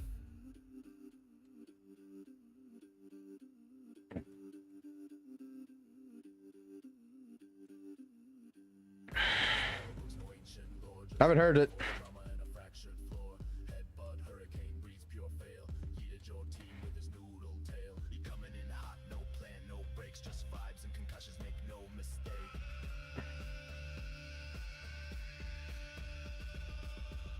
Yep, pretty much. Small dragon, retarded dragon, twirling like Beyblade, soul is dragon. Didn't mean to hit you, but now you fly. Courtesy of a love out of my sky guy. Trent goes ahead, boom goes the ground, and freeze goes your body, lost and found.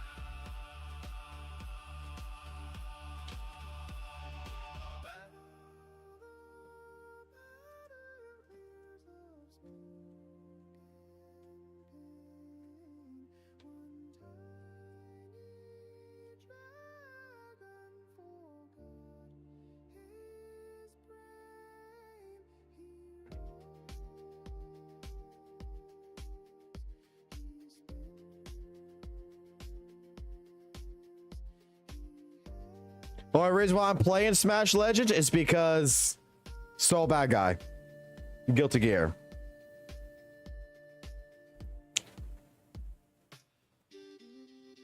And if you're listening to the song in the background called Retarded Dragon, there's only one reason why that song is even in here.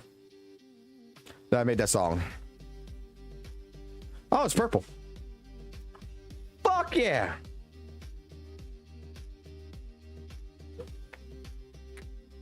Basically, it's based on fairy tale characters like Three Little Pigs, Alice in Wonderland.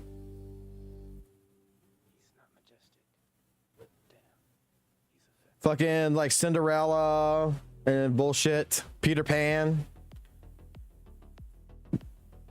And this is why we have Retarded Dragon song. Tiny claws, big disaster. Wings too small, but he's moving faster. Rolling chaos, tail like a bat, head first to the ground. Let me go to Dominion. He ain't flying, he ain't wise. No thoughts bouncing in them eyes. Draconic doom with a vacant stare. Breaks the laws of physics without a care. Yeah, that's my song right here. I made this in AI. Retarded dragon, spinning, dodging, brain cells lagging, not high, just dumber. Look at him soar, but smashes his skull. Now you're airborne hardcore, yeah. Oh shit. Hold on, let me fix this shit real quick. Tiny claws, big disaster. Wings too small, but he's moving faster. Rolling chaos, tail Here like we a bat, go. head first to the ground. Imagine that. Let me do the Three Little Pigs actually. It's scary to be alone. I wonder when my house. I love this song though, by the way. My little dragon. Dragon.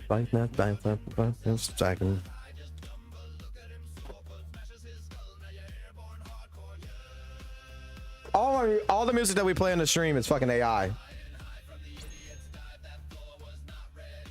Let me play the Three Little Pig song. I'm scared.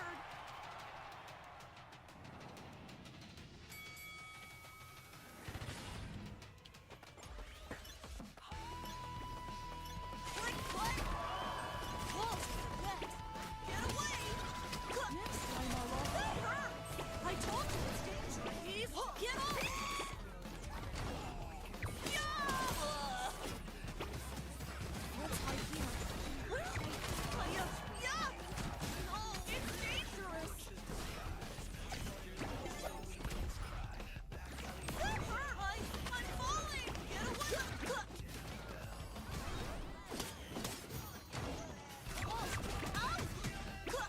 Get away. I want to go home. It's scary outside. I'll fight safely this time. Don't come again. This time. Yeah. No. Click, click. I need to hide inside. Walls. Click, click, click, click. Yeah, yeah. Oh, I'm sorry.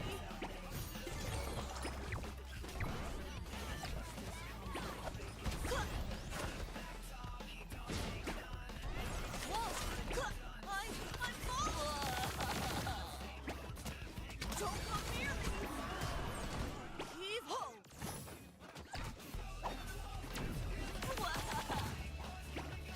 This time, I hate fighting. Ouch! It still hurts everywhere. Don't, ouch! Don't. Get away! Leave home. Let's hide here. Well, someone wanted to see it, so I'm just showing it. Next time I'll also. I've been playing fucking Wuthering Waves the entire fucking night. This time. Click, click, click, click. I can fight too. Might as well die.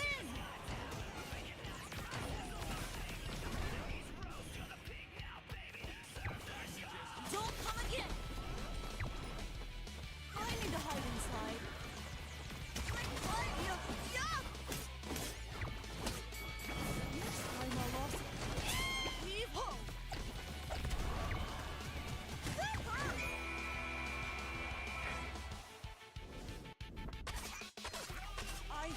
It does. Do my part too. I don't give a fuck about changing it. Now, what's pretty cool about this game, though, if you get interested, if I wanted to play something like this, what's actually kind of gets interesting in here, is that I'm not sure about Soul. I bought Soul day one. When I played this game, I bought him fucking completely day one. I didn't give a fuck. But let me finish this real quick. Build that up. And build this up. Okay, cool. So the more trophies you collect on characters, so the more you play different characters and you collect their trophies up to each one. Playing the game normally, I get the character. Then I get to pick a character. When I get 1400, I get to choose any of these three that I want to pick. Then I can choose any character I want right here. I can choose any character I want right here. Then I get this character. Then I get this character. And then I get this character, but apparently there was two right here that could have been picked. Because of the So you're not gotching for characters in here. You're gotching for skins. And you're gotching for elements to make your character stronger. That's it. Like the only character that I bought is Soul. That's it. I paid the $20, got him instantly, and been fucking playing him, and he's a fucking mastery of 4,660. And I'm waiting for Bridget to come out next. But I've been playing the shit out of this while playing fucking WUWA.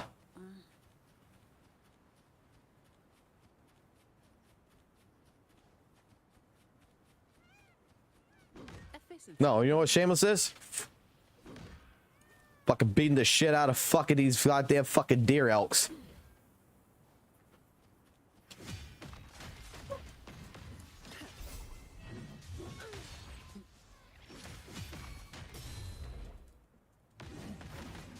Come at me. That's just silence.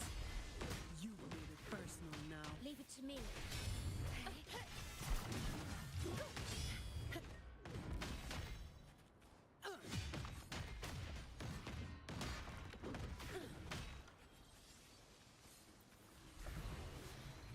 Come here, you little fucking deer. Hello, C12. Hello, C there, C10. Fucking die. Give me that raw meat. Give me that bay leaf, motherfucker. I am here fucking beating the shit out of all this shit. Fine. Comes with the job, I guess. My shield can withstand more than that. Come at me.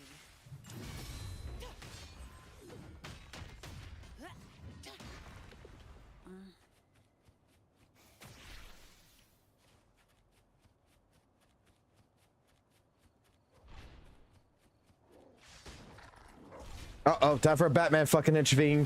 Batman! I can spare a minute to knock some heads around. Reduce to dust.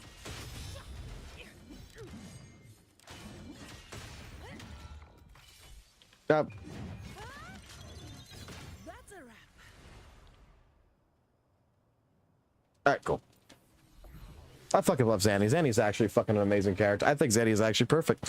I think Zanny's actually the fucking character that legitimately is absolutely the most perfect fucking character in this fucking game. At your disposal. In war with time. Loading. Sentinel protector. Hey, I don't mind female fucking goddamn Batman. I don't fucking mind it. Female fucking Batman is fucking just as fucking hot as goddamn fucking male Batman. Okay, let's just say that. In the name of imperative. All yours. And besides, Zanny doesn't even identify as Batman or Batwoman. Zanny identifies as sleep deprived. Fine. Comes with the job, I guess. I don't have all day. Don't stand in my way.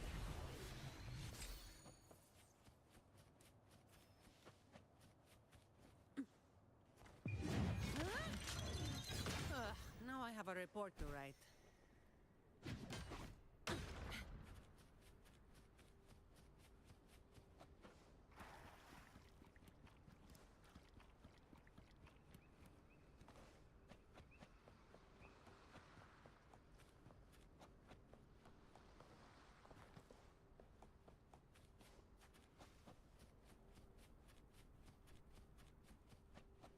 Yep. And I will say this though. I will say something to your conversation though from before though, Violet, when you were basically saying, well, you know how all the WUWA streamers are playing like other gacha games, but they're staying in the WUWA category and shit. I do believe I deserve the ability to be, you know, removed from that, especially even though I would play Smash Legends. Is just for the simple fact of the matter is that unlike probably a lot of them, again, everything's 100% every event is fucking done. Everything is done. I'm in a waiting zone. I've come back to WUWA after over 60 something days. I've gotten everything. So I think I should have the ability. I've done every fucking tactical hologram, the new tactical hologram bosses. They're all fucking done. Everything I've missed content-wise, I have done it. Shit, I don't even know if it's still in here no more. Shit, my fucking 30-day fucking thing's gone. Where we're showing that you get the extra rewards, it's gone. So I think I could be excused from that scenario to where if I want to switch between games, I should be good. I mean, I'm not saying Tonus, right? I don't sit here and fucking sit for 8 hours bullshitting. You know, I sit here 8 hours bullshitting while playing the fucking game. I don't fucking take a fucking video that's fucking 5 minutes long and dissect it for fucking goddamn fucking for the next fucking 8 hours. And try to explain why this guy's a fucking moron.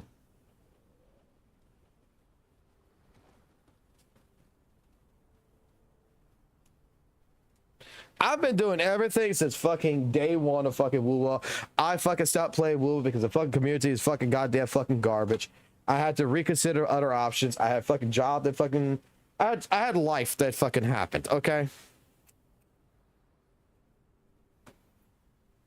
And life right now is, again, going back into a slow phase. So for like 60 days, I've been working on a bunch of other shit that's actually life-related, which is the reason why I haven't been streaming, the reason why I haven't been doing anything on the fucking channel, really. I was supposed to do Kazan. I didn't fucking do it. Because life took over. And then when Zanny came out, I said, well, I'm going back to WUWA. And since fucking she came out, I've been fucking having none but fucking fun with this shit.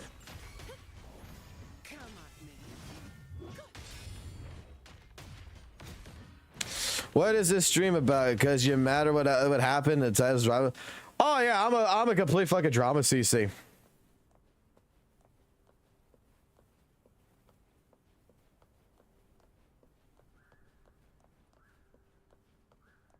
No, 2.0 I've been skipping the story. I'm not gonna lie, because 2.0 I don't care for the story.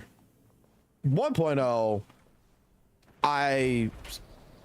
I know that story. I like the story of 1.0 for 2.0, but 2.0 I start skipping. I'll be honest with you, I skip the story now, unless it's like the Zanny companion story, which I fucking watched the shit out of that. But otherwise than that, like anything I skip, I end up watching anyway, because there's commentary free fucking streams and everything else, or commentary fucking videos out there, commentary free, that I could just watch fucking WUWA's fucking story like a movie, and I can get the gist of the story if I needed to. I just don't like fucking 2.0. I didn't like it. That's why I found your stream for the first time. What you didn't like?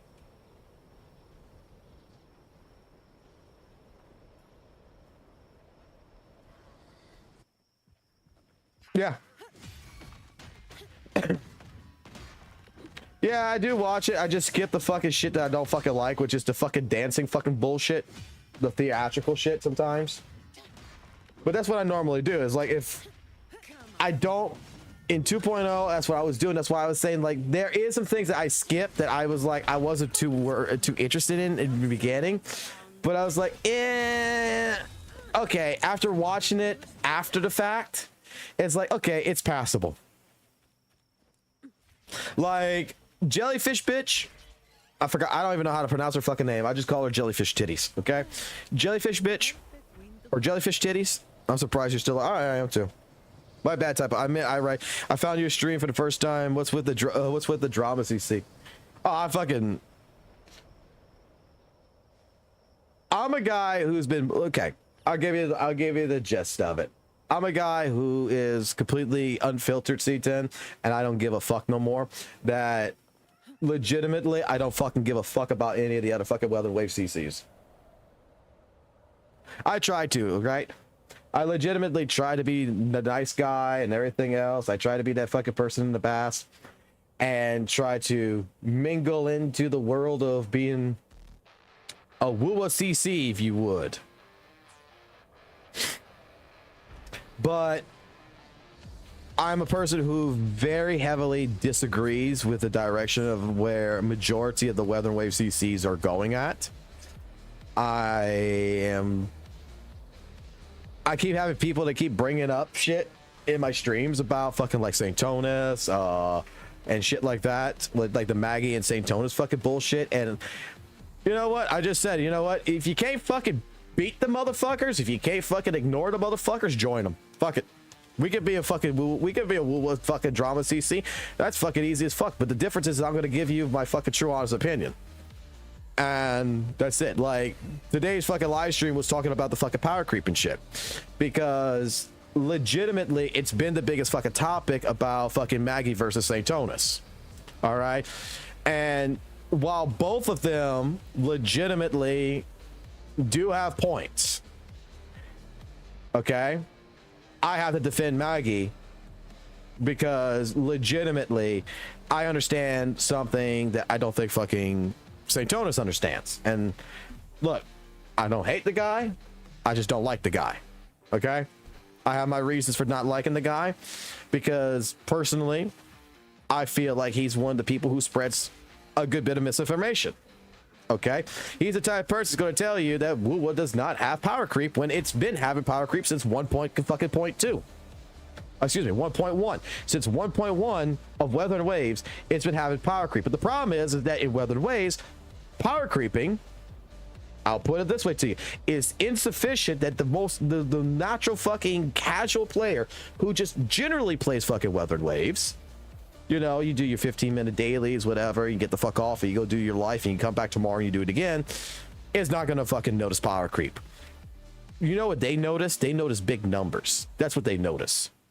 The average player of a gacha game or any game in general, to be completely honest, they don't give a fuck about power creep. Do you give a fuck about one thing and one thing only? Do I do big fucking damage? Look at all these fucking numbers. This is what they care about. This is what the fucking natural fucking order of what a true fucking WUWA player, fucking Genshin player, fucking Dark Souls player, doesn't matter, wants to see. They want to see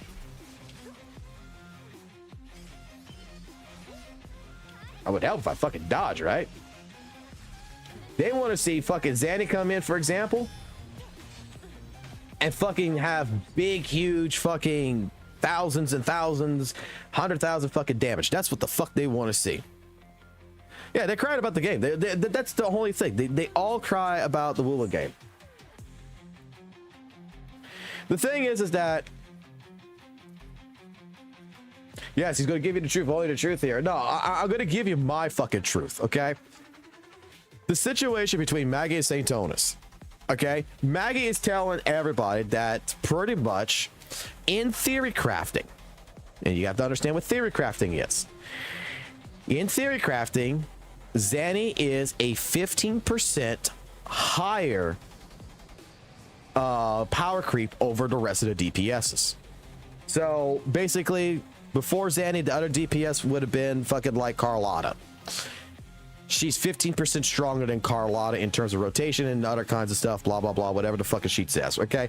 We don't need to go into the fucking details, the high up fucking details of everything. But in general, that is where Maggie's fucking claiming in theory crafting is where Zanny's fucking at. That she is a power creep in the game.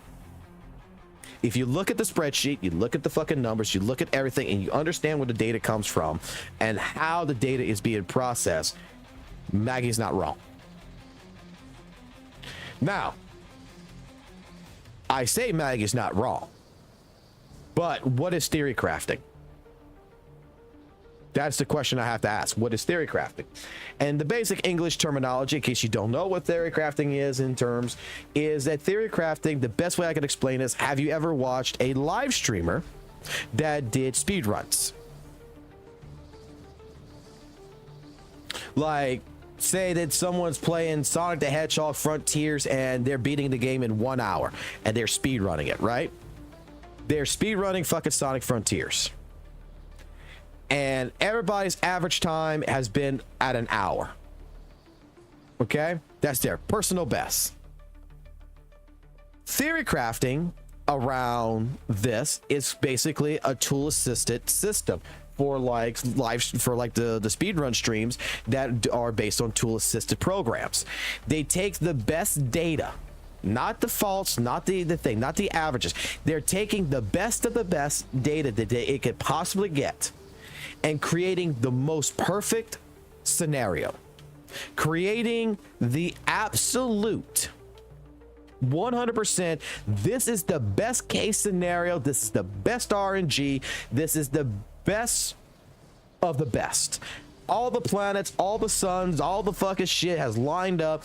There is no fuck ups here. This is absolutely 100% perfect, from your execution to how the boss maneuvers to everything, to where everything you're getting perfect 100% crits. Everything is perfect.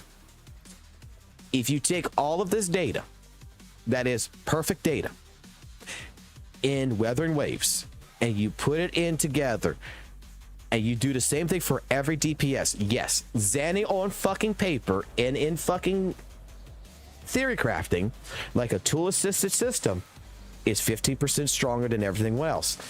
Tool assisted, the idea behind what it does for those live streams is, it, for example, it will do frame perfect cuts and everything else to make sure you get through walls faster, to where sometimes if you see a live streamer trying to clip through a wall, it'll take them 5 or 6 tries. In a tool assisted world with a tool assisted program, it does it the first time always. There's never a fuck up. There's never a backup strat. It's doing everything perfect. That's what theory crafting is. So if you look at it, and you're the type of person who's playing Zanny, let's just say you're playing Zanny poorly, you don't really do your rotations right and everything else, all theory crafting is showing you is that there is a ceiling. This is the ceiling, and if you're nowhere, you're most likely not going to be nowhere near that fucking ceiling. It's just showing you that you can do better. That's it. It just shows that in general, if everything was perfect for Zanny, this is what it's going to be. Zanny is going to be a 76k DPS, 15% stronger than Carlotta and the rest of the cast. Like, that is what it's saying. The numbers are right. It's right. It's analytical data at that point. It is a structured system. It's a simulation. It is taken into consideration. No mistakes are being made. No elements of fuck up is happening. Everything is perfect, from the RNG of a boss, the RNG of the enemy, whatever. Everything is absolutely fucking perfect. St. Tonis is going to go ahead, take a look at something like this and bitch about saying that that's not fucking possible and everything else, that there's no such thing as power creeping and everything else, because no person could do this in fucking 11 seconds, blah, blah, blah, all this other stuff. Yakety smackety. Basically debunking everything Maggie's saying. Well, he's right to a point. Because logically, the average casual player who does not give a fuck about fucking numbers and power creeping, that just gives a fuck about the big flashy fucking numbers on the screen and just can they complete their in-game content, they're not going to pull this shit off. They don't care. Because, no offense to Maggie, but it's kind of fucking insane that she's even doing theory crafting for a single player gacha game like Wuthering Waves, because there is no competitive element. Theory crafting in League of Legends, you got a competitive element. You got to play against other players. So theory crafting a build in there makes perfect fucking sense. Theory crafting for a live stream, there's a competitive aspect because you want to be the world record holder for the fucking game. So you're trying to make sure that your time is always perfect. So you're theory crafting how to make your fucking time better. In a fighting game, theory crafting to make sure that you're maximizing your damage with your combos and stuff like this makes perfect sense, because you're competing in tournaments and shit. You're in a competition. There's no competition in WUWA. I mean, wow. I beat the tactical hologram boss 10 seconds faster using fucking theory crafting versus what I would normally fucking do. What is the reward except for bragging rights? I will say that Maggie's a little fucking insane for even going into that entire fucking scope. Now, if that is fun to you like it is for her and her community, then God forbid, it's nothing to do with me to say, hey, it's fine. Cool. Awesome. Y'all go have fun. Do you, boo-boo. It's not for me. But I cannot deny that there's no power creeping in Wuthering Waves, because it's been there. If you look at the fucking cast itself, man, like if you look at the characters themselves, looking at DPSs and looking at sub DPSs and looking at fucking, you know, echoes, looking at healers. Power creeping has been in the game since 1.1. The very first character you could summon in the game was GN. Straight up is fucking GN. After GN was Genshi. Genshi is a power creep in a lot of ways to GN. Then came in Yao, which in a lot of different ways you could figure that Yao is somewhat of a power creep to Genshi, because Genshi's more of a nuke character, but Yao has the ability to slow down time and fucking really get off more damage in a short amount of time. Camellia comes in. She's like the character that comes in that has an AoE, that has a nuke. She's basically like GN and Genshi built in together. And whoop they fucking do, she's kind of a power creep. We come into Wuthering Waves 2.0, right? Carlotta's a huge fucking power creep, not just because of her fucking skill kit.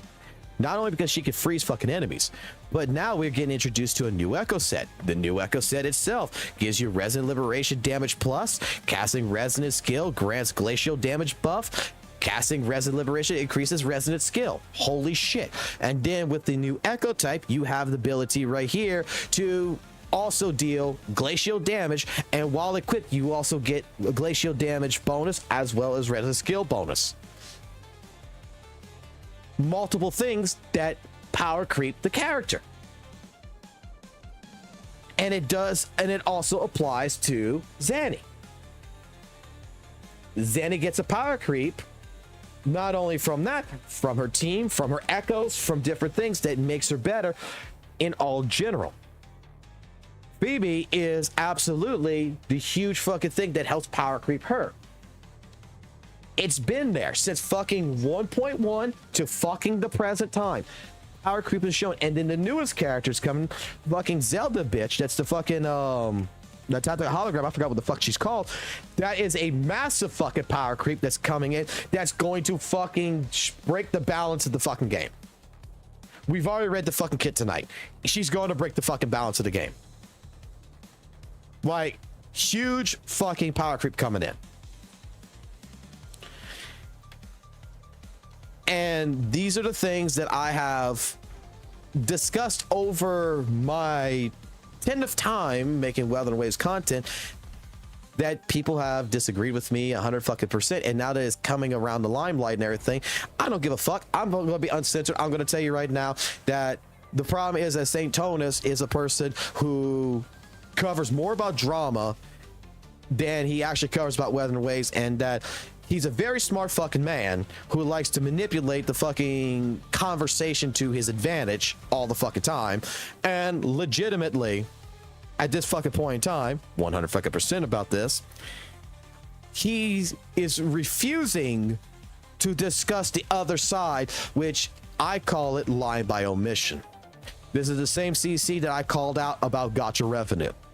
This is the same CC that I'm going to call out for making fun of Fob when Fob was not fucking wrong about fucking Changli and Jinshi playing, having the same goal set. Playing the same way, because he's not fucking wrong. This is the man that said that Chang Li, JJ, and fucking Shorekeeper was a team that, you know, was shit, that he couldn't complete the Tower of Versity or whatever, that it was like rubbing your fucking your balls on glass, where several people, fucking not including myself, was like, dude, you don't know how to fucking play if you can't fucking play that fucking team. Because that is my original team. Like, legitimately, you can do that team with no fucking problems. This is the same fucking man that has gone after a bunch of other CCs like Varus and stuff for their fucking takes and everything else, but refuses to admit that his ego is a little bit too fucking high and to calm the fuck down. This is the same thing this is the same man that likes to backtrack and just, you know, claims that, you know, people block him and they don't want to get into debates and all this other stuff. They don't want to fight. And this is the same fucker that fucking blocks me on Twitter because I basically say that he should take his fucking lips off of Kuro's fucking asshole and stop sucking the wet farts from it.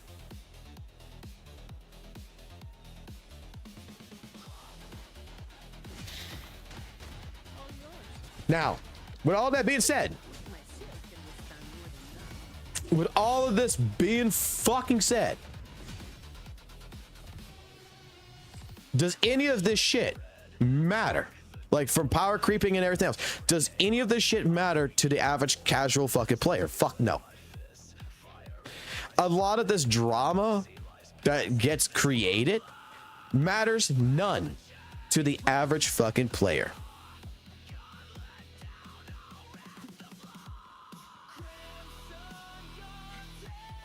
I mean, I'm just saying, I mean, that's the only real reason why I think he blocked me on Twitter. And I didn't even tell him that on fucking Twitter. All I told him on Twitter, the reason why he blocked me was like, hey man, yeah, I agree with that point. I pretty much said, yeah, there's the same fucking guy that comes into my shit, and I completely agree with you that that's a loyal fucking person that is trying to stir up shit. That's it. That's all I fucking said. And yet, you see, Saint still did. You see what you're talking about there, Wings, about Saint going out the Varus for the B-roll? Saint does not realize something that's still there. What's that music in the background? Oh, that's my music. That's AI. I do everything AI.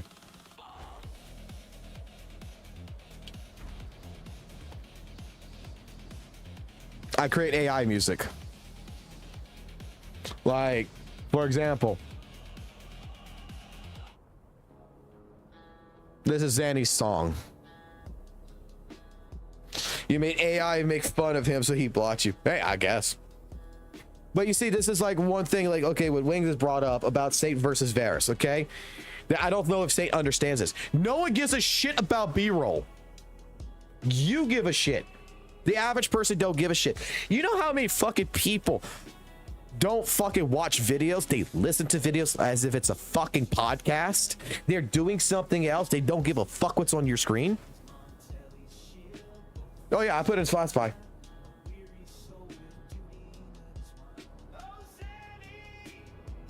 Oh, can I put in Spotify? Like, I don't know if I how to do that, to be honest. Like, we used to create music all the fucking time. Like, we got the Zanny song, for example.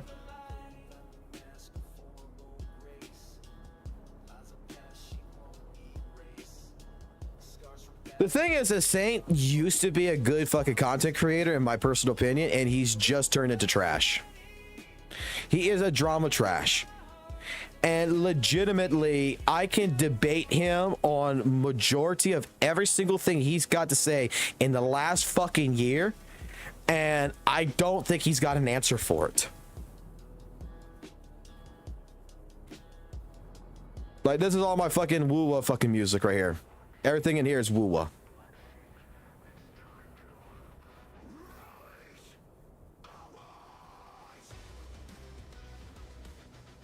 See, that's Black Sheep. That's old shit.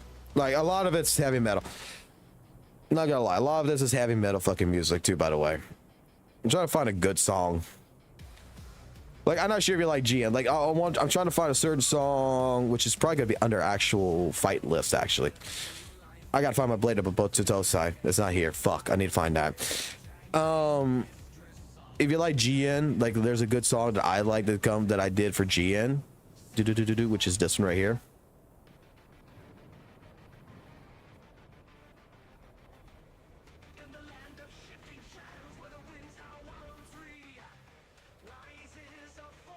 Get the fuck off of here, malware bites.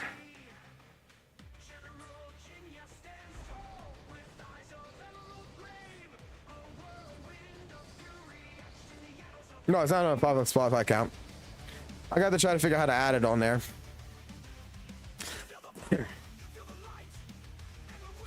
Like, Saint Tonus is a manipulator. 100%. Like, he's smart. Saint Tonus is a smart motherfucker. He manipulates so much fucking shit.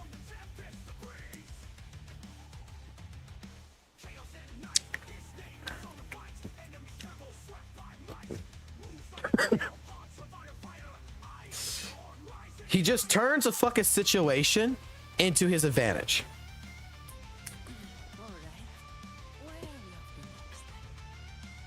But the thing is that he lies by omission all the fucking time. Because he knows more than what he's leading on, and he completely fucking does not explain. That's why, like I said, like the biggest fucking thing that I have always caught him on is gacha revenue.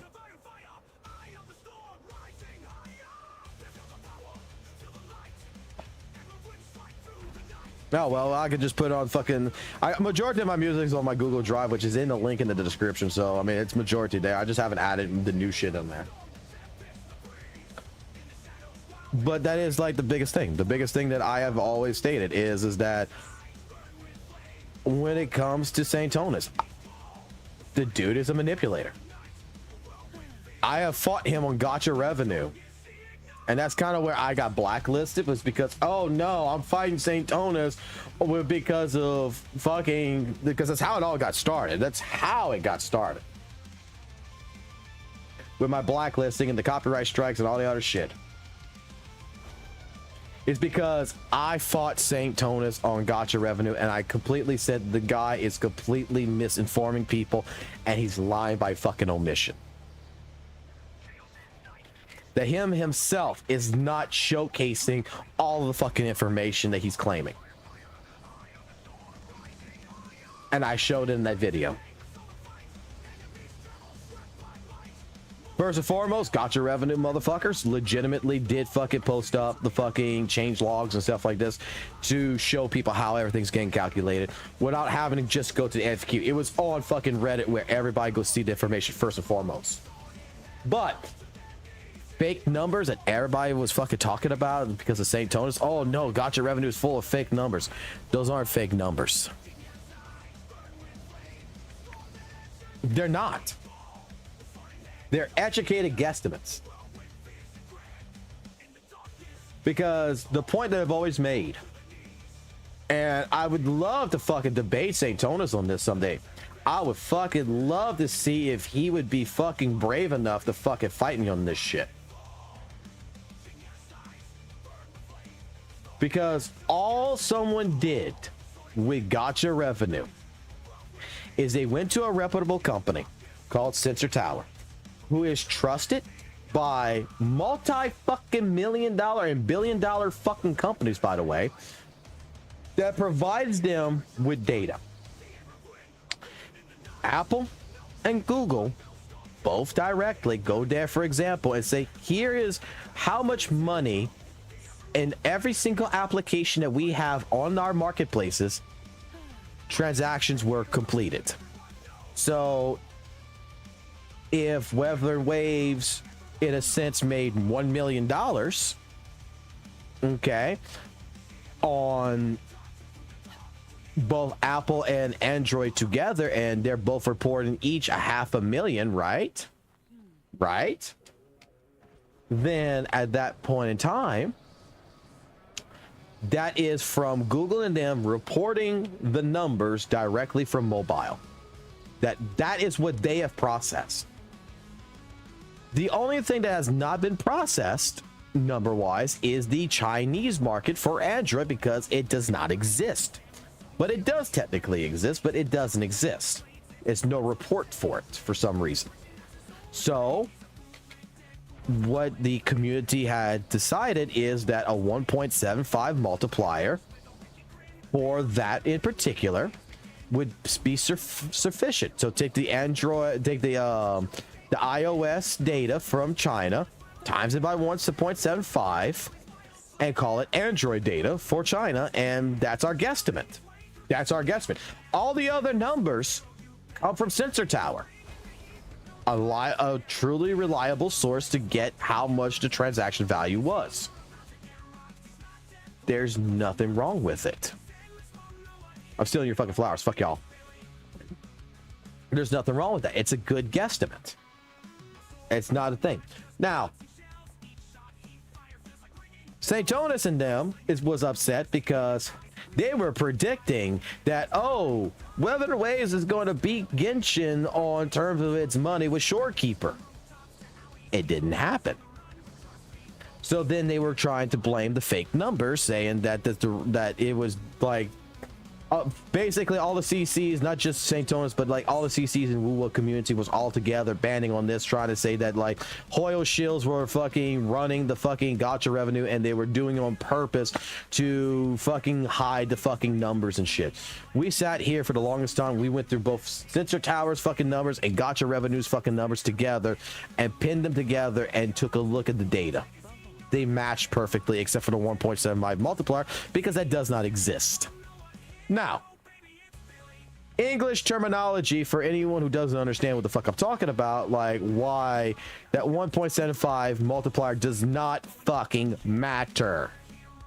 It has no relevant value at all in the calculations. None. Those fake, quote unquote, fake numbers are a guesstimate, and they do not hurt or help fucking WUWA in any which way, shape, form. It does not, like, as terms as St. Thomas in the past was trying to make. Why? Because best example I've given so far that I think everybody has understood what I'm getting at is the apple and the orange. I have a red apple right here. It's Wuthering Waves. This apple is a Wuthering Waves, okay? It costs us $2 to buy this. I have an orange. It is $3. Okay, this is the current market value for this month on terms of everything. I will add $1 to each of them, making the apple $3 and the orange $4 across the board. And you can call all the other gacha games different types of fruits. I added $1 to every fucking fruit on the list as a sales tax. It does not change the placement that the orange is more expensive than the fucking apple. If I took away the fucking fake numbers, it does not change the value that Genshin is fucking making more money than fucking Wuthering Waves at this point in time. That the reason why we have gacha revenue is not just for PvP and it's not just for fucking saying, oh, this game made this much money or whatever. We're never gonna know how much money, because Kuro's never gonna fucking tell you exactly how much fucking money they made. That's none of our goddamn business. What we use it for is to make a determination. When Wuthering Waves 1.2 came, when Wuthering Waves 1.0 came out, it made like $13 million. When 1.1 came out, it made fucking over 20 something million dollars. Why? Well, because they took, first and foremost, the first month that we were calculating, the 13 million was only for 2 days. And that was because, well, for a couple of days, because that was May's revenue, because WUWA came out on May 22nd. So in all honesty, the real bulk of what Wuthering Waves really fucking made was in June. And also in fucking June, they advanced the fucking update by 2 fucking weeks to try not to clash with ZZZ's fucking release. So guess what? It made more fucking money, because now you just had GN, you had Jinji, and you had Changli that was all released in the same fucking month. A lot of people spent money. When 1.2 came out, okay, the revenue dipped down to like 7 million. Why? Because to be completely fucking honest, WUWA gave everybody a free 5-star, and no one was really interested in JJ. 1.3 comes with Shorekeeper. The 2 fucking revenues that ended up happening. Again, there was a miscalculation on a lot of CC's parts because they didn't fucking take this into account. Shorekeeper came in on the last day of the month of fucking what, July or whatever, what was it, September or whatever, I don't fucking remember the exact date, but she came in the very last like 2 days of the month, the last 2 days of the month, which everybody who's going to buy Shorekeeper is going to buy it within the first 3 days, to be completely fucking honest, the bulk of the money. So the revenue was calculated for the previous fucking month because it was at the end of that month. The starting of the new month makes it look like fucking Wuthering Waves did not really make money because the fucking calculation was for the last month. So when we got the fucking report, it's like, oh shit, Wuthering Waves did bad. No, is because of how the character fell on the fucking month. All gacha revenue is a historical data that we're creating, so that way we can take a look at what units were good, who spent on what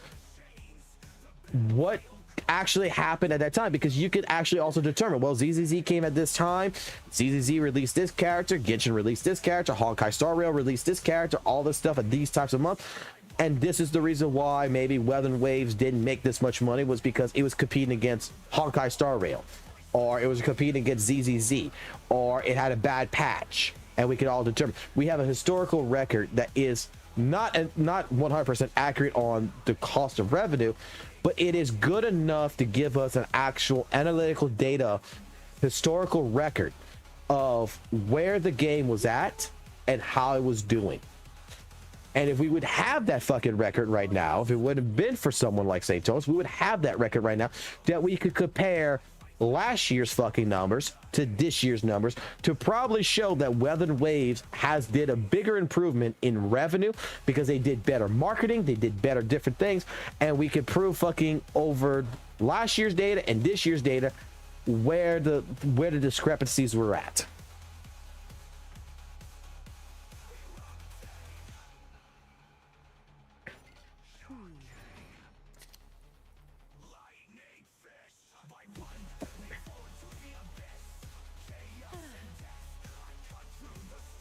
Because straight up, I sat here taking gacha fucking revenues numbers and taking Sensor Tower itself, and all Numberlock did was copy and paste.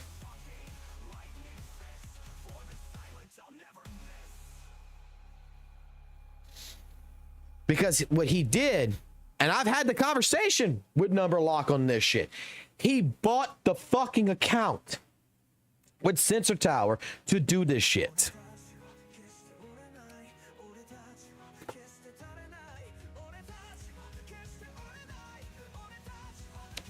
He bought it, and what he was doing, he was taking this, and the only argument that ended up happening was because the gacha community itself on Reddit had an argument about a 1.5 multiplier to a 2.0 multiplier. So he put it in the middle, say, hey, look, let's do 1.75. We'll put it on here. That will make y'all happy. Yeah, that makes us happy. Cool. Great. Awesome. Let's move on. Otherwise, you could just use the sensor data numbers. We didn't even have to put. Again, it's just a guesstimate. It's just for analytical data. That's it.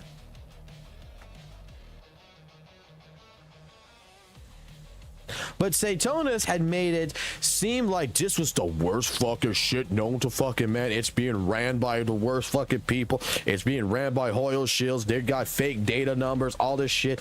And it's like, dude, because his biggest argument was because, oh, I have to go click the menu bar, click AFQs to find out how they calculate things, and they're lying by omission.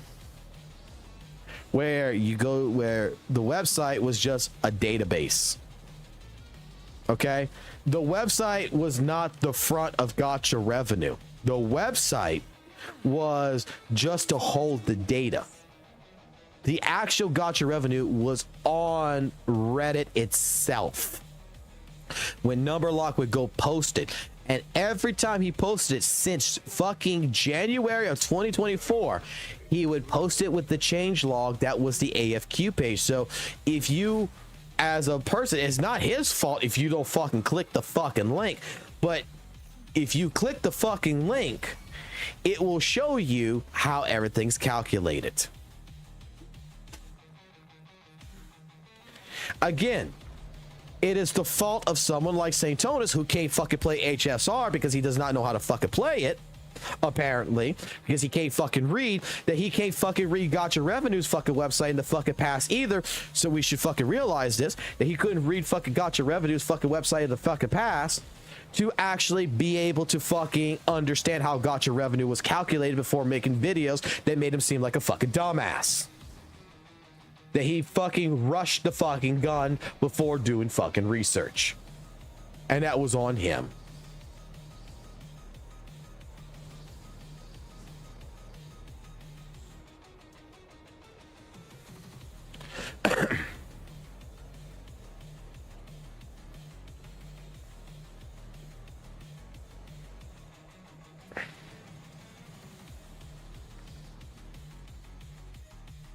Because I had a fucking goddamn Sensor Tower fucking account on all that shit too to fucking prove this point.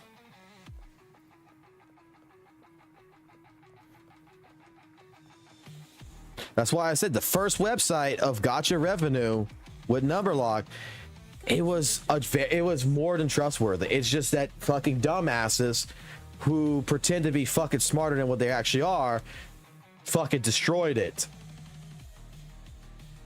Hold on, buddy.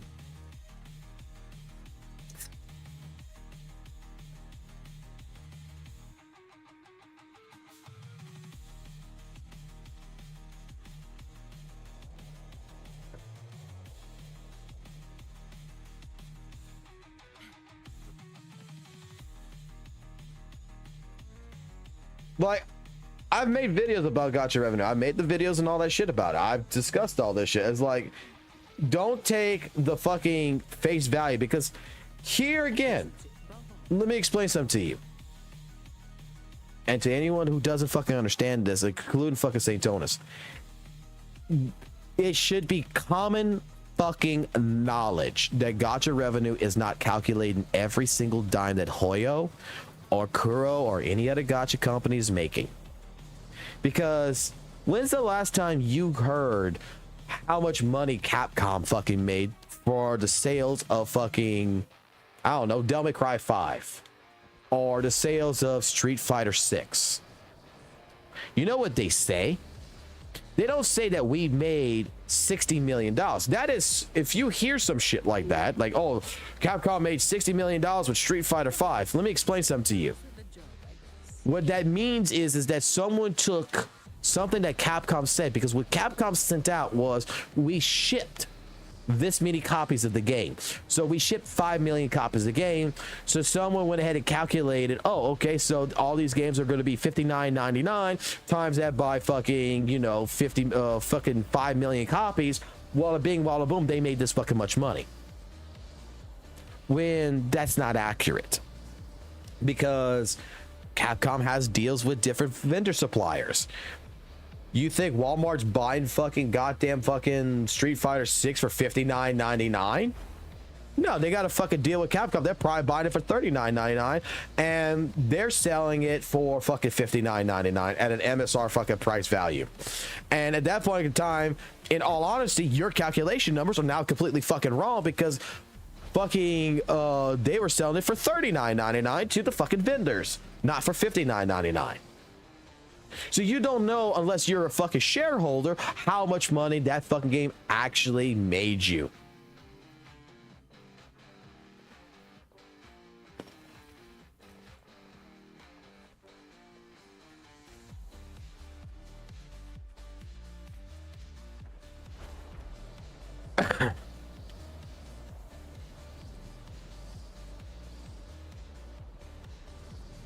So that is why my start of the war has been with gacha revenue.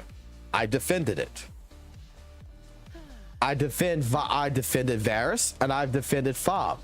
The shit that fucking St. Tonis did to Fob when the fucking story. And I understand where fucking St. Tonis comes from. Don't get me fucked wrong, but I understand what Fob was saying too, because someone didn't fucking bother to actually say, hey, correct your fucking self, Fob. Correct what you're saying, and Fob did a poor fucking job of fucking explaining it. But yeah, you want to know what my take on the Chang Li and Jinshi fucking shit was with St. Tonis against Fob? I'll tell you right fucking now. It's so fucking simple. I said this the other day. Both these characters played the same. Fob's 100% correct. He's 100% correct in what he was trying to explain. Both these characters play the same. He's not wrong. And then I gotta get told, no, Jinshi's got a fucking goddamn fucking meter and nuke and shit. Fucking Chang Li don't fucking have that. That's not the point.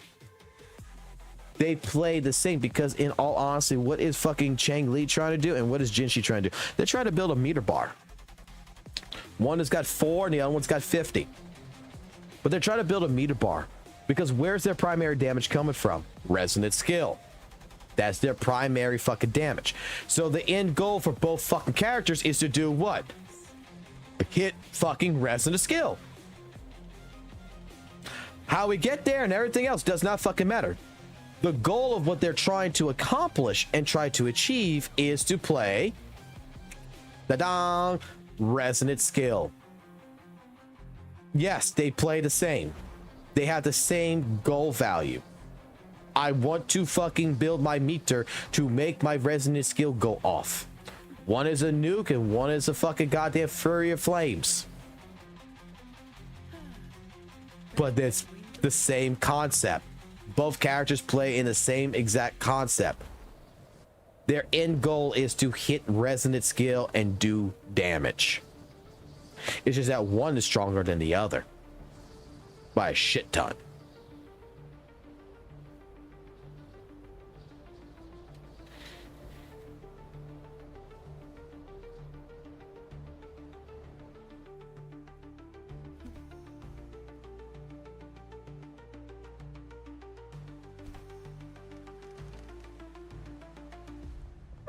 You want to get into the Gato versus fucking goddamn fucking Saint Tona shit? I can get on that one.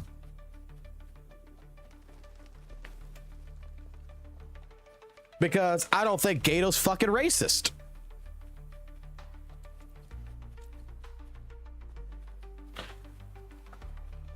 The dude was manipulated, and the fucking entire situation was manipulated because from fucking Tectone, Saint Tonas and everything, it was fucking completely manipulated to where, yes, Tectone fucking hung up on fucking Gato when he was in the middle of fucking conversation about shit.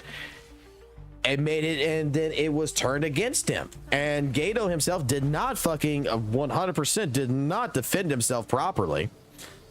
He just sat there and took it like a bitch, to be completely fucking honest. But Gato fucking said the fucking words. Oh, Saint Tonas is Asian and he's sucking white cock. All of a sudden, we have determined that it is racist. That is what the entire definition now has become. That is now fucking racist. By fucking saying that. Where the guy legitimately just blurted it out and it was funny. Doesn't make fucking Gato fucking racist. It doesn't mean Gato it fucking hates other all Asian fucking people. It doesn't mean that he's got a fucking racist bone. I mean, again, and this is to the Tectone buddies and everything, and to the friends and shit. I've heard fucking Tectone go ahead like, oh shit, Gotcha Smack gave me the N-word pass, and goes at the end of his stream and goes, you goddamn, and he fucking says the first part in a sense and then fucking ends the streams to where, you know what, he's making the joke of using the fucking N-word. Does it make Tectone fucking racist? Fuck no. But you can fucking say it then at that point. It's the same thing. You got fucking a fucking goddamn content creator on fucking Twitch over there that legitimately is taking fucking Asian people, put them on a fucking poster in a Photoshop in a fucking goddamn fucking Chinese restaurant. That's making it fucking goddamn most racist fucking Photoshop in a sense. But it's not considered racism. The fucking shit with Gato was blown fucking wide out. Gato said what he said. I know a bunch of fucking guys that rag on each other that will say the same shit. I guarantee you that if it would have been any one of them in that fucking group that would have said something similar to that, like, oh shit, this guy is sucking Tectone's dick, basically, white dick or whatever. You know, it would have been looked, I guarantee it would have been looked past. Because, again, you got someone like Saint Tonas that not that long ago fucking called Genazad a fucking pedophile in so many fucking goddamn wording. by using Roshia. Oh, no wonder bro fucking summon 6 Roshia, implying that he is a pedophile, a predator, a lolicon, whatever the fuck you want to determine it as. But you know, he didn't really mean that, so we should let it be. But the dude fucking straight up fucking backtracked. He hasn't actually truly fucking apologized, because a true apology would be talking to Genizard in the private about it, wouldn't be making a video about Maggie and apologizing in the video of Maggie about it to him, would be taking ownership of it, making a video or making, you know, public posting in a sense with a fucking video to basically say, hey, I was wrong, I didn't mean this, it was taken out of context or whatever. But all this kind of shit just gets blown over. I mean, that's why, like I said, you want to talk drama, we can fucking talk drama. You want to talk all this shit, I mean, it's not just like St. Tonus. I mean, St. Tonus is just the biggest one that fucking does this in the WUWA community, and everyone else basically follows his lead.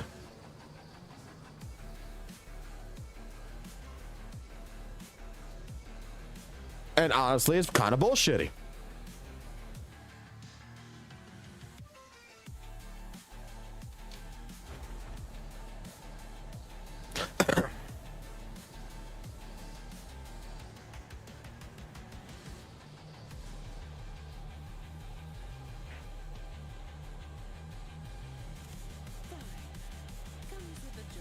And then this shit with fucking Maggie versus St. Tonus kind of shit, right? I mean, look, Maggie fucked herself over when she fucking live streamed fucking leaks. That's on her. She fucked up everything else.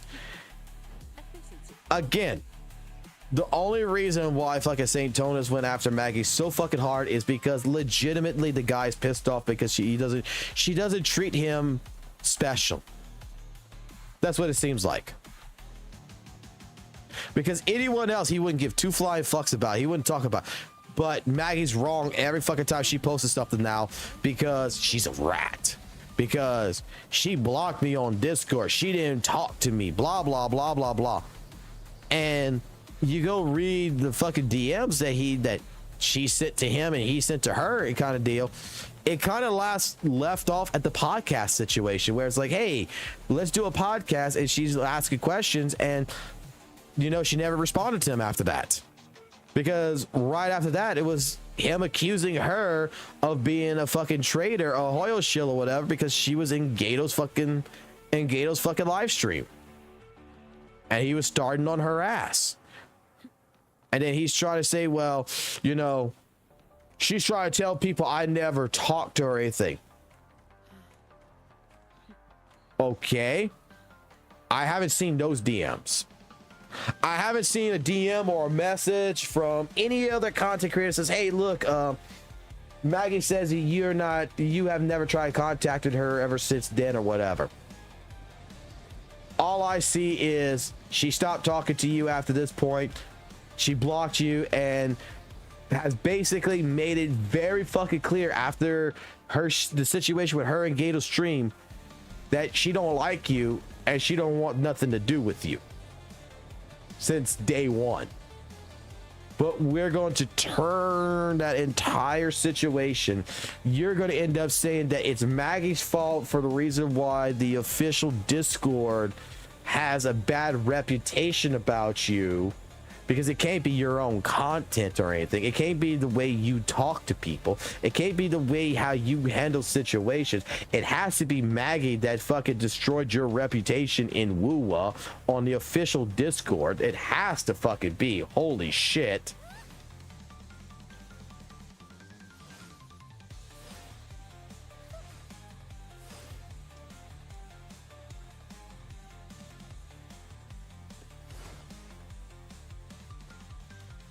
I mean,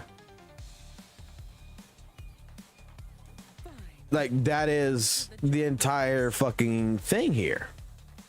And then now recently we're going to be bitching about HSR, making several fucking videos about HSR when your gameplay legitimately fucking sucks, you legitimately didn't read it, the mechanics and everything else, everyone else can fucking can fucking do the fucking the fucking first part of your fucking trial with fucking blade or whatever, you know, perfect.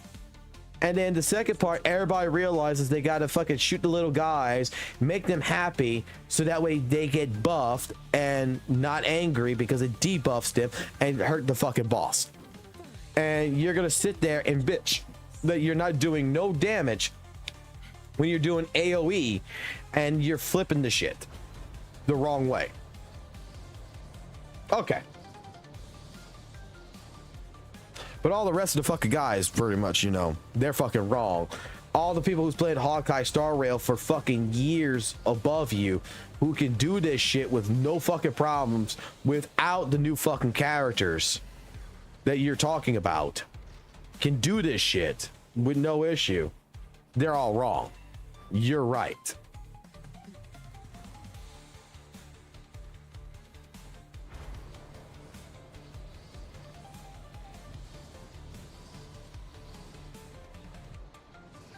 These are the things that I will say. Like I said, I don't hate St. Jonas, but I will clearly fucking call this shit out again, because all of these elements is stuff that legitimately is only being talked halfway, and it's being turned into an agenda rather than a conversation. Call it miscommunication, call it a fucking ego trip, I don't fucking know, but that is how it is.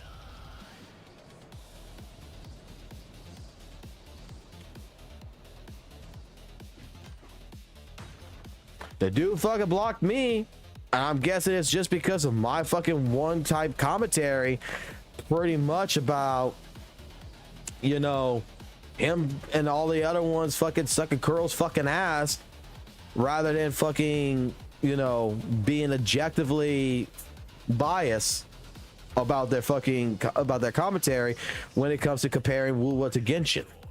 It's okay to say WUWA is better than Genshin, but let's not fucking go ahead and say fucking Genshin's fucking completely fucking asinine garbage, HSR is asininely garbage, and only WUWA is the fucking god of everything. I mean, that's kind of fucking repulsive. Because then you're creating a stigma here with a fucking people who potentially is coming in that you're acting like the rich fucking friend where, hey, I come to you, I say, hey dude, I just bought my first car, it's a 2006 Chevrolet Malibu, and then you're coming back and be like, well, that's nice, but haha, I got a 2025 Chevrolet Corvette with only 2 miles. And it comes with turbo feature. Like, the WUWA CC community, the mass majority of it, is only doing one thing. It's just always trying to say that we're fucking better and trying to stay above. Instead of just, you know, hey, it's okay. It's okay to go ahead and admit that not everything is great. The 1-year anniversary of WUWA kinda sucks. It's decent at most. It's not perfect by any sort. It's okay to say that Kuro has dropped the ball here and there.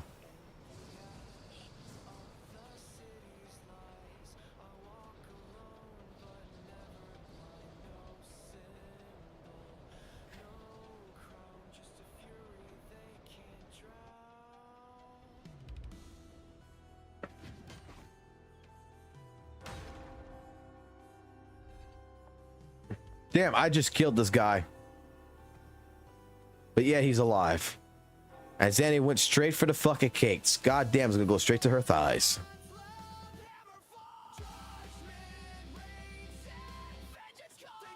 Shit, I don't think I've had a long live stream like this in a long time. This is the problem about like having conversation, people bringing shit up, and me having conversation, because it gets me on a tyrant.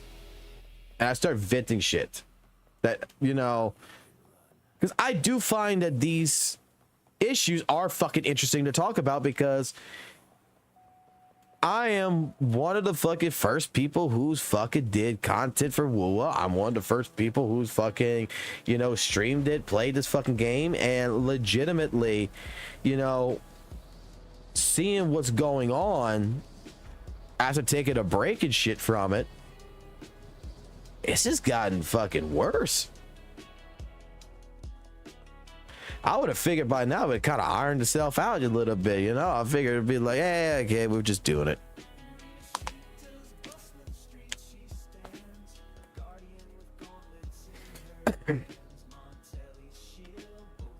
Wake your brother up, tell him to stop for school.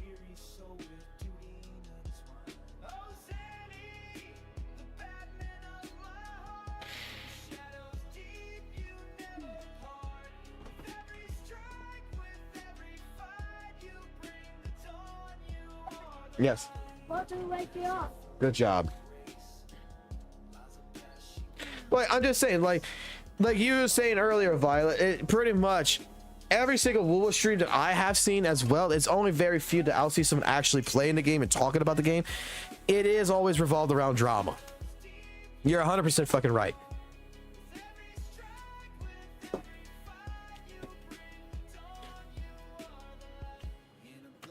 Daddy, be right back. Dad, gotta go pee pee.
I'm back.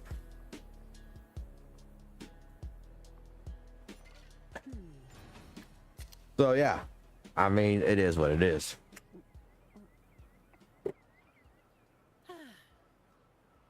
But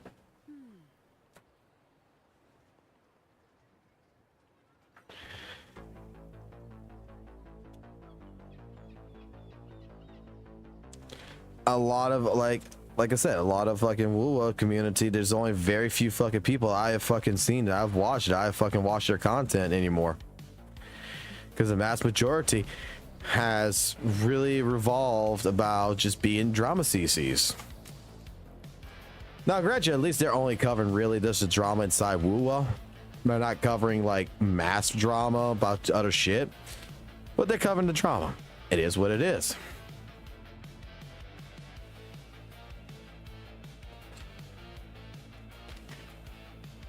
But I tell you what,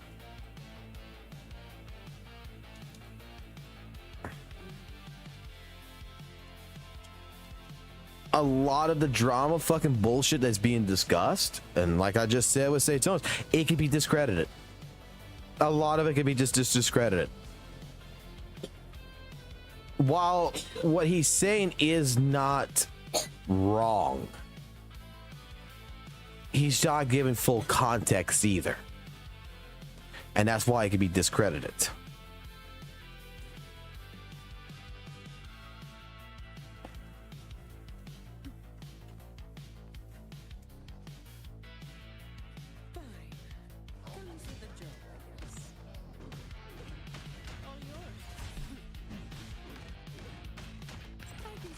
Yeah, flying really made fucking 100%ing the fucking new areas a lot fucking easier than 1.1 where you just gotta run.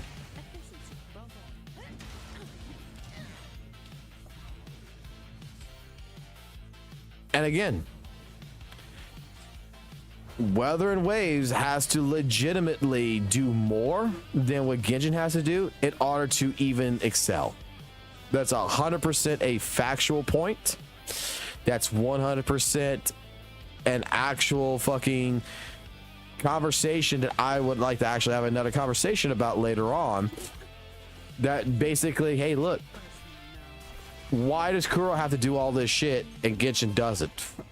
It's because Genshin doesn't have to do it because Genshin owns the fucking market.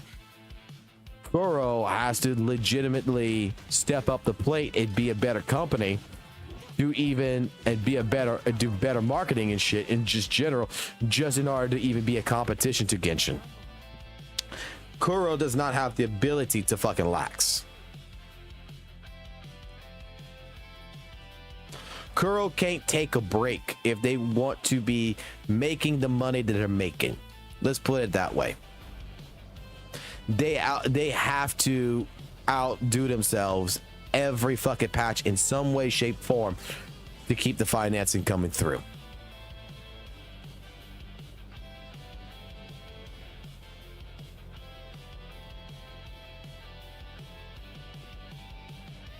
I think WUWA's made a great fan base, but I'm gonna be honest, I don't think that fan base holds perfectly. Let me go find out something.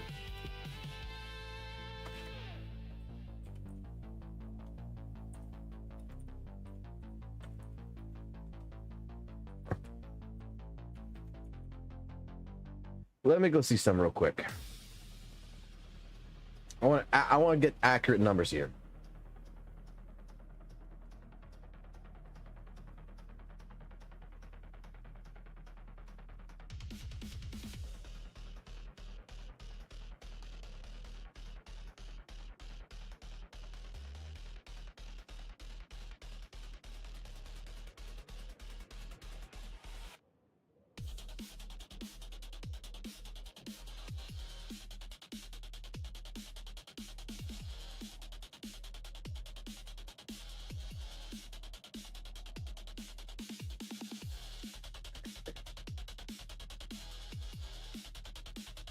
Let's see.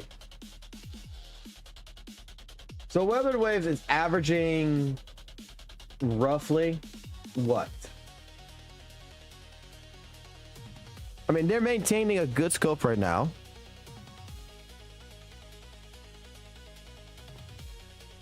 Since April.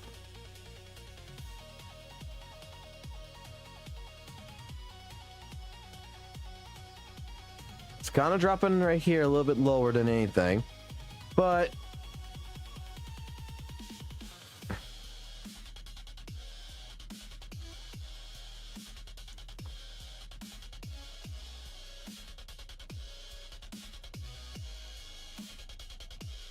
I mean, on average with Steam, just Steam alone, I would expect more players than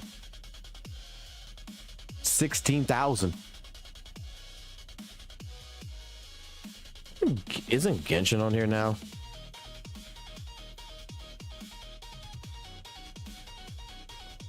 No, Genshin's on Epic. Genshin's on Epic. But at least we got a chart that we can basically average out. I mean, it's doing fine. But I mean, I still would expect more fucking players than WUWA on fucking Steam. I mean, it's not bad.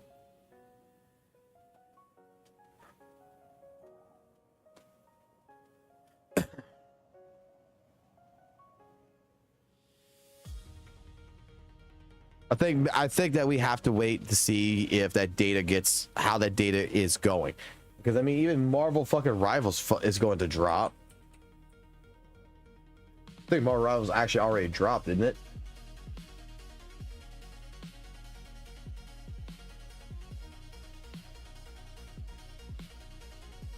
Yeah, Marvel Rivals dropped substantially.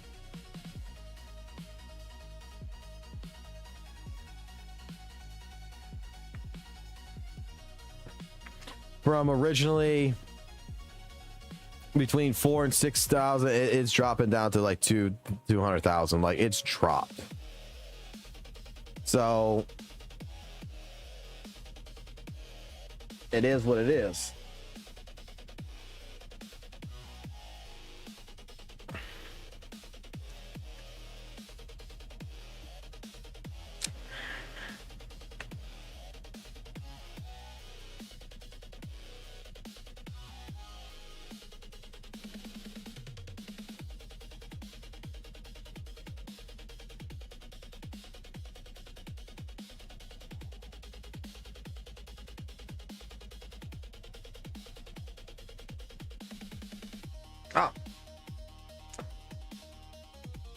So Tuesday, Smash Legends goes under maintenance for Bridget. Sweet. I want to see the trailer when it comes out. But I'm going to call it here, guys. I got to get ready for work, even though I'm working from home. And I'm going to get in Discord. I'm going to talk to friends and shit like that probably throughout the day. But I'm going to say it like this. I'm not fucking scared to talk to someone like St. Tonus and debate him. And I think that would be fucking brilliant. If there's anybody, any fucking CC that wants to debate fucking bullshit, by all fucking means, call my ass up. We can discuss it. We can go through it. Because these are fucking topics that in general in the fucking community, people don't have in any which way, shape, form, the full conceptual, I don't know how to put this. I don't think that they have the full fucking blown picture of everything.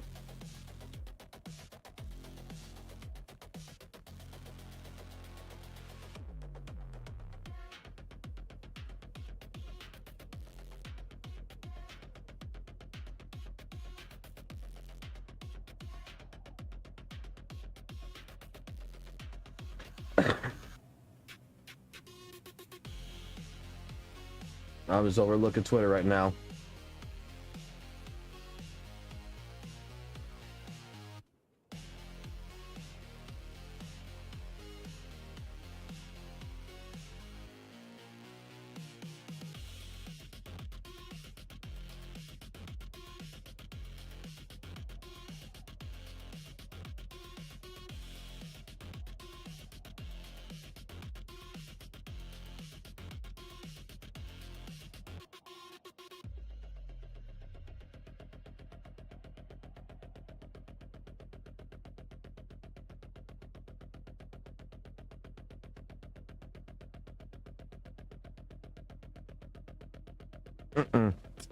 But yep, I'm gonna call it. You guys have a good night. Adios.